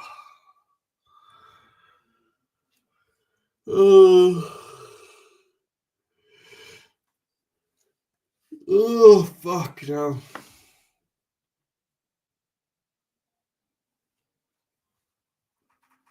Could be seasons. Change it, maybe. I have no idea, to be honest with you. I've been, I've been like go to bed late and stuff as well. I've not helped myself, to be quite honest with you. I need to be better. I mean, imagine how I will be when I'm Dayton's age. I mean, Dayton's 65. Oh, sorry, 67. I think Dana is now. So when I get to that age in about 20 odd years, I probably won't be sleeping well, So. But whenever we struggle on the stream, you know what happens, people. You know whose fault it is. Exactly. It's always Dana's fault. So, yeah, my lack of sleep is. So what we should do is, we can't show the face of the witness, so I might just leave it at that because we don't get to see anything anyway. So, might just leave it at that. Just go, hey. So imagine this witness is undercover. The next witness, or it used to be undercover or something. Fuck, I'm sorry. Ugh. Whenever I see Dana in the chat, I get tired. I get bored. Dana makes me sleep. Unbelievable.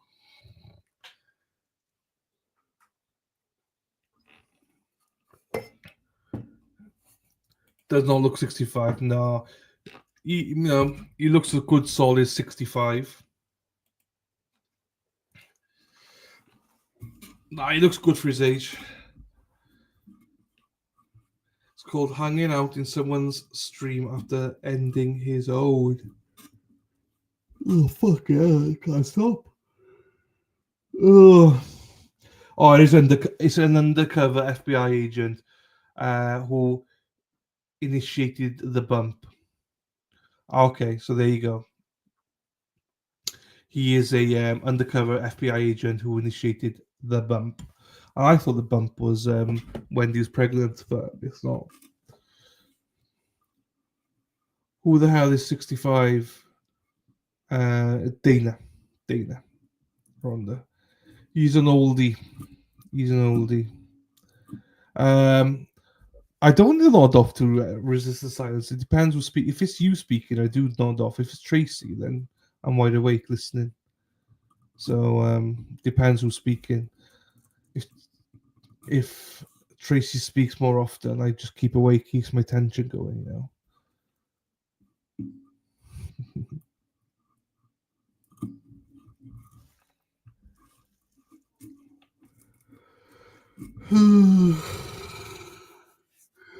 Last night, Coco, you missed an echoing. As Robin says, the echo was bad last night. Dana's fault. There was a show last night. Dennis and Brenda were on last night, Coco. I watched it this morning. It was a good show. I popped on for like 5 minutes. But there's echo. But yeah, good show. I love that though. Do you know when there's an echo on the show? I love it because it's authentic. It's authentic.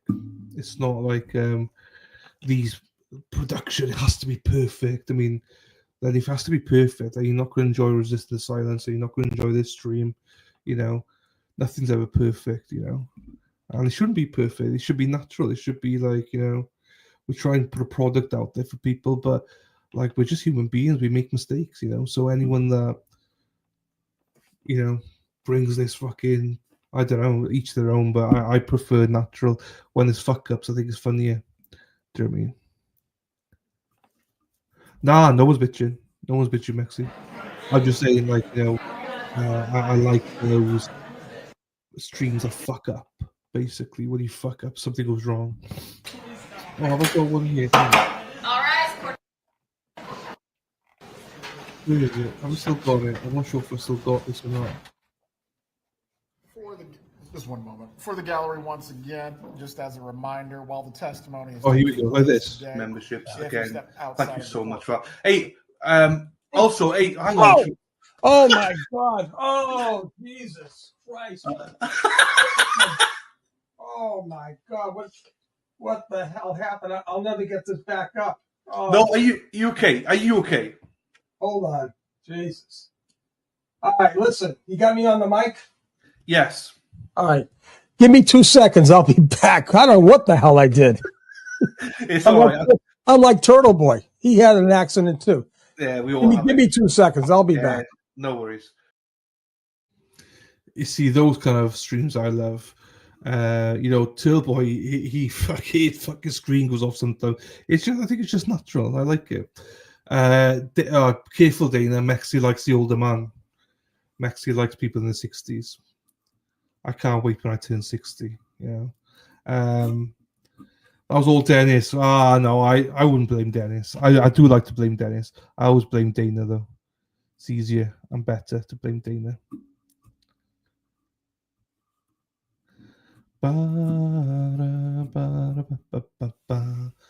Blew the Chevy to the levee, but the levee was gone.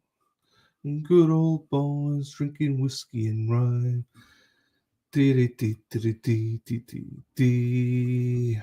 Bum, bum, bum, bum, bum, bum, bum. Backstreet's right, all right. Da, da, da, da, da, da. Hey, hey, everybody, everywhere. Jump around like you just don't care. Spacey Stacy, she fucks up. Then we got Robin G and Maxi Taxi in the house. Ooh. Dennis Sweeney watching Proctor's hearing. Oh, Maxi Taxi, Rhonda Hinkley, bow, bow, 64 and a half, bow, bow, Dana Leonard, bow, bow, I didn't make a deal with the devil. Good jeans are a bit tighter these days. The jeans, that is. Dana. Dave and Burger from Oregon, who's 70. Yep. Dave was 69 years old for 2 years, and then finally he said he was 70. So, yeah, you're over the... Well, no, actually, Mexi, 70? 70 is a good age, isn't it? And he played the guitar, let me know where to drop the undies. Look at Mexi Taxi. Nothing but a horn dog. Mexi all the time. Dennis has been in here quite a few times today. He's been in and out. Right. On 69 on hump day, KD. KD loves the hump on hump day. Oh, friggin' Nora.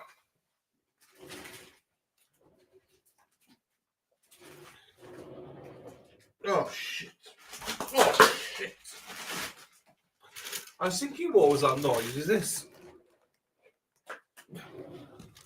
I'll have to write a new song this December. Lots of new names. There is. Lots of names though. They've gone. So yeah, we won't be playing that anymore with lots of those names.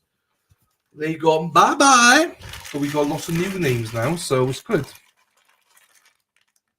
It's good. Out with the old, in with the new, they say. And that's good. It's always nice to have turnaround, refreshing.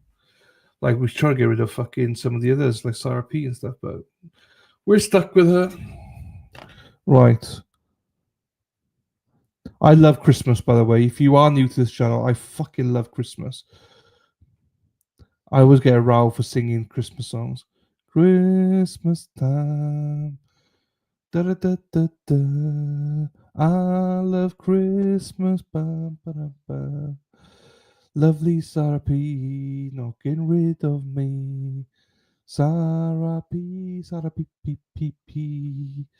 Sarah P, Maxi This case on April 19th of 2016. Fuck. I was. Can you Right. explain what What's the going on? operation was? My role in the operation was that May I interrupt you for just one moment? Could we approach, Your Honor? Motherfucker, what's his name? What the fuck's his name? Right.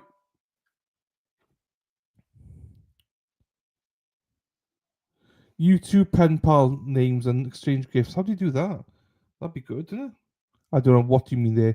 But thank you for Mexi Sexy has volunteered to organise it. Thank you, Mexi. I appreciate you. Mexi's definitely a giver. Hey, hey, Mexi. Mexi Texi. She's a giver. Hey, Todd. Todd's back again. Lovely Todd.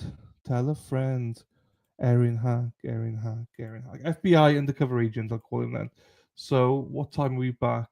6:11. Say, fuck it. 6:11. You see, when I start singing, the chat goes down. People leave, but I ain't changing. Undercover agent. I put in brackets the bump. The bump. The bump is on fire. The bump. The bump is on fire. Like the gilf. The gilf is on fire. Hey, hey, hey, hey. Bow, wow, wow, wow, wow. Right, let me do that then. Oh shit! Oh my god, I can't believe it. I fucked up this stream and I don't know how. It's Dana's fault, I know, I can feel it. Ba ba ba ba ba ba ba ba ba.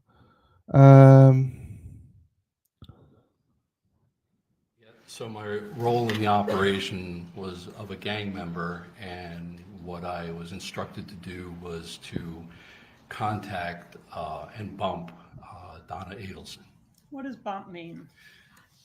A bump is a law enforcement operation during which an undercover agent or an undercover police officer would conduct a face-to-face meeting or encounter with a subject or a person of interest in an investigation. And what we look for, the results we look to get would be one or a combination of either I would try to extract, or the undercover would try to extract information, or they would try to pass on information, or possibly set up a future meeting with the individual, or tickle a wire or a telephonic intercept, or tickle a wire. In this case, was it an attempt to tickle a wire? Yes, it was. Okay, so we had a wiretap going at the time that you did the bump. Yes. Okay. And what does tickle the wire mean? Well, when you tickle the wires, when you're doing a Title III, what we call a Title III, a phone intercept, and there's not much activity going on that phone intercept, what you want to do is approach somebody and see if they will start talking about whatever the investigation is looking into. All right. So you were asked to approach Donna Adelson. Is that what you did? That is correct. Where did that happen? I believe that happened in South Miami, somewhere near her residence. Okay. And did you just walk up to her on the street, sidewalk? I did. Okay. And what did you do? Well, I was instructed to walk up to her and engage her in small discussion as to why I was meeting with her, and then eventually handing her a flyer. Okay. Is that what you did? Yes. Okay. And was, I'm going to show you the flyer. I've marked as States Exhibit 83.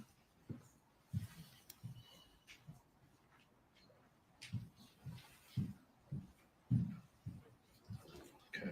Is that what you And then Mrs. Adelson? This is it, yes. Judge, I'd ask to introduce States 83. States 83 is admitted. Erin Hatchie drives a bus, yellow bus, yellow bus. Erin Hatchie drives a bus all day long.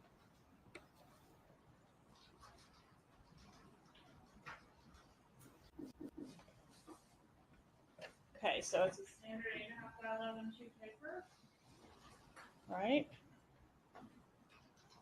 Regular piece of paper, Yes, okay? With a printout of an article relating to the murder of Dan Markel, is that Uh, right? that is correct. And at this time, it's been a couple of years since the murder of Mr. Markel. Yes. And over here in handwritten, can you say what was printed there? Yes, just call and text, and that's my undercover cell phone number and the $5,000 which was being asked for. Okay, and this cell phone number that it belongs to the phone number that's written here, are you personally going to carry that around and answer it if someone calls it? That is correct. That's solely in my hands, and I'm the only one answering. Or Right. a voicemail would answer. And is there something you need to do if that occurs to record the phone call in question? Well, the way, and I can't reveal too much tradecraft, but if I received a call and it went to voicemail, it would do a remote recording. It wouldn't be on the actual phone. So I didn't have access to any voicemails. Okay, but if you're going to take the call, is there something you do that causes the call to be recorded? Well, yes, I had to do something on the phone. All right. Was the interaction, the bump that we're referring to it as, where you approached Donna Adelson and spoke with her, was that audio recorded? It was audio and video recorded, yes. How was it recorded? I had an audio and video on my person, and I believe the surveillance security team also recorded that.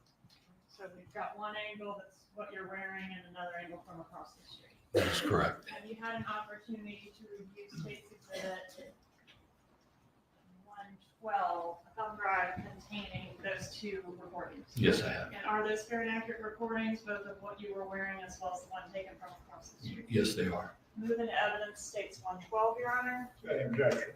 No objection. States 112 is admitted. I'm showing you States 117. Are there your initials on 117? Yes, they are. Okay. Were there phone calls that were made from or to the phone number on the phone flyer in connection with this investigation? Yes. Are those phone calls contained on State's Exhibit 117? Yes, they are. Moving to evidence, States 117, Your Honor. Any objection? No objection. States 117 is admitted. And States 117, those are all the phone calls associated with this number on the sheet here. We've got one from you to the Adelson Institute Family Business. Recall that? Yes, I do. Okay. And then one from Charlie Adelson to this phone number. Is that right? Yes. And one from Donna Adelson to this phone number, correct? Yes, correct. Okay. And those are all the phone calls. Nobody else called the number during the course of this operation that was answered. That was Agree? answered. Okay. Correct. There were a couple missed calls, right? Yes, that's correct. Okay. No further questions, Your Honor. Cross-examination.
I mean, the cameraman's risking it because if he just decides to bend down a little bit. Good afternoon, sir. Good afternoon. I have a question. Sure. When you indicated that you were playing the role of a gang member, what does that mean? Well, a gang member is anybody that's involved in any type of organization or regarding criminal activity, involved in criminal activity. Well, I know what a gang member is. I'm asking what were you going to do? What were you trying to portray yourself as? How was your demeanor? How were you going to act as a gang member? You mean during the bump? Yes, sir. I was actually very friendly. For the bump that was on the street? Yes. Okay. Mrs. Adelson told you that you scared her, didn't she? I think she was startled. I mean, I'm not good looking, so maybe that scared her. But Were you dressed up all pretty like you are today? no, ma'am. How were you dressed? Just jeans and t-shirt and open, I believe, like a bluish button down, open. Okay. When you say you were friendly to her, was that what you said? You were friendly to her? I was told to be very polite to her. And were you? I was. Did you invite her out to lunch? No, not exactly. Okay. The area that you met her at, how was that selected? That I don't have the specifics. Special Agent Pat Sanford would be better to answer that. Were you aware when you went out there that where you would run into her at that specific time of day? I mean, you just didn't stand there all day waiting for her, right? I did not. Okay. You knew a specific time in general that you thought you would see her there, correct? The investigative team, I'm sure, did their homework and they knew. So, Okay. Are you aware that that's the route that she took from where she was living down the block to pick up her grandchildren from school? I was made aware of that, yes. Thank you. Now, in the bump with the flyer that you handed to Miss Adelson, you had some information on there, $5,000. And when you spoke to her, what did you say to her? Well, when I engaged her, to the best of my recollection, I said to her that we know that their problem up north had been taken care of, and that Katie and Tuto are being taken care of, and my brother Tato has not been taken care of. He and his family have not been taken care of, and that they should take care of him and his family, something to that effect, him and his family, like they are taking care of Katie and Tuto. And who's Tuto? Tuto, from what I understand, was Sigfredo Garcia. And who was Tato? Tato was Luis Rivera. You have a really interesting accent. Yeah, it's because I'm fluent in Spanish. Yes. Okay. Are you of Spanish descent or you just have learned that? I am. You are. Okay. Thank you. You do it very well. Thank you. So you tell her that you know that her family is taking care of Tuto and Katie, but not your brother Tato. Correct. And Tato is Luis Rivera. Correct. And he was incarcerated at that time. Correct. And you told her that in the Broward County Jail, the two of you have been together, right? I don't believe on the bump I said that. Okay. And you tell her that you need $5,000 to take care of Tato, correct? Correct. Okay. And she told you she didn't know what you were talking about. Well, during the bump, I didn't mention the 5,000 or anything. I didn't mention the money. The piece of paper said 5,000. Well, the paper did, but verbally I didn't say it to her. You said they needed to take care of Tato. Yes, but I didn't say the dollar amount. But you handed her a piece of paper and it did. had it on there, correct? Sure. Okay. Mhm. She didn't pay you the $5,000, did she? I don't believe they ever did. Okay. And that was on April the 19th of 2016, correct? I believe so. Okay. So that's the 19th. As of the 23rd, you still had not heard from Mrs. Adelson. And so you sent her a letter, did you not? That letter I did not physically do. That was the investigative team that wrote and sent that letter. Were you aware of it? At the time, I wasn't. Did you become aware of it? Later on, yes. Okay. And the gist of it was nobody had heard back from her, correct? I don't remember reading that letter.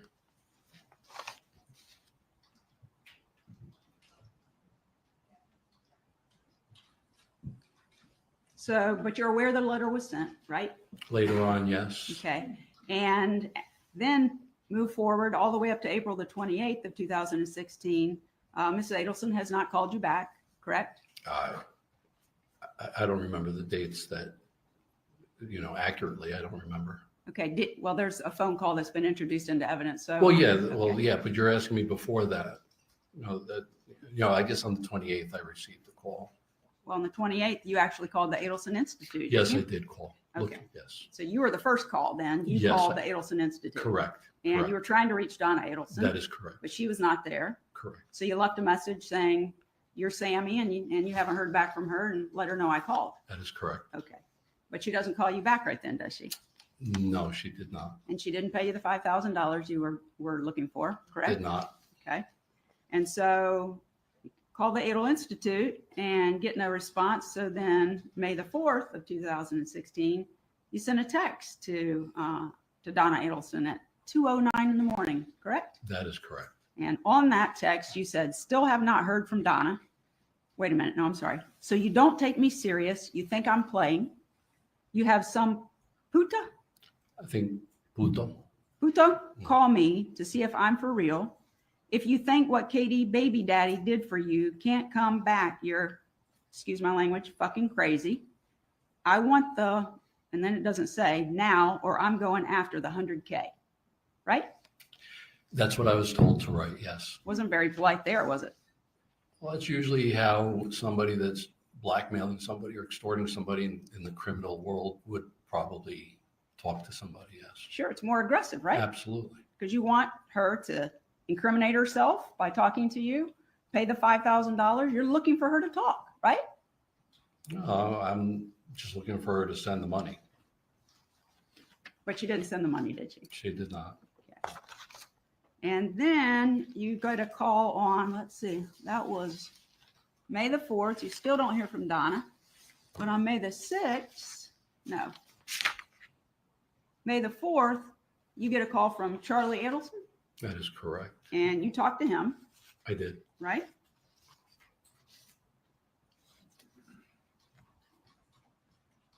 And that recording is in evidence, so we don't need to talk about that. But basically, you don't get anywhere with Charlie. He doesn't offer to pay you the $5,000, right? No, Did he offer to pay you the $5,000? no, he did not. Okay, thank you. And then finally, on May the 6th, Donna Adelson calls you back on that number that you had put on the paper, correct? That is correct. And we're going to listen to the call for another witness, but the gist of it is she's telling you tell her you know everything about everybody involved, right? Correct. And she tells you got the wrong person. I'm not involved, correct? She did. And she tells you, if you know everybody who is involved, go to the police, right? She just said, go get the money from it. She didn't say, if I know everybody. She just said, I believe she said, just go collect the money. Well, we'll play it so we'll know the exact Okay, words. But that's fine. she didn't offer to give you the $5,000 then. No, And she encouraged you to go get the $100,000, which was the reward at that time for she did. providing information regarding the homicide of Dan Markel. She did.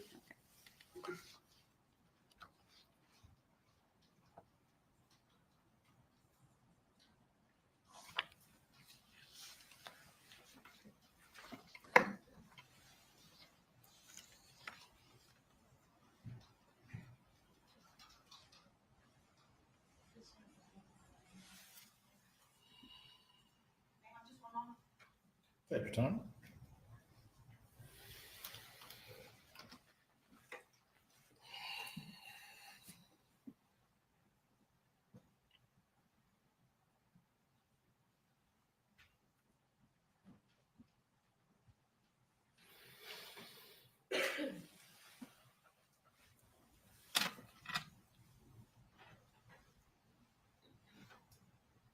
Thank you so much, sir. Have a good day. I'm done with my questions.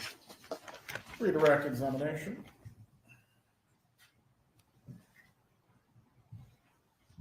So we're going to watch the video a little later with another witness, but did Donna Adelson have any children with her when you approached her? She did not. Okay, nothing further. Yeah, step down. Will the witness be recalled at all? You are released. Have a good day. Keep them under the state subpoena, so that we can follow in our case in chief. Please. Very well. The defense may call you as a witness. They will let you know if they choose to do so or not. Have a good day. My understanding is that we're to coordinate that through Investigator Newland at the state attorney's office. Yes. So we'll keep you informed. Please call your next witness. State calls Special Agent Bronstein.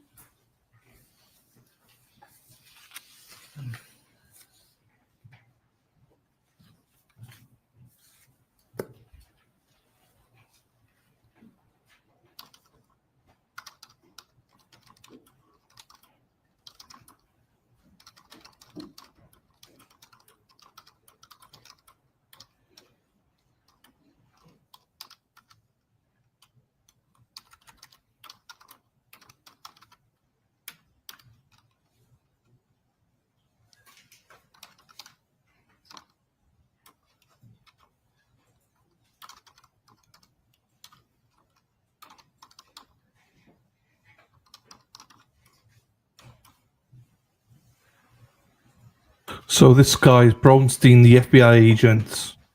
Please raise your right hand to be sworn, Special Agent. Do you swear or affirm the testimony you're about to give will be the truth? You may take your seat. Please speak loudly and clearly. You can adjust the microphone if you need to. You may examine when you're ready.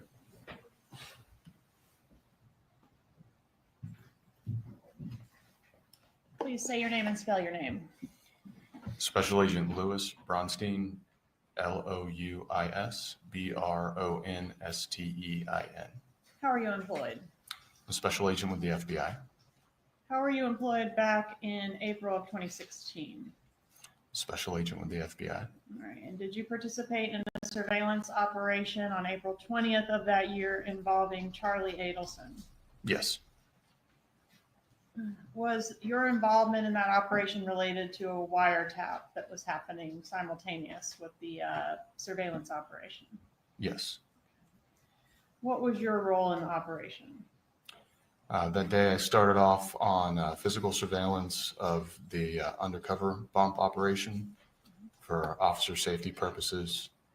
And then for the remainder of the day, I was to be available for surveillance as needed. Did you conduct some surveillance at a restaurant by the name of Dolce Vita in Miami? Yes. Where is that restaurant located?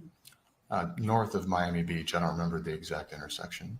Sunny Isles Beach, sound right? Yes. Are you from, I guess you said you did surveil the bump that took place earlier, right? Yes. Okay. And what was your objective at the Dolce Vita restaurant?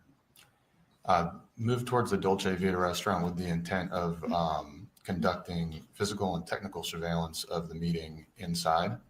Upon arrival in the parking lot, I met up with a technical agent from the FBI and received surveillance equipment in a bag. And I made my way into the restaurant and got situated as close as I could to Charlie and Katie. Were some photographs taken of, is it Charlie Adelson you're referencing and Katie Catherine McBanoa? Yes. Were some photographs taken of them outside the restaurant? I believe so. Okay, was that before or after the meeting that you're referencing? I don't know that I can speak to that. I was not doing photography at the time. All right, let me just show you what I've marked as State's Exhibit 137 to 140. Are you able to recognize these exhibits as photos of those two that were taken outside the restaurant where you did your surveillance on the occasion we're talking about? Yes. So make sure they're all very accurate.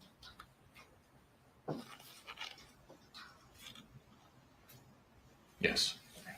Judge, at this time, I'd ask to move into evidence 137 through 140.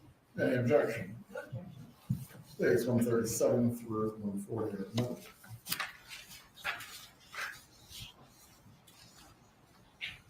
Publishing 137.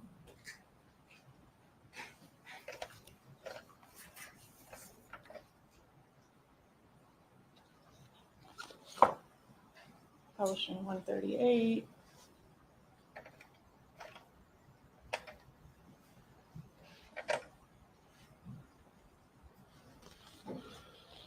Publishing 139.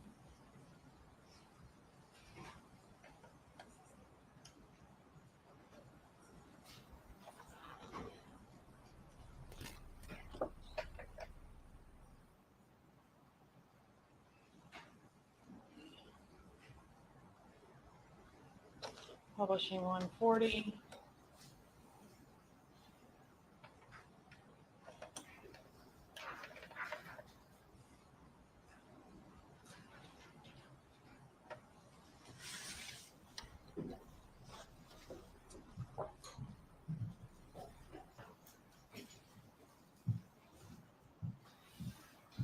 When you entered the restaurant, how close to the target subjects were you able to position yourself?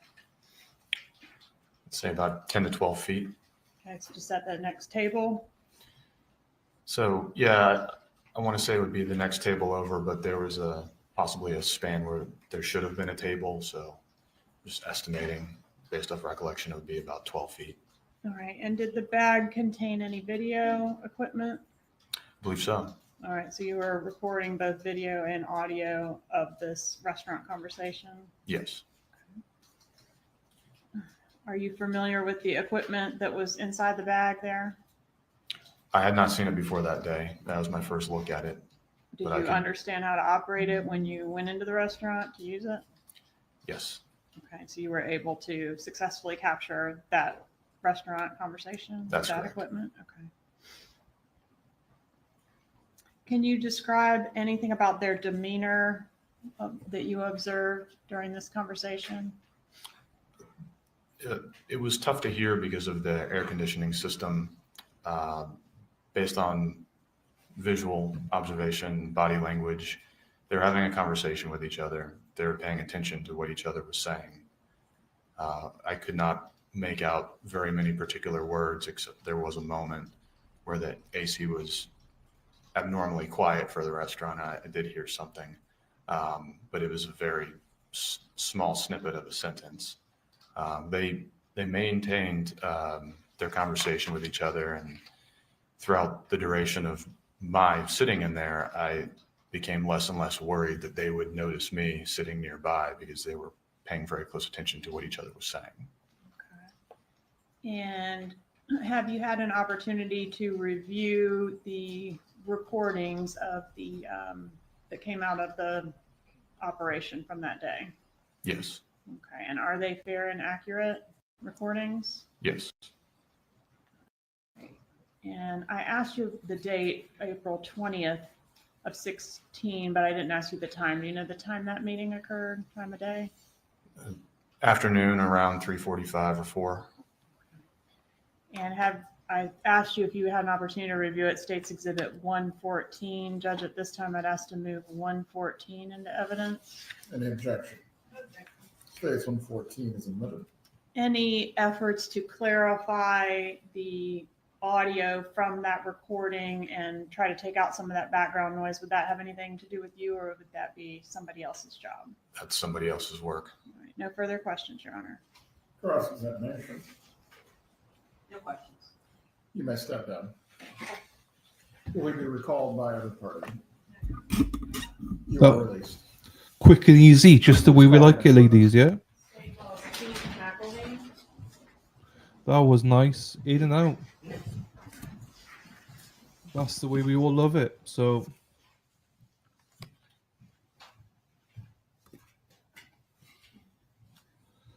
JFB, hello to you. So how is the prosecution tying Donna into the murder of Dan and then washing money? Yeah, not yet, but it's coming. They're building up towards it now. We'll see it probably either today or tomorrow, I think, with the wiretaps and everything like that. I think that's when they'll tie it together. JFB. But I agree with you. I agree with you. If I didn't know anything about this case, I'd be like, what the fuck are we doing here? But I know this stuff coming in. So.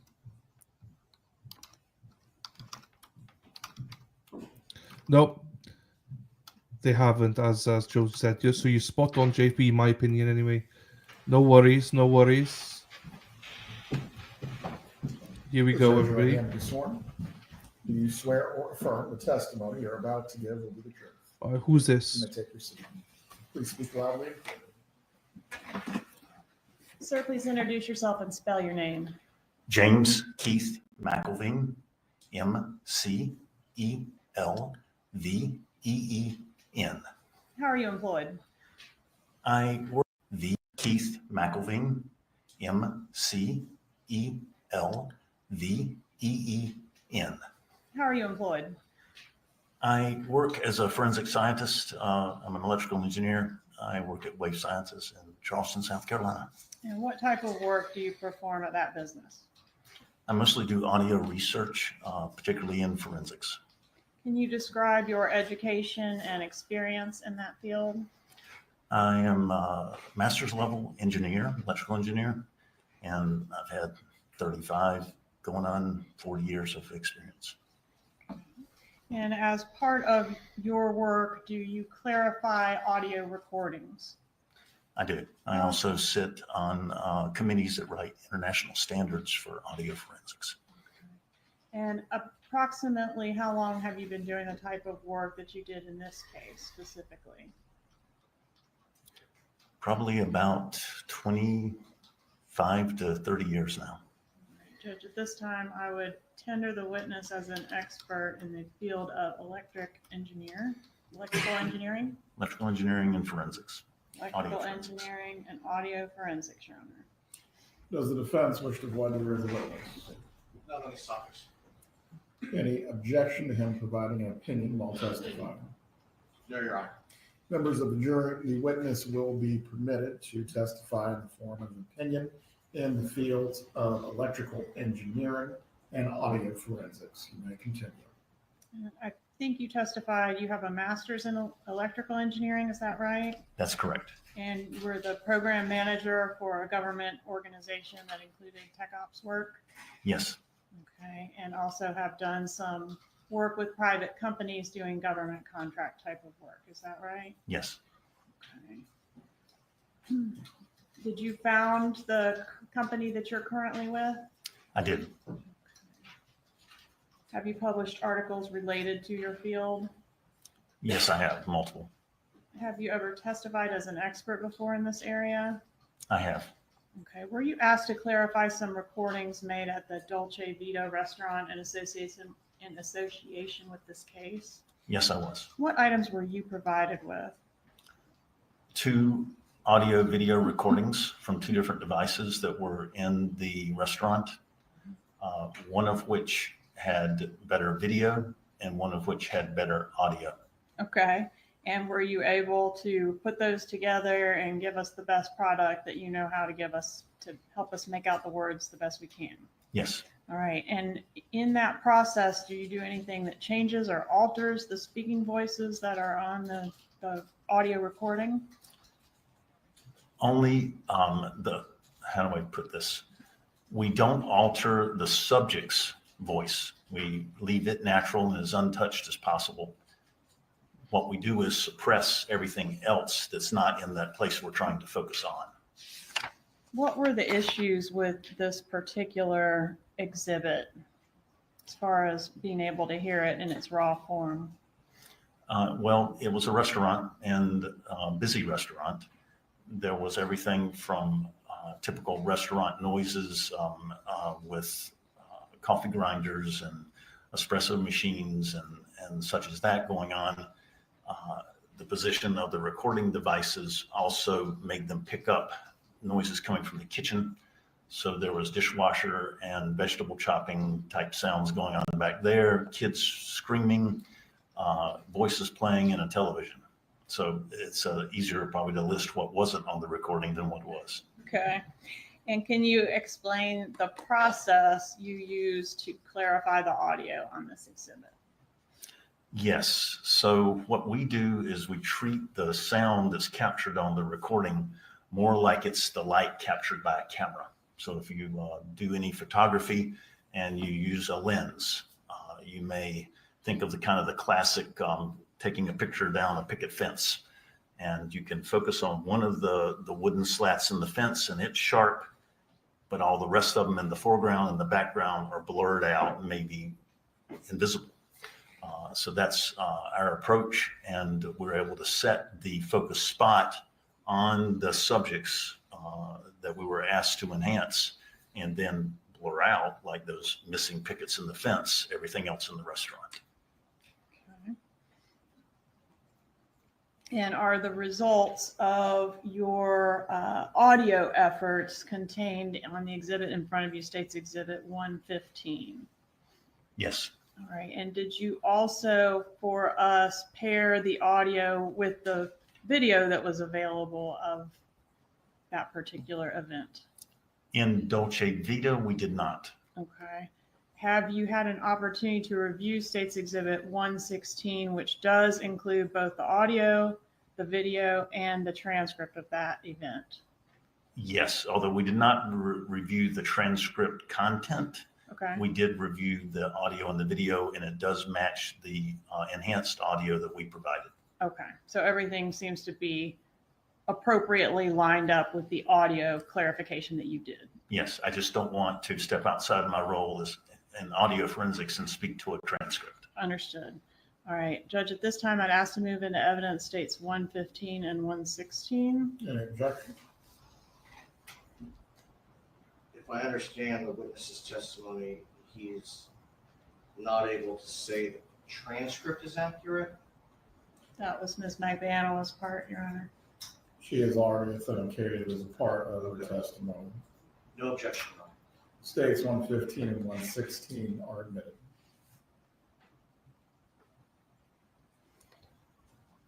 Did you also do some work on State's Exhibit 132, a recording from a Matt Surrey restaurant? I did. All right, and were the same processes that you previously described with the prior exhibit used on this one as well? They were. Okay, and does State's Exhibit 132 contain the audio product that you generated? Yes. Okay, and has the audio been paired with the video accurately in State's Exhibit 133, also in front of you? Yes. Right, Judge, at this time, I'd ask to move into evidence States 132 and 133. Any objection? Just a moment, Your Honor.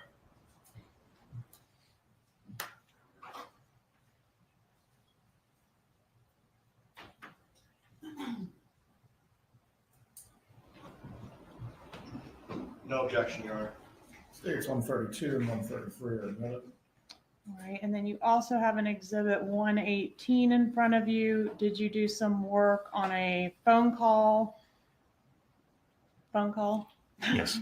Okay, and is the work that you did on clarifying that phone call fairly and accurately contained on State's Exhibit 118? Yes, it is. All right, Judge, that's just for identification only at this time. No further questions. Cross-examination. Just briefly, Your Honor.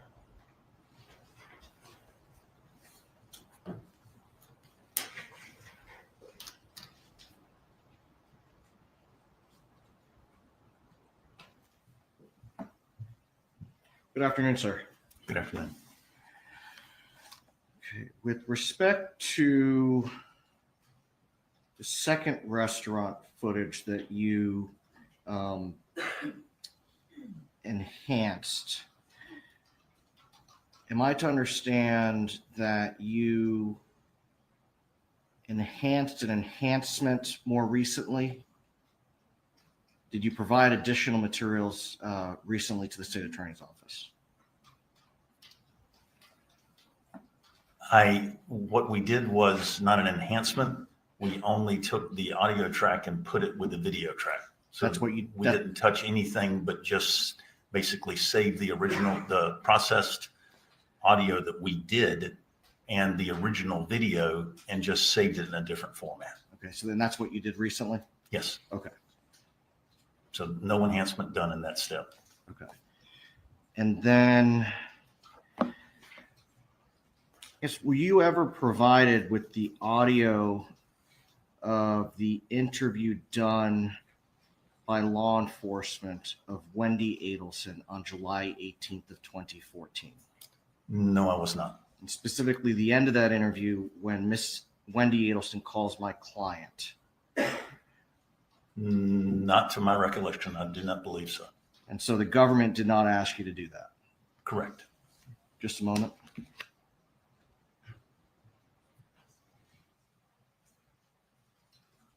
Nothing further, Your Honor? Redirect examination.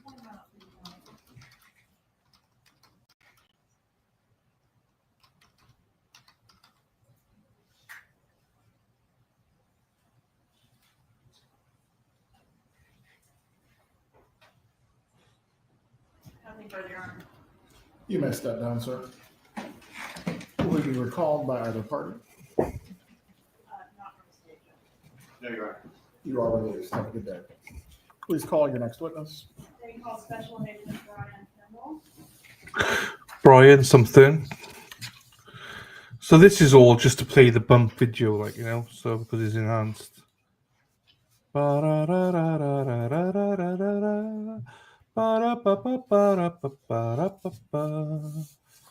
What's the name of this? Right, what's the next witness, people? 651. 651. What is it? If Erin Hack is not here, so we are struggling. She's normally straight in there with the names. She tells me what the names are before I know, but fair play, Erin Hack is my thoughts are with Erin, with all the obviously what happened in Minnesota today. We're very close to her, so if you're watching this afterwards, Erin, I hope you're okay, my darling.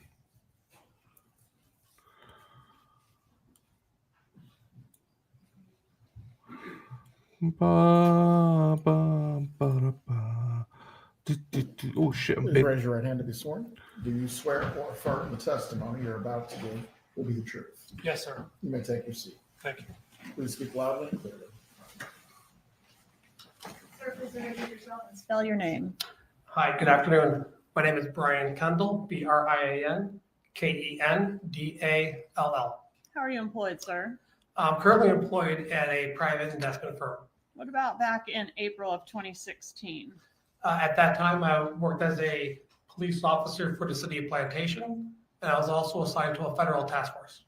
As part of your work with the federal task force, did you participate in a surveillance operation involving a Charlie Adelson? Yes, I did. All right. Was the surveillance that you conducted of Mr. Adelson related to a wiretap that was happening simultaneously with your part in the investigation? That's correct. What is it that you were asked to do? I was asked to surreptitiously record Mr. Adelson at a restaurant on the night, I believe it was April 20th, 2016. How about April 21st? 21st, correct. Okay, and who was Mr. Adelson meeting with at that restaurant? His father, Mr. Harvey Adelson. All right, and was that the Matsuri restaurant? Yes, a sushi restaurant in Miami. What equipment was used when you went in to record? I had a covert surveillance recording device that recorded in audio and video. How covert was it?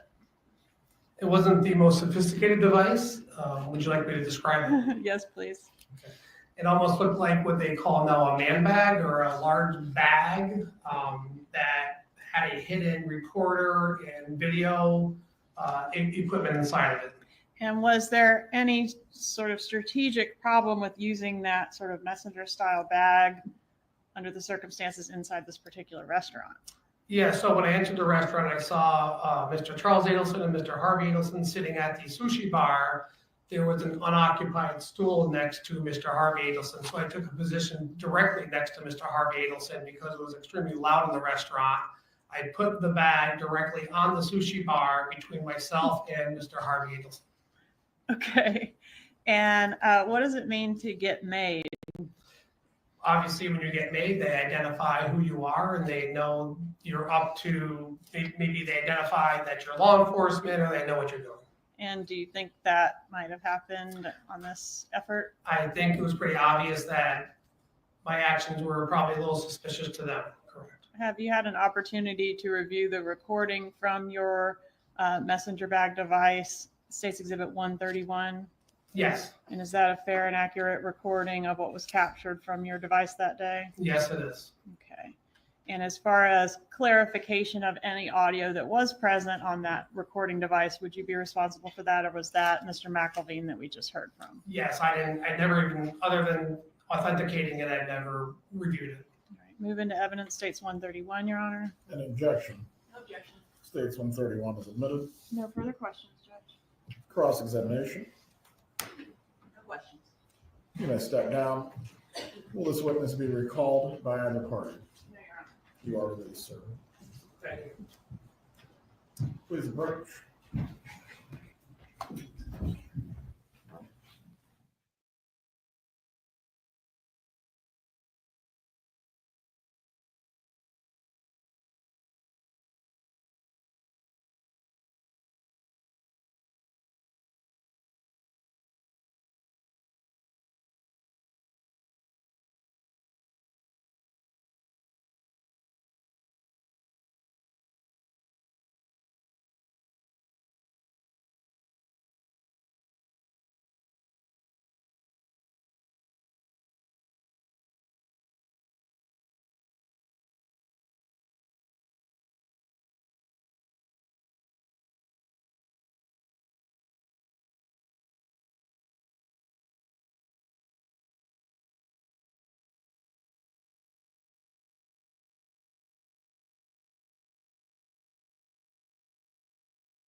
Special Agent Pat Sanford.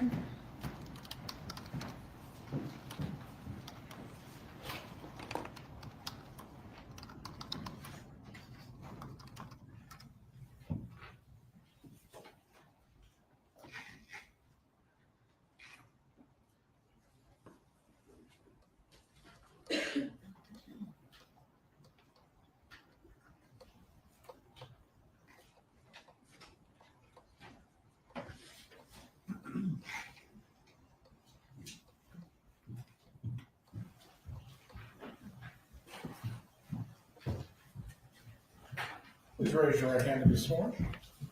Do you swear or affirm the testimony you're about to give will be the truth?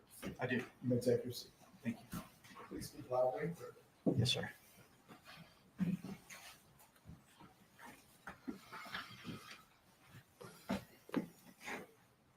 Sir, please introduce yourself and spell your name. My name is Patrick Sanford, Sanford. I'm a special agent with the Federal Bureau of Investigation. How long have you been employed with the FBI? Approximately 26 years. Sorry, one moment.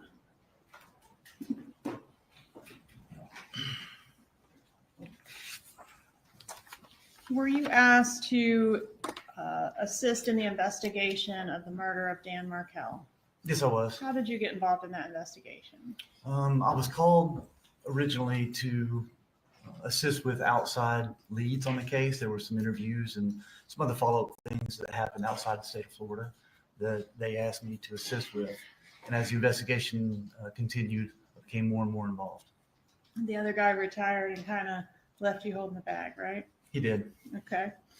Are you familiar with Luis Rivera and his role in this case? I am. Were you a part of the initial interview of Luis Rivera when he was attempting to become a witness in the case? Yes, I was. And do you know the date on which his proffer was given? I could refer to some notes. Okay, if I said the date, would you be able to tell me if it sounds would. right or not? September 30th of 2016? Yes. All right, and the investigation had been ongoing for some time at that point, right? I mean, the murder occurred in 14. That's correct. Okay, and in the proffer that was given by Luis Rivera, was there anything new, particularly interested in anything new that you were able to corroborate that law enforcement didn't already know before that interview? Yes, there was. What was that? One thing was he told us the day before the homicide occurred that him and Sigfredo Garcia were riding around in the green Prius in Tallahassee when Mr. Garcia accidentally shot a hole in the floorboard of the Prius, and it actually disabled the vehicle, and Mr. Garcia had to actually fix the vehicle to get it running again. At the time that you conducted the interview of Rivera, you knew that they had rented the Prius, right? That's correct. Law enforcement had already traveled to the location in Miami where the Prius was rented and identified the car and the VIN number and all those things, right? That's correct. I'd been down there and done all that. Okay, but we didn't know to look for this hole in the floorboard. No, there was carpet in the floorboard and you couldn't see it. Okay. Did law enforcement, in an attempt to corroborate this new fact, go back to locate the vehicle again and see if there was in fact any evidence of what Rivera was describing? We did. I'm going to approach and show you what I've marked as 48 through 52.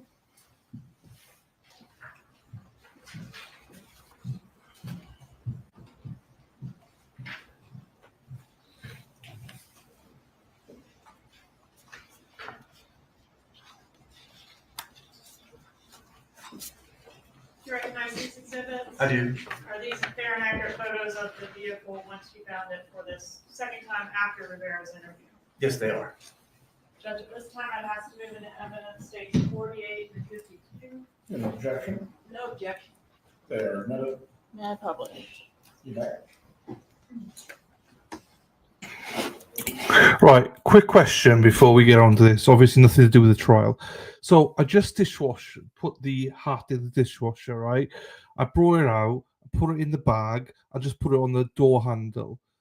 Like, that's what you meant, just leave it like that on the door handle. Like, I mean, I'm not sure how it's going to dry because there's no heat or anything there.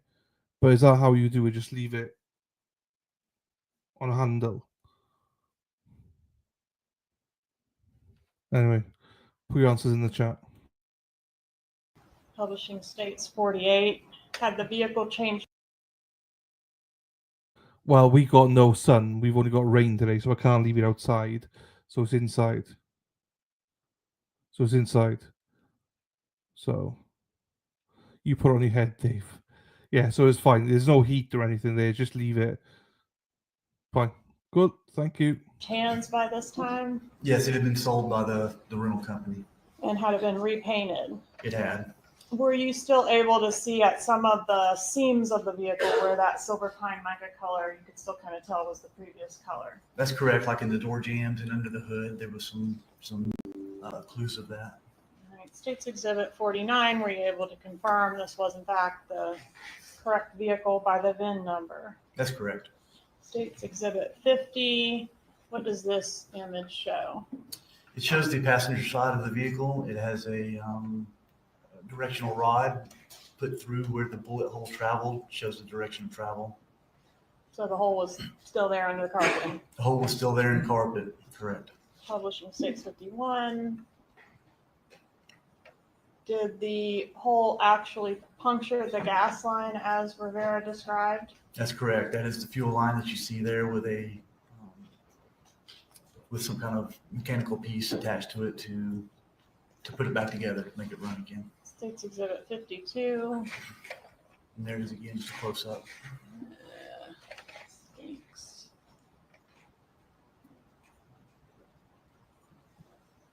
I don't know if I can make it any better.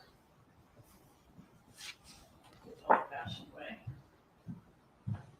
So this little piece that's attached to the gas line is the repair that was done on it? That's correct. You can see where the bullet would have severed the line and it took that piece to connect it back together.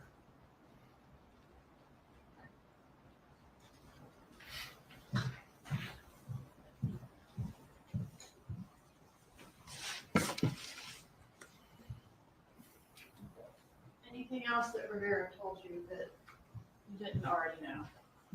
Yes, he told us about that the homicide had to take place on the day that it occurred because he was traveling Mr. Markel was going to be traveling out of town the following day. And were you able to confirm that Mr. Markel did in fact have plans to travel out of town the day after he was killed? He did. He was planning to go to a conference up in, I believe it was New Jersey.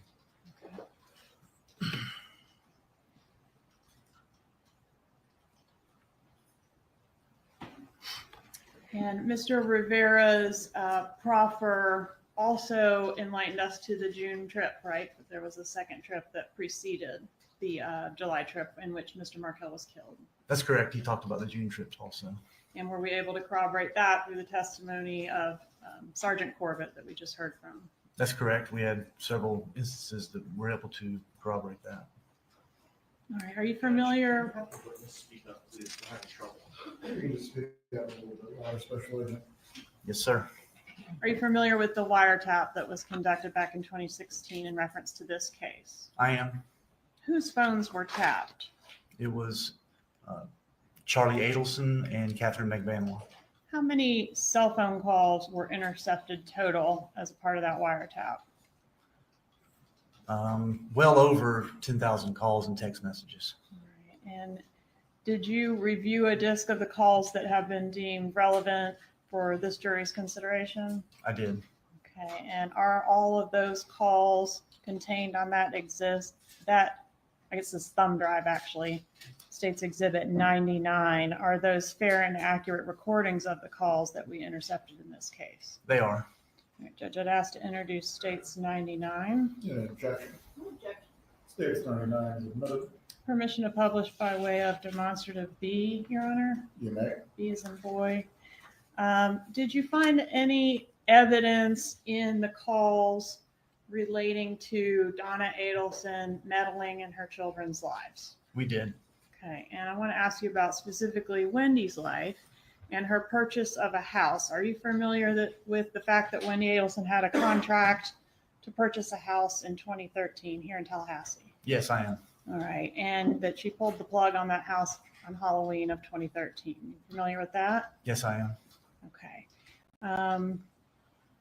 And are you familiar with the evidence that Catherine McElveen gave regarding being approached on that same day by Charlie Adelson about what ultimately became this murder for hire? Yes, I am. Okay. And have you reviewed oh gosh. Let's strike that. I'll come back to it. I also wanted to ask you about meddling in reference to Wendy's dating life. Did you hear anything about that on the calls? I did. Okay. And specifically, I think this one's called 989. What's the gist of what is on that call? Mrs. Adelson's talking to Charlie Adelson, and they're discussing Wendy's current boyfriend, which is his name is Dave, and talking about different ways to keep her dating Dave and keeping her from breaking up with him.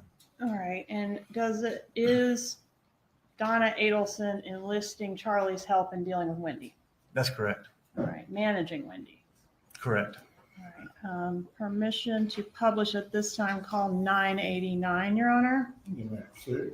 And if we could start at 8 minutes and 56 seconds or thereabouts. We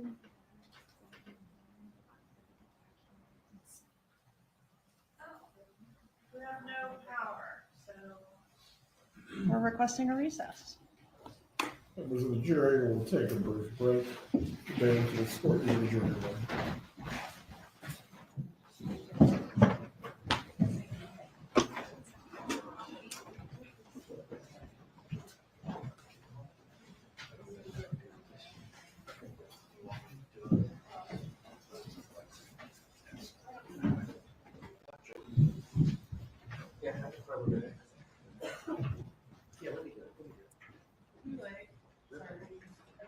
Everyone can be seated.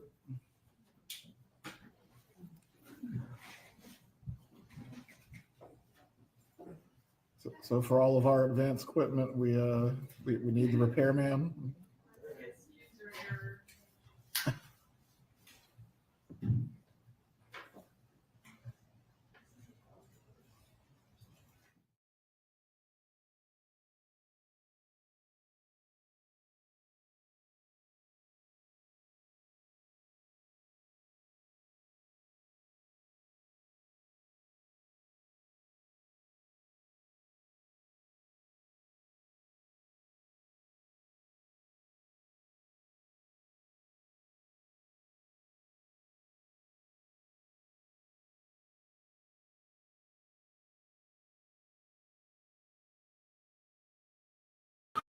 Right. Lucky Todd's here. Do you know what I mean? Thank you, Todd. Hang on, 7:09 then. Break, is it? Break now.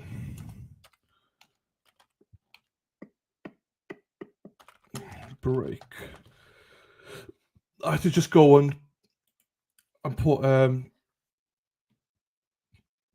had to just go and put it back in the cage, mesh cage, whatever cage again, because I did not know till Todd said that. I was listening to all the ladies, and oh fuck, lucky Todd. Thank you for being here, Todd. So I don't know what I missed that last witness. I don't know what's going on here. Why? So that must mean we're going to about 5:30 then. Okay. There you go. There you go. If people don't know, Todd is volunteer man, so that's why I call him Todd. He's volunteer man.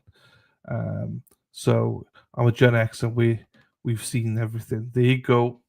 You see, this is why I can't listen to the women. You see. So sometimes I need to listen to the man. Normally I listen to the women, but I can't on this occasion. I have to listen to you, Todd. So, because they will get my head to shrink. Right, take them off. Do my head in. I love my Boston Scally. Right.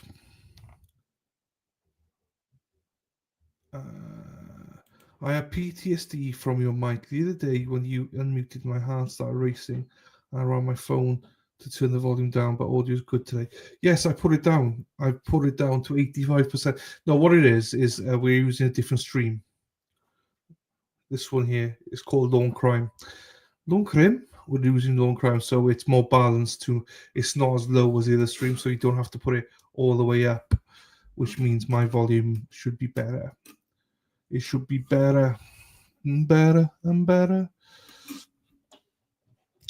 I'm elder. Millennials. I didn't grow up with those contraceptions. My caps never lost shape. Must be a boomer magic. Wait, what did Todd say that I didn't say? It's not what he said, it's how he said it, J-Mac. He said it all nice and respectful to me. Do you know what I mean? It's, he didn't shout to me like you normally do. So yeah. I know, I just put it back in the cage. I just read Todd said, put it back in the cage, and I was like, okay. Love the audio today. Thank you very much. We are all 1981. Well, I'm 82, but sir, can you read? I can. Did I miss anything? Mexi's talking about contraceptions, but that's about it. And we talk about hats as well, and we talk about heads. NFL sells team Scully hats. Do they? Scully hats. Scully? What's a Scully hat? Or do you mean Scully hat? Giving the Gen X magic. I have a lot of hats around. Been using those to wash my hats for years. You can also use. There we go. Sage advice coming in from Todd right now. So yeah, I don't have many baseball hats. I've been wearing these Scully hats. So I love my Scully hats. I'm going to be buying more when I'm out in Boston. You're such a brat. I'll yell at you all I want. Ooh, I told you the same thing. You tell me a lot of stuff, though. There you go. 81, baby. Here she is, Josie. Me, Josie. Then I wonder why the women rage quit on him. They do rage quit on me. There's a lot. You will find people that there's probably about a 6-month period, and then the women just go, "Fuck this guy. I'm off." I think the only, to be fair, Mexi, you, Josie, Sarah P, and Erin Hack are 2-year babies. You've been with me from the 2 years, so you never rage quit.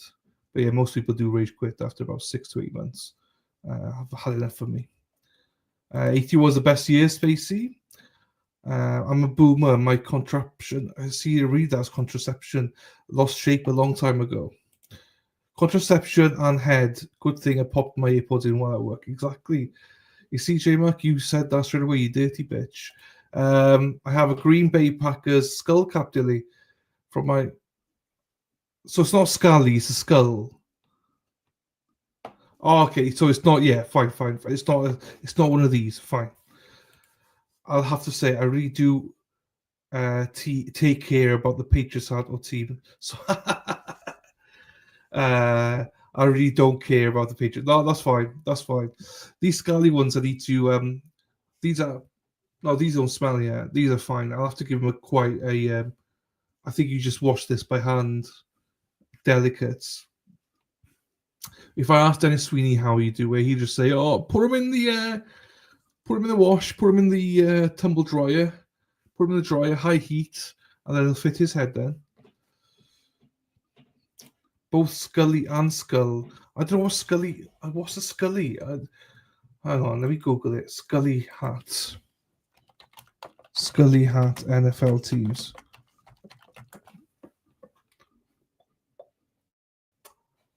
Yeah, what?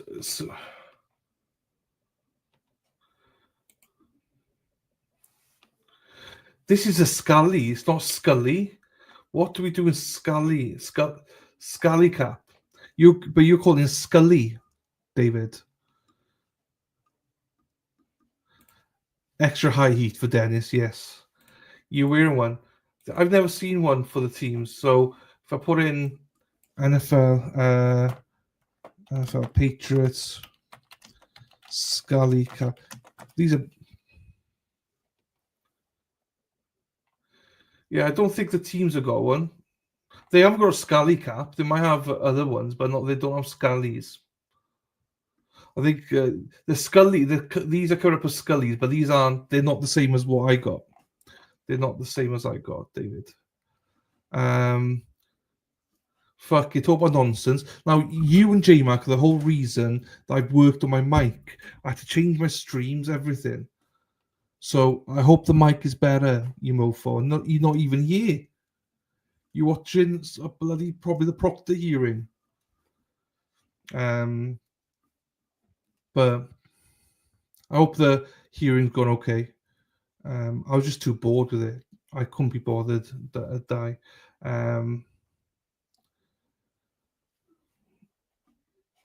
Every mic, they don't, David. I've lived in Ireland for a few years. They do not. Not every mic, anyway. Some of them do, yeah. Same in Wales, somewhere, but not like they're not like this. They're not like this.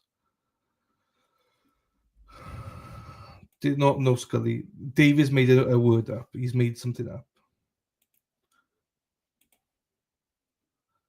Oh, okay. I thought you might be watching the Proctor one.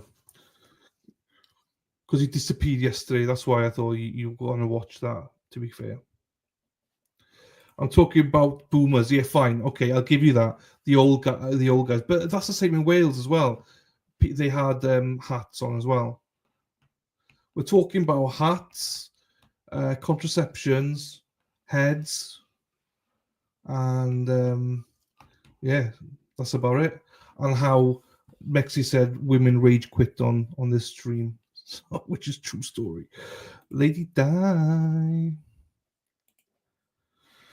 So here we go.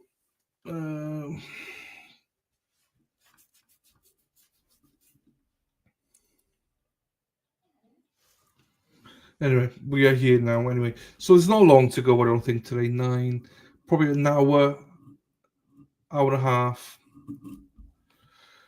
It's not been 6 months, 6 to 9 months yet, J-Mark. We're still working on you. I've still got time. I was, but I fell asleep, and this isn't helping except you just talking. You bitch. How is the better half though? Is he out of hospital now? I did email you. No, today's been a bit of a boring day.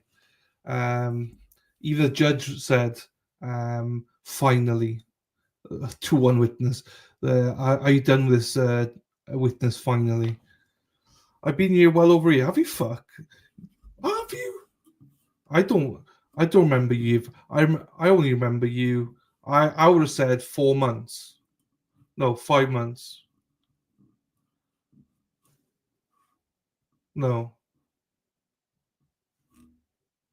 I would have said 6 months. Yeah, I don't remember you being here for a year. Jeepers. I've been so. Oh, unless you weren't chatting back then. I've been very boring. Yeah, it has. Yes, I brought him home today and about to take him back there. Kidding. I'm sure he's like, yeah, please take me back. This mofo, I've had enough of her. Fucking hell. Nurse die. Fuck, that will be the day. I've been here for like a year and a half. Yeah, you've been here a long time. I didn't know it was a year and a half, though, KD. I used to watch you and Sean all the time. Did you? I didn't know that. I did not know that. I did not know that. You weren't chatting back then? Because I can't shut you up now. So I don't remember you chatting that back then. Dad, a fedora. My dad, a fedora. Is that? I don't know what's a fedora. I don't know what that is. Well, you can kick me out whenever you want. Your husband's like, fucking, just go to the chat. Die. You do my head in. I believe lovely Sarah P. overdone at any time. I just said it was boring. Jeepers.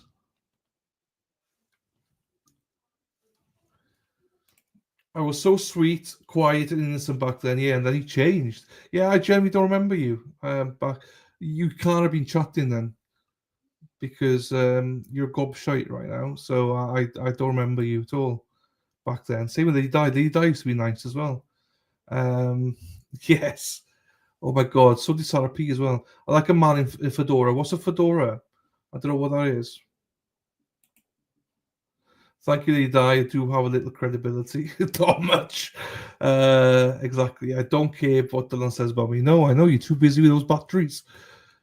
Too busy with those vibrators. Jeepers. Scott McGinnis, hello to you. Is actually tilting Proctor's way a bit.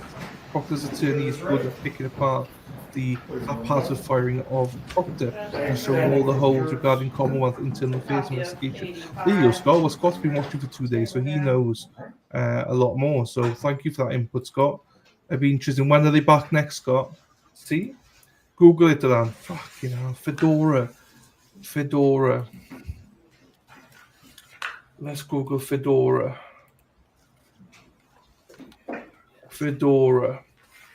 Oh, okay, they're nice hats. They're like cowboy hats. Well, not cowboy hats, but yeah, they're nice hats. You have to say good morning to me every morning. Would I say good morning to you every morning? I don't remember that. I generally don't remember it, honestly.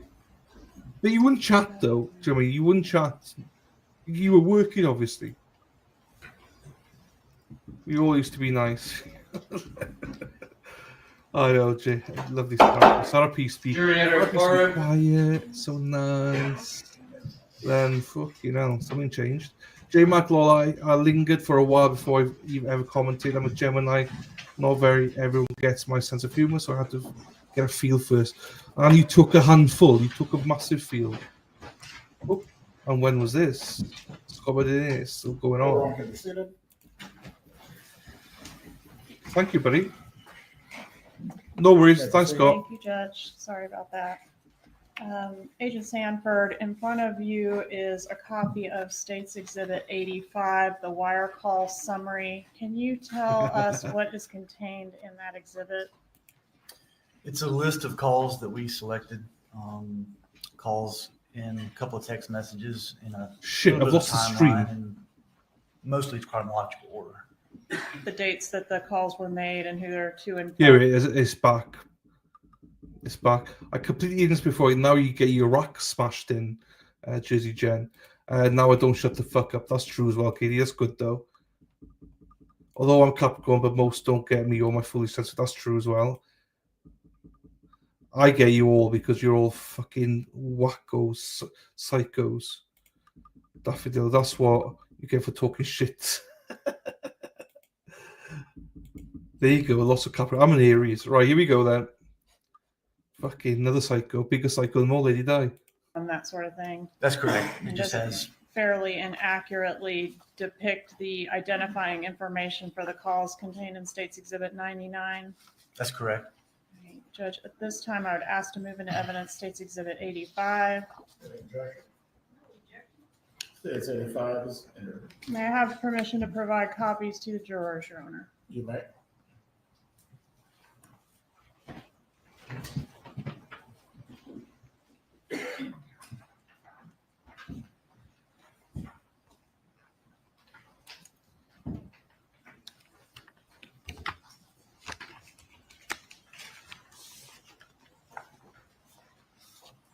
Madam Court Reporter, would it assist you to have a copy of the summary?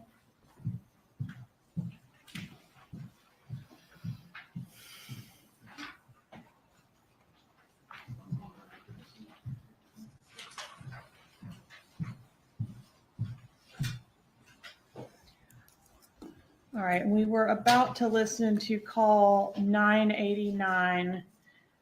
Judge, we're going to advance the call to 8 minutes and 56 seconds, but I thought we'd start just at the beginning to give the jurors an opportunity to put on their headsets. We provided headsets for each juror with a number, and there's an accompanying volume control in the front here. So my suggestion is just let everybody tinker with it and get settled, and then we'll move the That's call fine. along.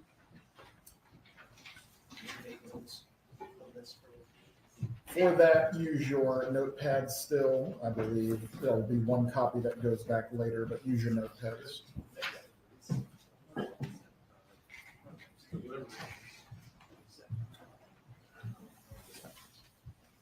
All right, start publishing. Let's let I think they're testing their audio using the headsets.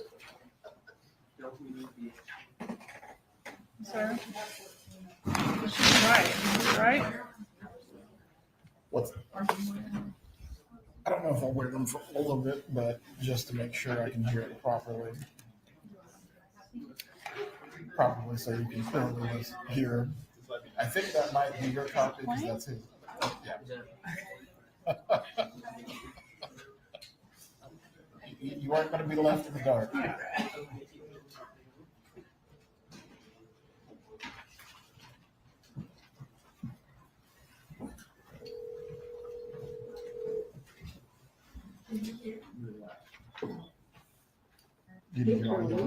Hey, how are you? Good. How are you? Good. Just got off work. Oh, boy. Wow. I had some barbecue up in Jupiter. That's why I just wanted to avoid traffic. Oh, okay. Okay. So you're done for the week? You're not working tomorrow, are you? I actually am working tomorrow. Oh, I know. And then that was off Monday. Yeah, oh, that's good. That's right. That's fine. I don't care. Good? Yeah. Just trying to earn a living. Tinker? Yeah, I know. Okay, let's go to 8 Yeah, minutes that's and 56 that silly seconds. guy.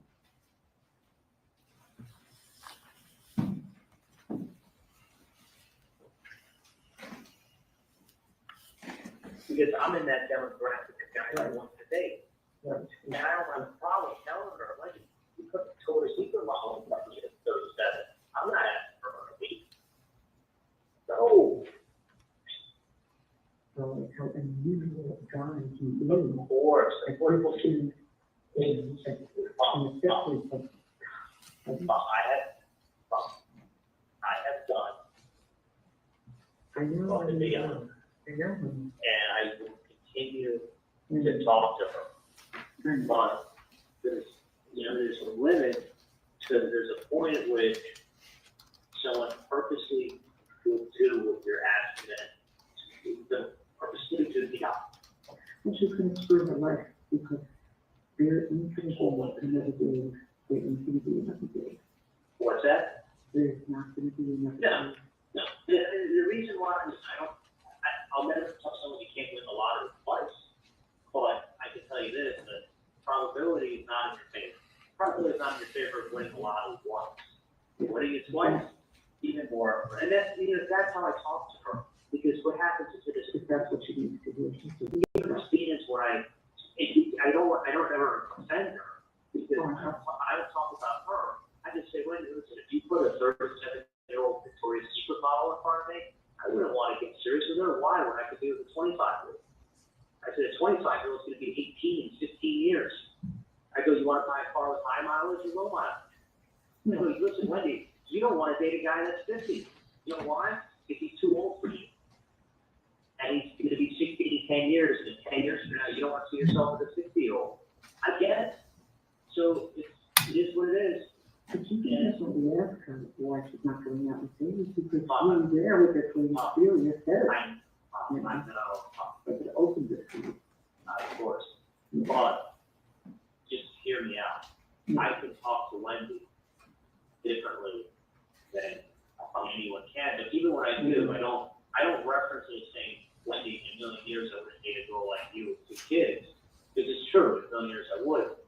What I would say is, Wendi, the Victoria's Secret model, I wouldn't have you set me up with if she was 37. And that's just, it's a double standard, but that's life. And she knows about double standards in life. It is what it is. So all I can say is, like, when I talk to her and I put it in those terms, she gets it. She gets it. But, you know, obviously it doesn't help that she's got these fucking friends. Tell her that she deserved the Superman with some guy who's a doctor who's single, who's just dying to take over her responsibility to kids who aren't his. Like, and there's tons of very wealthy, successful, young, good-looking guys wanting to date her because nothing's more fun than having a 6-year-old fart in your face while you're trying to talk to your girlfriend when you get home from work. That's awesome. Yeah. That's cool. Only someone like him who's got these things, who knows what it's like, could understand it, and it doesn't bother them. Yeah, and it's not only that. Let me give you an example. Ted Berman. You were a little fucking odd, had that crazy mom lived on the other street. The lawyer. Okay. Ted Berman got divorced from his wife.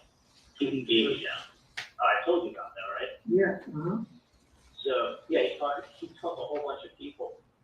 He took, Warren Sapp, football player. Yeah, he took Warren Sapp, Javon First, a whole bunch of his friends, like paid for everybody for like 20 people to go for the weekend. So like, we'll go there and spend like $50,000. So his wife ended up sleeping with Javon First. So anyway, so he's engaged now to a girl that he's known forever. Okay, he has 3. I'm in that age group.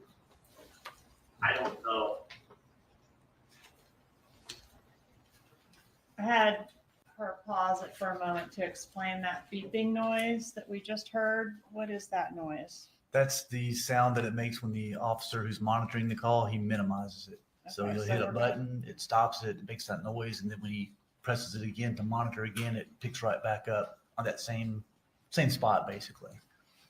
All right, but we're gonna sort But of it pop jump- in and out of the conversation when we hear that noise. Exactly. There's not a big pause in between. You'll hear the noise, and then the conversation will pick back All up. right, and am I correct that the people that are being intercepted do not hear the noise, the beeping? That's correct. They The do idea. not. Okay. All right, let's play a little more. One. And I'm wondering if 2 that 1. Honestly, yes, your kids are a blessing to you, or that's somebody else. Yeah, But, I mean, listen, do I look like the kind of guy that wants to come home from work and talk to my 37-year-old girlfriend while her kid parks in my face? No, they're my nephews, I love them.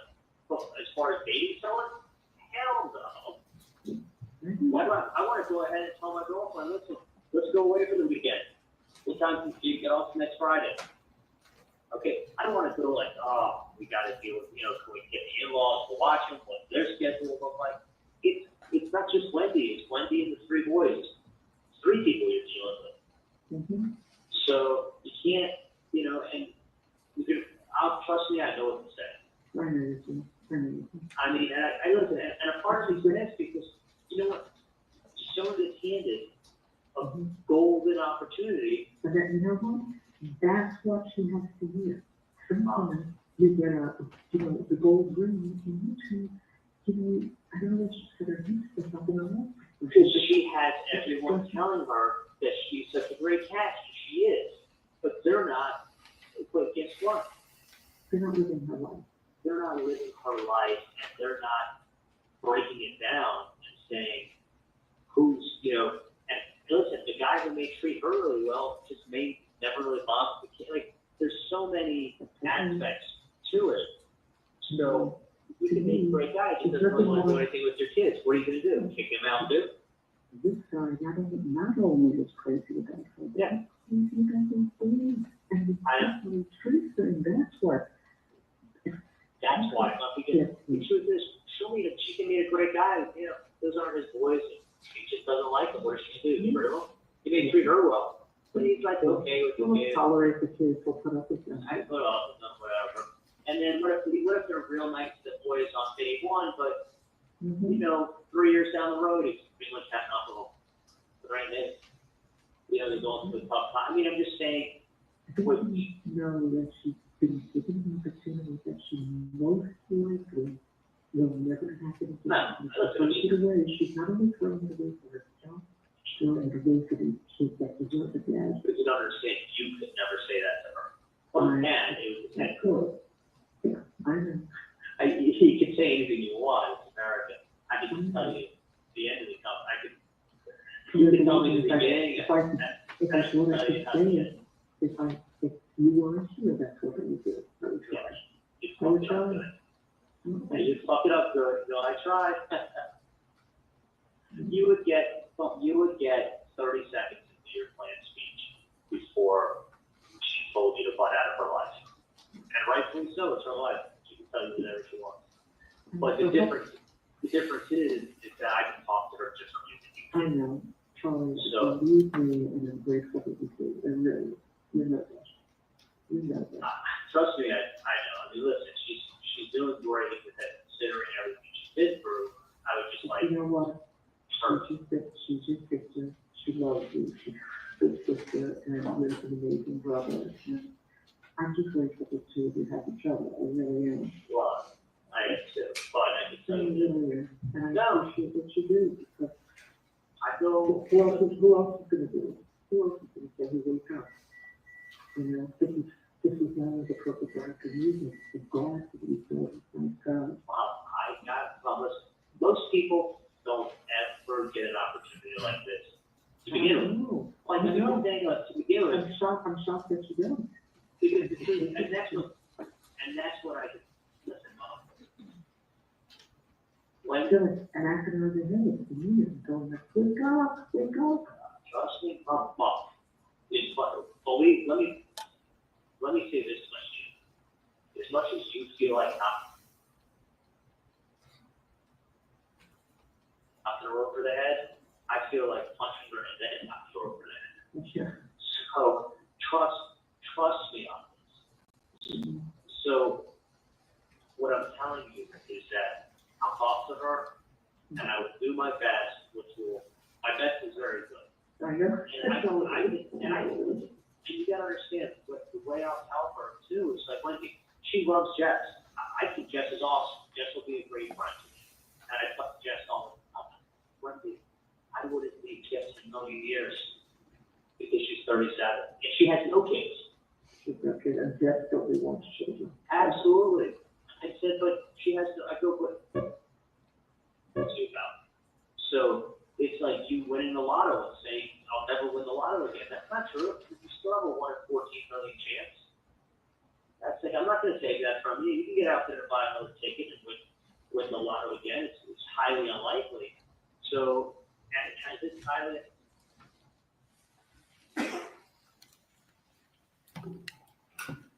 Okay, I think we get the idea.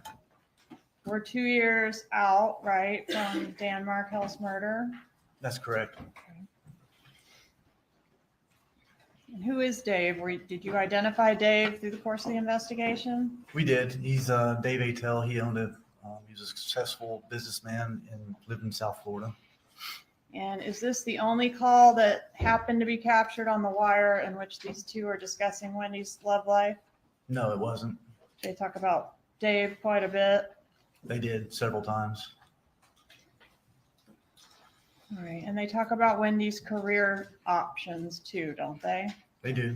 And does the defendant, Donna Adelson, enlist Charlie to convince Wendi to do her bidding in reference to Wendi's career as well? Correct. She does. I'm going to published call number 2873 at this time, Judge. You may proceed.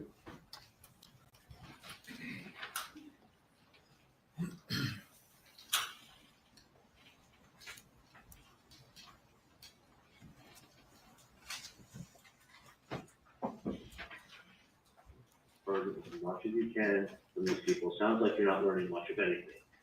But I would take the course. The course is, you could do the course two different ways. I think it's either 1 week and then you take the course, or you could go like every weekend for a month and then you take the test. I'm not, like, yeah, but I'm not even thinking about that right now. Like, I still, I like how she's being level, like, for a year. Is this 2873? Boo. All right, we'll come back to that one. Sorry, folks, wrong call. All right, are you familiar with the bump in this case? I am. All right, what's the bump?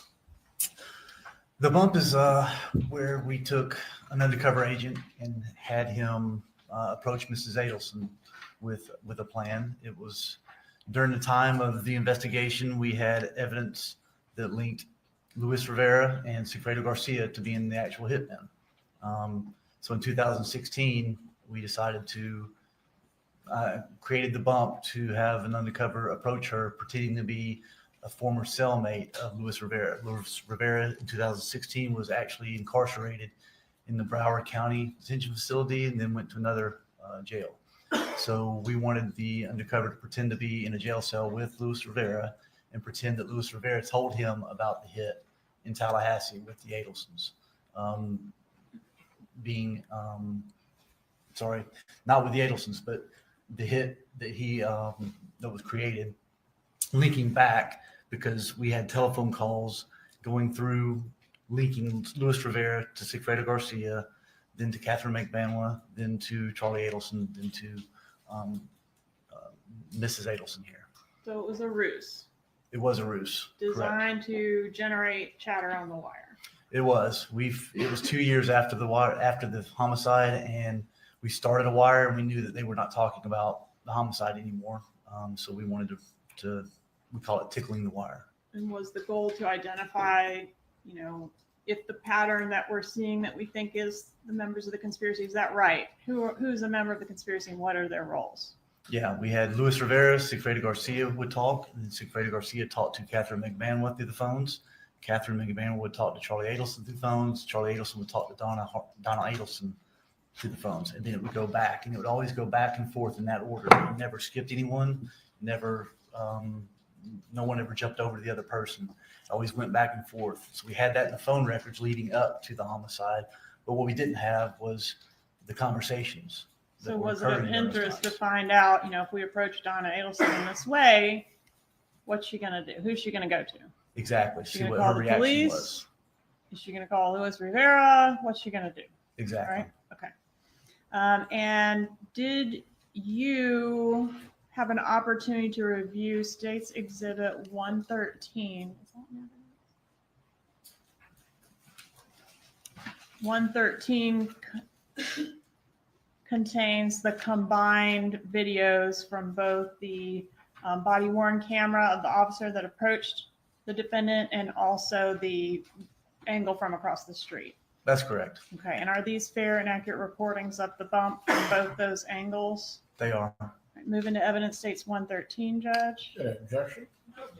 States 113 is admitted. All right, and the undercover, the officer that played the gang member, I guess, said that he was instructed not to be aggressive or not to scare the defendant. Was that you that instructed him on that? It was.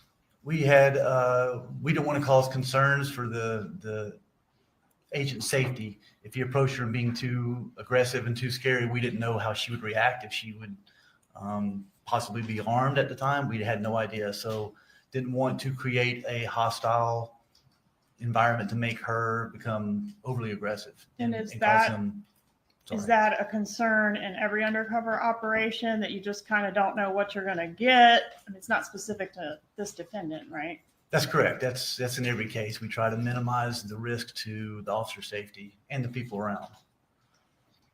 Okay. Let's publish 113, please.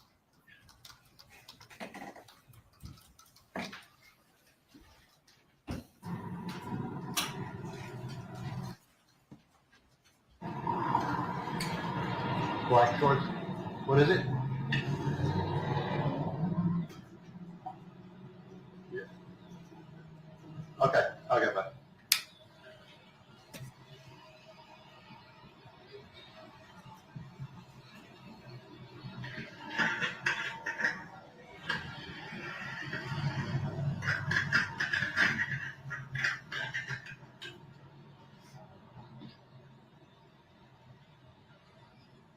Excuse me, Mrs. Adelson? How you doing? Just want to give you this. Listen. Don't be scared. Listen, I just want to let you know that we know that your family has been taking care of Katie and her friend Luca for quite some time after your problem up north that is resolved. And I want to let you know that my brother, he's incarcerated. He helped your family with this problem you guys had up north. And we want to make sure that he's going through some rough times. And we want to make sure that you take care of what he's going through, the way you're taking care of Katie and Susan. Well, this will explain it. Thank you.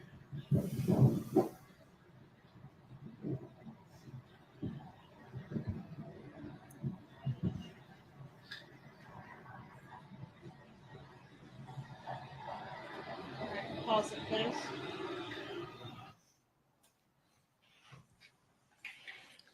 Does the defendant remain under surveillance for some time after this? She does. Okay, we see her take the paper from the undercover and fold it and put it into her purse. Does she ever take it out and look at it before she gets back into her building? Not that we ever saw, no. And does she make any phone calls once she goes back into her building? When she goes back into her building, she does. And who is the first person that the defendant calls after the bump? Charlie Adelson. Right, is that call A? It is. Okay, publish call A, please.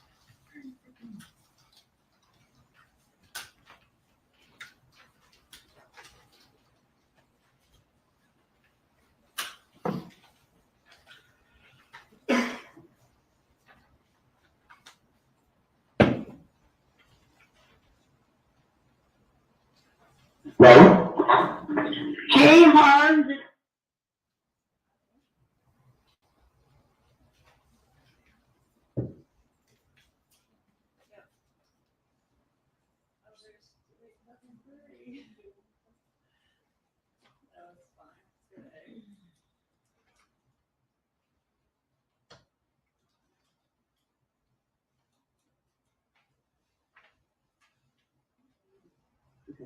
Tonight after work for some other tournament very near future, I need to meet the people. Okay. Okay. Did someone write a letter to you or something? I've got some paperwork hand delivered to me. You're being sued? No, that's what I thought it was, but I'm going to talk to you. Okay. Okay, so, I'm gonna maybe, I'll have to figure out something. You can tell it will be wherever you are. Well, I'm in Mitch Klein's office on Milton Park Boulevard. Okay. So I'm right now in the Silent Chili, and I'll be at his office in the afternoon. Okay. So the boys will finish their, piano lesson around 4-ish and make, about the traffic over there, and they take a ride with them up there. Does Dad know about this? The dad's at work today, fortunately.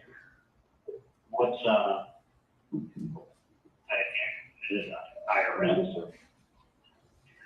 You know, those IRS people, they kind of bother you sometimes, but, you know, fortunately not now. Okay. So I will talk to you. I'll give you a heads up if I'm going to drive up that way. Okay? And, Is Wendi down there? Is it involved no, Wendi? no. So let me just talk to you later, and, What is it? Is that his health okay? yeah, Does it involve me or other people? well, probably both of them, What's that? probably the two of them. So you probably have a general idea what I'm talking about. So let's just find some time to talk to each other and take the boys for a ride, okay? You're gonna take the boy up there? Well, maybe they can come home, maybe we can get here for about 7 when the dad gets here. So it's harder to talk to me today. He or, can, tomorrow, and it's important. All right. What to do. Well, I'll be up at Mitch Klein's office. You want to come up? Oh, yeah, so really. Yeah, I'm just concerned that I just have to get up there and get back in time for them to get them. Sometimes she gets out a little earlier, but not coming out here. Can I ask you a question? Whose paperwork from? I see that, that's great. It was, something that came hand to hand to me, I asked them to go on today. And he was it anonymous or? No, oh no, it's not anonymous. It's not anonymous. I just don't want to discuss it on the phone. Right, whatever it is. It's silly, but, if you want. I wouldn't bother you, trust me. Yeah, do you want me to come down to see you tomorrow? I have to have the day off. Yes, that would be wonderful. Dad actually works later tomorrow. You know, he goes in at 1 o'clock. We both work out at the gym from 9:30 to 10:30. So Whatever it is, I'll take a look at the paperwork. Yeah. I hope it's not the IRS.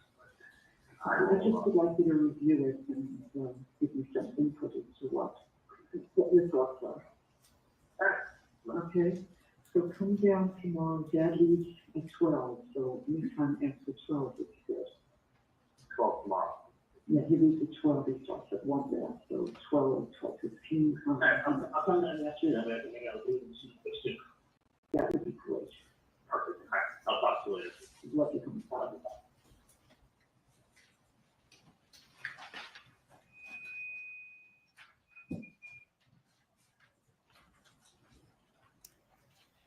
Would you describe the defendant's demeanor on this call as really calm? Yes, She says dad's at work, fortunately. she does. Does she indicate that she's in fear on the call? No, she does not. She was handed a piece of paper that had an article about the murder of Dan Markel, right? Correct. That's what the interaction was about. That's correct. That's what he handed her and made reference to it. And when Charlie asks the defendant what it's about, what does she say? She says to both of us, Probably both of us, probably the two of us. and then the two of us. She said it twice.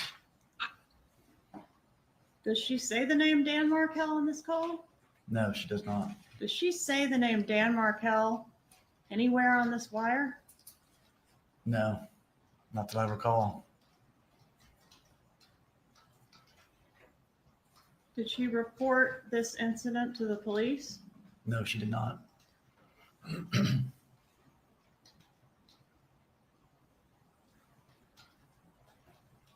Is there another call shortly after this one? There it is. Tell us about the next call, call B.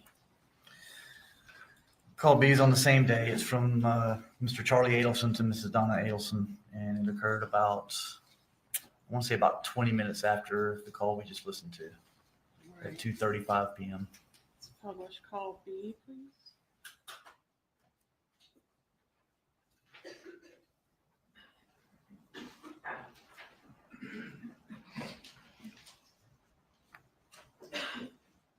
Hey, how are you? Good. You're not paying the sun tax? I don't get it. No, listen, what was I gonna say? Do you mind paying my Brown and Brown insurance? No, it's fine. Okay, because I'm gonna just stick with But the the same profit company. for you, Yeah, but the thing is this, if you stay with the same company for 3 years, they then try to bump you down to lower bracket. Oh, okay, so it's a good idea to do that. So I might as well stay with them and hope that it's actually true that they can do what they said about putting you in the lower bracket. Okay, do you want me to call Pam Hall? Yeah, because I told her that my mom would call her because she's handles like that stuff in the office. Okay. And then just send them a check. If they have to have it for, I want to say the 29th or something. Okay. And I'm I'll looking do at that now. and do that. And listen, whatever it is, whatever someone says you, I wouldn't worry too much about anything. Okay. I mean, so if someone can write whatever they want to write, someone can say whatever they want to say, and I'm not worried. Okay. So, was it another bad review on Yelp? You know, there's reviews come in, sometimes there are bad reviews. This is a particularly bad one. So, yeah. So I'm not being sued. No, no. Okay. All right. Well, honestly, it's whatever it is, and I wouldn't just judging from what you're making it sound like. I wouldn't stress it out too much. Okay. Okay, it's probably nothing. Oh, yeah, listen, people can always write, people can always say anything they want. It doesn't, if someone says you're a bad dentist, it doesn't mean you're a bad dentist. So, but anyway, I'll definitely come down. It actually works out perfectly to have the day off. Okay. You know, so I'll make you take me out to dinner, so make sure you bring cash with you. All right. Okay? Do I need to bring cash? Yeah, if you take me out to dinner, I can give you that's probably a good idea, right? Yeah. Yeah. Was this, look, I should bring cash. I don't have much cash to bring. Yeah. I'll see if I have another couple of things. Let's see what I can hear. Okay. Can I ask you, is someone blackmailing you? Well, it's always a good possibility. Do you think someone's trying to blackmail you? Maybe. No. That's crazy. Is there, I don't know what blackmail is for, but is there any way I could see you? You can't come up here at all? It's going to be difficult because they don't finish the parent teacher leave to about 4:15.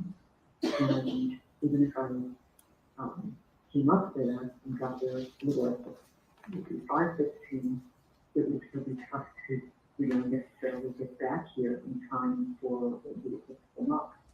Was this, can I just ask you this? Is this anything government related, or is this like whack job writing a letter to you? Like who? Is it like a whack job writing a letter to you, or is this government related? No, I don't know if it's government related. So it's not government or military or anything like that? No. Who was the letter addressed to? Me. To you? That's crazy. Did it have do you know who sent it to you? That was a pretty good idea. But, let's walk in either, I would like to, I have to try to get used to it. I will definitely,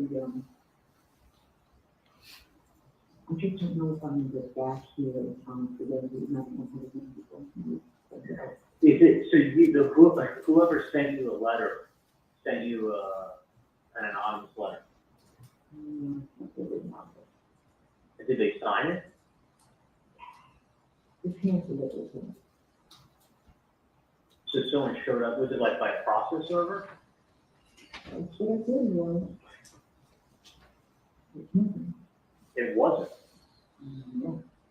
Where did they come to you at? When I walked out of the building, on the right, and I go past both driveways at the icon. Right. And I walk in about 5 feet from pressing the button so that I can cross the street to pick up the guy this afternoon. Right. And just as I got on the sidewalk. Yeah. Okay, Katie, so you stay right here then, okay? You stay right here. I'll work on the computer and then finish it, okay?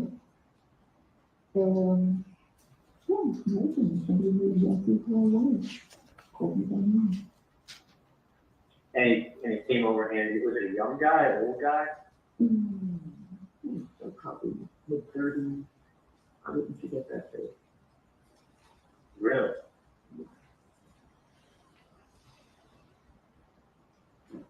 Johnny, we can wait till it's time to go up there. I'm just concerned about getting back here in time. And, when we stay, we're worried. I don't think it's a good idea for the girls to say we want to go. You know? All right. And we're going to be a check for it. Well, I mean, you have to get into the stuff with insurance. I mean, it's crazy that someone hands you a letter like that. I don't know. Usually better just keep it tomorrow, about 12:15, 12:21. Is the person like threatening you or anything? You're never going to have it interpreted. So let's not worry, and let's meet tomorrow. I think that's better. But let's meet tomorrow this afternoon. All right, let me ask you this. Do you want to take a picture of the letter and send people someone sent you? Yeah. Going to do that. So it wasn't the government or the military or somebody, some random person. Yeah. That's fucking crazy. How long was the letter? No, it was just a copy of all of the small things written in the letter. That was written in a copy of that letter. Is the person threatening you? I don't think we should. Actually, I mean, it's kind of thing. If there's a threat, you go to the police. Yeah. But anyway, let me. Well, I don't think it's people threaten you gotta go to the police. But let me see what it is. Let me see what nonsense it is first. It won't be the first time I've been threatened. But I'd like you to just see what you think. yeah, no. Right here, right up here. So let's do that. Let's make it, 12:20, 12:30 tomorrow. That would be ideal. Okay? Okay. You got it. Okay? All right, yeah, no, I'll come down and see you. Yeah. So, Okay. all right, if it's something serious, I'm going to recommend going to the police. So, Oh, no, I know. That's what I'm supposed to do. so all right, sounds good. Just for tomorrow, okay? All right. On this call, we hear the defendant say that this is a particularly bad Yelp review. Is this an example of code talk? Yes. This doesn't have anything to do with the Yelp review, does it? No, it doesn't. Okay, so already in call 2, we've got code words being used. That's correct. And she indicates that Charlie should bring cash, and if he doesn't have it, she'll bring it, right? She does. Does she indicate she knows who sent her the letter? She does in a way. She knows who the person was by seeing him. She says, I have a pretty good idea who sent it. Right. He asks if she wants to send him a picture of what she received from the person. What's her answer? And she didn't think that was a good idea. He asks if there's a threat, we should go to the police. What does she say about that? She says at the end, she finally says something like, we might do that, something around there. Okay, but initially says not a good idea. Correct. And did anyone go to the police? No. Does she reiterate in this call, no talking on the phone? Did she indicate that? Mhm. Yes. Okay. And is there a third call in which Charlie calls back and presses for more information again? Yes, there is. How soon after call B do we get that next call? The next call is at 3:00, so about 15 minutes after that call ended. All right. Publish call C, please.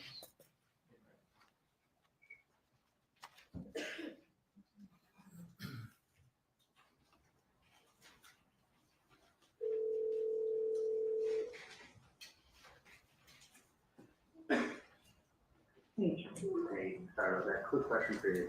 Well, one thing I was going to tell you is obviously don't talk about things in the apartment or any place. Oh, obviously. The other thing is, was the person black, white, Hispanic? What? And they just came up to you and they said your name and handed you a piece of paper? No, no, didn't handle it right away. First talked to me for a while and then handed it to me. Really? Mm-hmm. And they weren't hats, sunglasses, or? No, nothing. Describe them to a T. What's that? You could describe them to a T. No, nothing. Was the person nervous or were they angry or? No, calm as could be. Totally calm. That's really crazy. Are they trying to ask for money or something? Yeah. But if someone trying to, I mean, listen, if it's something like that, it sounds probably like you go to the police, but And they have to, but they'd rather talk to you first and then. yeah, I mean, I wouldn't, there's scumbags out there all the time that try to do stuff like that. Oh, no. So, That's why, I just want you to see, because I don't want, your father upset. don't see it with your dad until I take a look at it, because that's why I Absolutely. on everything. That's why I suggested, after he goes to work tomorrow. Did the person give you any kind of like time frame or anything? No. Okay. Then Yeah. It's clear what's wanted. What is it, kind of ask you, what do they ask for? I don't know, this TV is probably about 5. They ask you for $5,000? Mm-hmm. That's fucking crazy. Mm-hmm. Yeah, And then she, like, an ex-girlfriend. Hi, Sandra, come on in. Good, how are you? Okay. that's crazy. Let me take a look at it, Mm-hmm. and then I'll go from there. Lincoln's going first. Okay, do that one. Yeah. Okay. Let me take a look, and then I'll. That's why if you wanted to go to dinner, we'll see where we go. Yeah, I'll go down in the afternoon, and I'll take a look at whatever. Yeah. We'll go for a walk on the beach or something. It's gonna be nice tomorrow. All right, sounds good. Okay. All right, sounds good. All right. Love you too, honey. Bye-bye. Yes. All right. So this call, Charlie says, obviously don't talk about things in the apartment or any place. One moment. What is the objection? His approach.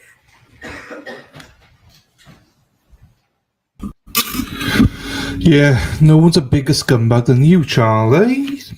Charlie bit my finger.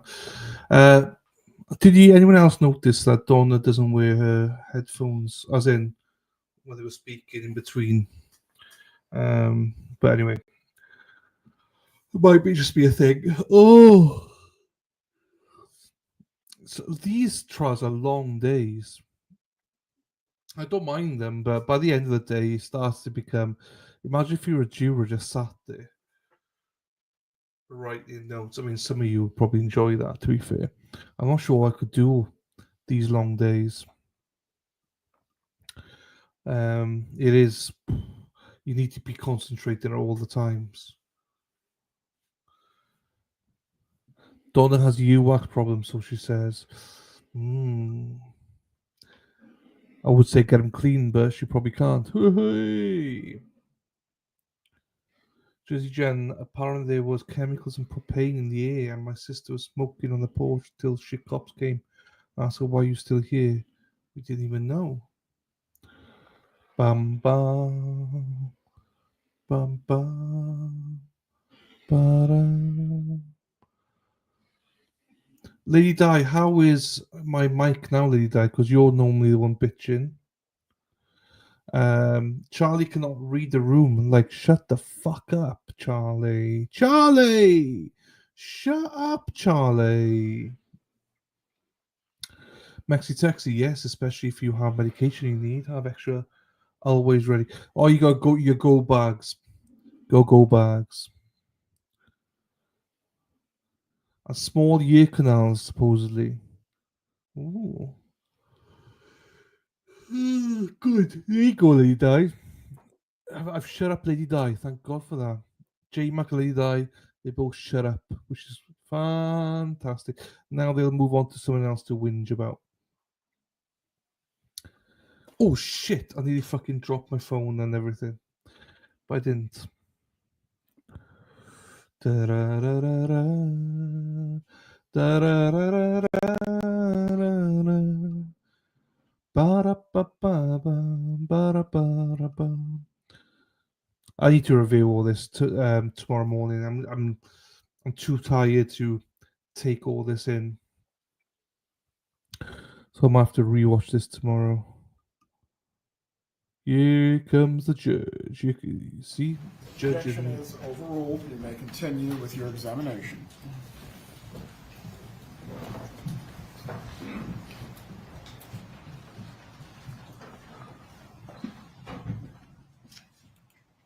Oh gosh, where are we? Obviously, don't talk about things in the apartment or any place. And she says, obviously, right? That's correct. Why? That's a good question. Did you have the apartment bugged? No, we did not. Did the gang member have the apartment bugged? No, we didn't. And next, there's a statement, this TV is probably going to be about 5. Was there anything to do with the TV in this bump operation? Yes. Well, was the word TV mentioned to Donna Adelson when the undercover approached her? No, not at all. Did he say she was buying a TV for $5,000? No. Okay. So the TV, though, has significance in the greater context of your investigation? That's correct. How so? Charlie Adelson had supposedly joked to several people about buying his sister a TV as a divorce present instead of hiring a hitman. Right. And was that the same TV that also served as Wendi Adelson's alibi on the morning of the murder? That's correct. In this call that we just heard, Donna Adelson says that the person that approached her, quote, mentioned an ex-girlfriend. Overruled. Please clarify your question, Ms. Ketterman, so it's clear as the context. Hi, Keith. Ms. Adelson is talking on this call that we just heard. She says that the undercover, quote, mentioned an ex-girlfriend. Does she say the name of the ex-girlfriend to Charlie Adelson? No, she doesn't. All right. Did the undercover say the name of an ex-girlfriend to Donna Adelson? Yes, he did. What did he say? He said Katie and Tudo. Okay. And does Charlie have more than one ex-girlfriend? Yes, he does. He has a litany of them, right? He does. Okay. So when Charlie hears ex-girlfriend, does he, in fact, on the next call one of his ex-girlfriends? Yes, he does. Okay. And he has not been told Katie yet. That's correct. Okay. Who does he call? He calls Catherine McManlin. Is that our call D, the next call? Yes, it is. Publish call D, please.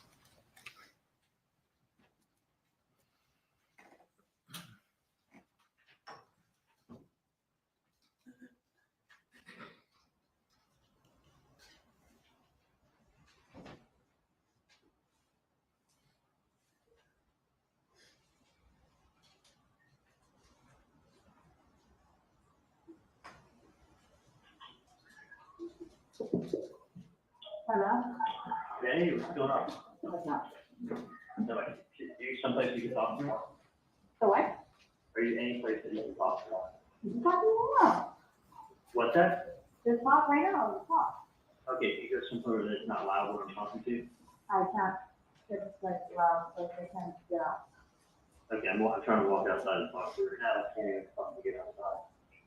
All right, so leave it on. All right. Somebody. Hang on, okay.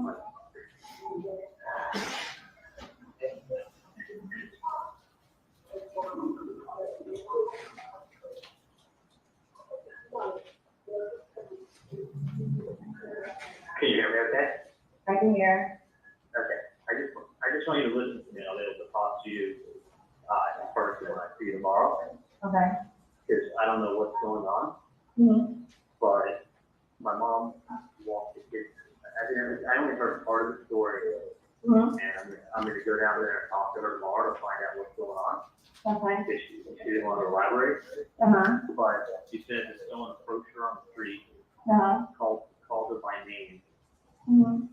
handed her an envelope with something in it. Yeah. And somebody was, she really wouldn't go into detail. I have no idea what this is in reference to. Uh-huh. But something regarding her son, something regarding his ex-girlfriend, and the person asking my mom for some money. What? Yeah. So I said, well, I'm like, first what you're saying, I thought it was like something involving the IRS or a payment Yeah. or something like that. So I don't even know what the fuck it's about at all. So somebody just like bumped into your mom like that? Well, they came up to her on the street after she dropped the kids off at school. I guess she brought them to school. I don't even know. But they must know her routine. They must know who she is. Yeah. They walked up to her. They called her by name. They handed her an envelope. And she said they spoke to her for a few minutes. And then she said they were making reference to my ex-girlfriend. I have no fucking clue what that's about. Yeah. And that they explained that they needed to be paid the money. For what? I don't know if mom didn't want to talk to me on the phone. But like, did she see the person? Was she like, she should have like, oh yeah, asked her something? that's what I said. I said, someone's going to try to blackmail you or something. Exactly, Right. right? You like that. I said, you got to go straight to the police. She's like, I don't even know what this is about. I don't want to talk about it. We'll take a picture and send me what it is. She's like, I just want to see it in person. So I'm going to go there. I can't even fucking go there today because I won't get out of work until 10 o'clock at night. Yeah. So she's like, just. Was Lucas stalking your mom? I don't even fucking know. I don't know what's going on, what my mom's about. We didn't do anything with my mom. I mean, yeah. Look what I do with my mom. Okay. Just checking. I don't know. No, but I feel who knows? for your mom. Like, what the hell? Yeah, well, I don't know. That person, like, just going up to your mom, like, hello. Yeah, and my mom said it involved your ex-girlfriend, so I don't even think she said who. I'm just like, you're my last girlfriend, so that's why I called me. What they wouldn't want from her. I have no idea. So anyway, I'm gonna find out. Well, they wanted money. I know, exactly. Did she tell you? Like, what No, she was just kind of like a little bit rattled and with the kids and was like, listen, just I should have had the day off tomorrow, but she's like, come down and talk to me. So I'm going down tomorrow to talk to her, and then I don't remember if there's anything to do with you. If they're mentioning you or if any reference to you, I'll keep you posted. Why not doing me? Yeah, like I don't know. girlfriend. Well, we'll talk. It could be anything, so I just assumed that. Exactly. But anyway, it doesn't matter. So I may want to see you tomorrow if it does have anything to do with you. If it doesn't, then I feel like a fucking idiot for even wasting your time. But if it I does would have feel anything bad to for do- your mom. Like, who the hell did she? I thought that would be the right conversation right away. Be like, I know. I said, Mom, was the guy wearing hat and glasses? Mom was like, no, I can think the person I was going after in a second. They came over to me. They spoke to me very politely. It was a white male in his 30s. No hat, no glasses. Just a white male in his 30s, came up there, and she was, addressed her. So, but anyway, either here or there, I feel like an idiot if it was some other tank. But anyway, Yeah, did you have any fight with him over there or something? I don't know. I mean, maybe I should just be calling everybody today. No, yeah, you should try to find out. I thought when I spoke to my mom, she said it's involved, they mentioned your name in it, that's why I was calling you, but I'm gonna feel like an idiot if they didn't. So, but anyway, are you working tomorrow or what's the story? Yeah, but you can always talk while you're there. Doesn't matter. Alright, what time to finish work? Thank you. All right, let me know. What time you finish work tomorrow? Oh, it doesn't matter. Well, like I told them like I'm usually between like 9:30 to. You want me to get up? Okay. What? Anytime between 9:30 to like 3-ish, 4-ish. It depends. Okay, How I'll often be- it is. Like today I was like super like crazy. Okay, I gotta get back in there. I'm gonna be in Miami, and when I'm done hanging out down there, I'm gonna Yeah. call you. Okay? Yeah, I'm like right there as well. So figure somewhere around 4, I'll see you. Okay. Alright, no worries, you know. All right. Alright, have a good day. I'll talk to you later. Business. In this call, Charlie Adelson tells Catherine McBanoa that the man that approached his mother said, quote, something regarding her son and his ex-girlfriend. Did the undercover say anything about Charlie Adelson or Donna's son? No. Did the undercover reference Charlie Adelson at all? No, he did not. When Donna Adelson relayed to Charlie what the undercover did she say they mentioned you? No. But he deduces that he misremembers that it was just about him. That's what it appears, correct. Did he proceed after this call to call any of his other ex-girlfriends? No, he did not. Did he speak to anyone else about this other than the family members that we're going to hear in Catherine McBanoa? No, he didn't. Right. There was discussion of an in-person meeting between the defendant and her son, Charlie Adelson. Did that take place? It did. When did that take place? The following day at about, I think it was around 1 o'clock. Was this April 20th, 2016? That's correct. Where did the meeting take place? It took place behind Mrs. Adelson's building. They actually met in the building, we believe, and then came out the back of it and walked down. There's a sidewalk along the water behind their building. They walked along the sidewalk to a restaurant called Monty's, and there's a table out by the water, out by itself, just behind the restaurant that they went and sat at and met there and talked. What, if any, efforts were? Ms. Adelson, if you need your hearing assisting device, please wear it so you do not miss any of the evidence. Please ask your question again. What, if any, efforts were made to surveil or record the meeting between Charlie Adelson and the defendant? Yes, I had recording equipment brought in, and we tried to get as close as we could to them. They sat out away from anyone else across the sidewalk, right by the water on one side of them and the sidewalk on the other, and we couldn't get very close to them without alerting them that we were there. Were you able to record the contents of their conversation at that in-person meeting? No, we tried, but it was inaudible. There was no Were audio. you able to get any photographs of this in-person meeting? I was. Judge, at this time, I'd ask to introduce State 53. Any objection? No objection. State 53 is admitted. May I publish? You may.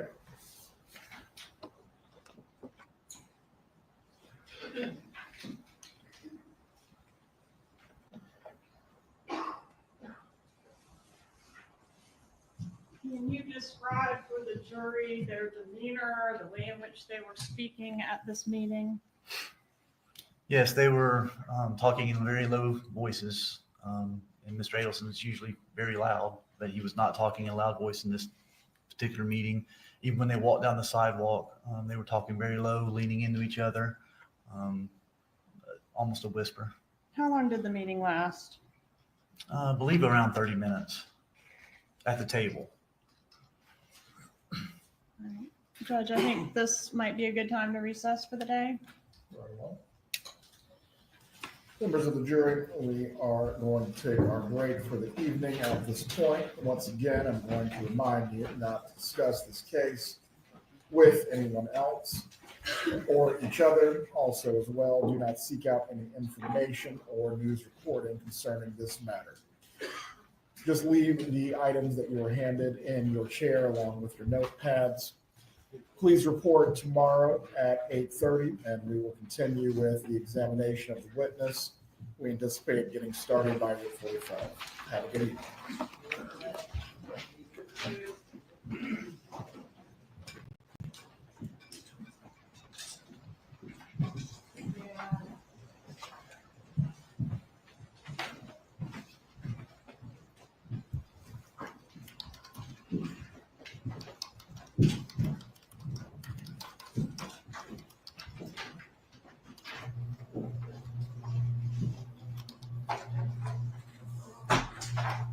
Everyone can be seated. Ms. Kappelman, for the direct of Agent Sanford, how much longer do you believe that will take tomorrow? It's going to take most of the day tomorrow. I do hope to get a couple more witnesses on for the end of the day. Very well. Does either party need to be heard before we go into recess? Judge, I'd like to be heard. I respect your ruling, although I thought that you had indicated that you were instructing Ms. Kappelman not to provide cumulative testimony when we returned. Well, she is not testifying at all. This is about the form of the question that we're getting to. One of my objections was is that in fact she is testifying, and I failed to mention that at sidebar. So the jury is getting to hear the recorded call. There's a highlighted transcript in front of them that they're reading and reading while we're going through the call. Then Mrs. Kappelman could have asked questions like, did Charlie say this? Was somebody's name mentioned? Instead, she's repeating again what's on the call. And that's not fair to my client. That's not following the rules of evidence, and I just want to make a record. Thank you. Concerning that matter, I've already made my ruling. She is allowed to ask questions that go to the context of what has been admitted. There's nothing more I have to say on the subject concerning this. Are there any other matters? Nothing to say, Judge. I'll review the recording that the state provided, and I'll have an answer to the court and the state in the morning. Well, please report by 8:30. We will await the jurors, and then we'll continue with the examination of Agent Sanford. Have a good evening, everyone. Thank you, Judge. Okay. There you go. Guess I'll watch the rocket lift off. Sorry, my rocket's not lifting off tonight, Daffy. I wish my rocket could lift off, but I can't. Thank you, Sarah P. Thank you for being here, my darling. Sarah P needs to end. Oh, actually, it's nearly time for you to finish work. Oh, you're probably finishing work now, Sarah P. So, right, everyone. It's been another long day, 8.5 hours again today. So, they're starting a little bit earlier tomorrow. They want the jury to be there for 8:30, which means they want to try and begin at 8:45. Driving home, remember to pick up some batteries, Sarah P. Bzzz. Thank you, Lady Di. Lady Di hates this trial. But you've watched all the others, haven't you? So that's why you're probably bored with it. I'm okay with it because it's the first time I watched it. Thank you, Mama Ames. Thank you, everybody. Did you see the rocket last night? It was awesome. No, I didn't. No, I couldn't get my rocket to lift last night. No, I didn't. I don't know what the rocket's about, people. However, her age, she has great skin. I don't even know what we're talking about. That's how thing I am. I didn't watch the others. It's just something about them. Really, I thought, because this is something you would like, I thought. You're nosy. So I'm surprised. I thought that you may have... Well, I am surprised, actually, Lady Di. I thought you may have watched the others. That's why you were disinterested in this trial. But there's not long to go in this trial, to be fair. You know, another week and we're done, so... And then hopefully we get to arrest Wendi. Also, remind me of Wendi. Next time I'm in Boston, I need to go to Wendy's and try the Wendy's ice cream and dip fries in it. So, cheers, Baldaza. Thanks, buddy. Enjoy your evening, my friend. I actually surprised you. You did this. You surprised me earlier on by asking a good question. So that was the first surprise. Anyway, everybody, what time is it where you are? It is 10 p.m. in the evening. Volunteer man, Todd. It's 10 p.m. I've been at it since about midday today with everything. So, but we started streaming at 1:15. So it's no, or 1:30. I don't remember when we first started streaming, to be honest. 1:30 because we were doing 8 hours, 30 minutes. So, thank you, Daffy. And again, sorry about no cam night tonight. We'll get another cam night, another night. Only Dylan would relate Wendi Adelson to Wendy's Frosty. It just came to my head. I don't know why it just came to my head. I was supposed to try it last time. I didn't try one. Wendy's Frosty and fries. And I need to try custard ice cream as well. So yeah, plenty to do. Right, everybody. Thank you as always. I love the most of you. Not all of you, but most of you. And yeah. Thank you, Jersey Jen. Have a great evening. Enjoy the rest of your evening. And 4 p.m. I know you're Central Time, aren't you? You're Central Time. You're like Sarah P. Central Time over there in Tennessee. Right. Most of us love you. Thank you. Same with me. I love most of you, just not all of you. So thank you, everyone. Take care. And I'm going to know that there's no outro, so it's just going to cut. It's going to cut straight out. So thank you. See you tomorrow at 8:30. I'm just going to go live at 8:30, and we should be streaming at 8:45. JFB, thank you very much. I think you're a woman, so thank you, my darling. If you're not, then thank you, my darling. And see you later, Todd. Take care, everyone. Take out. Peace out.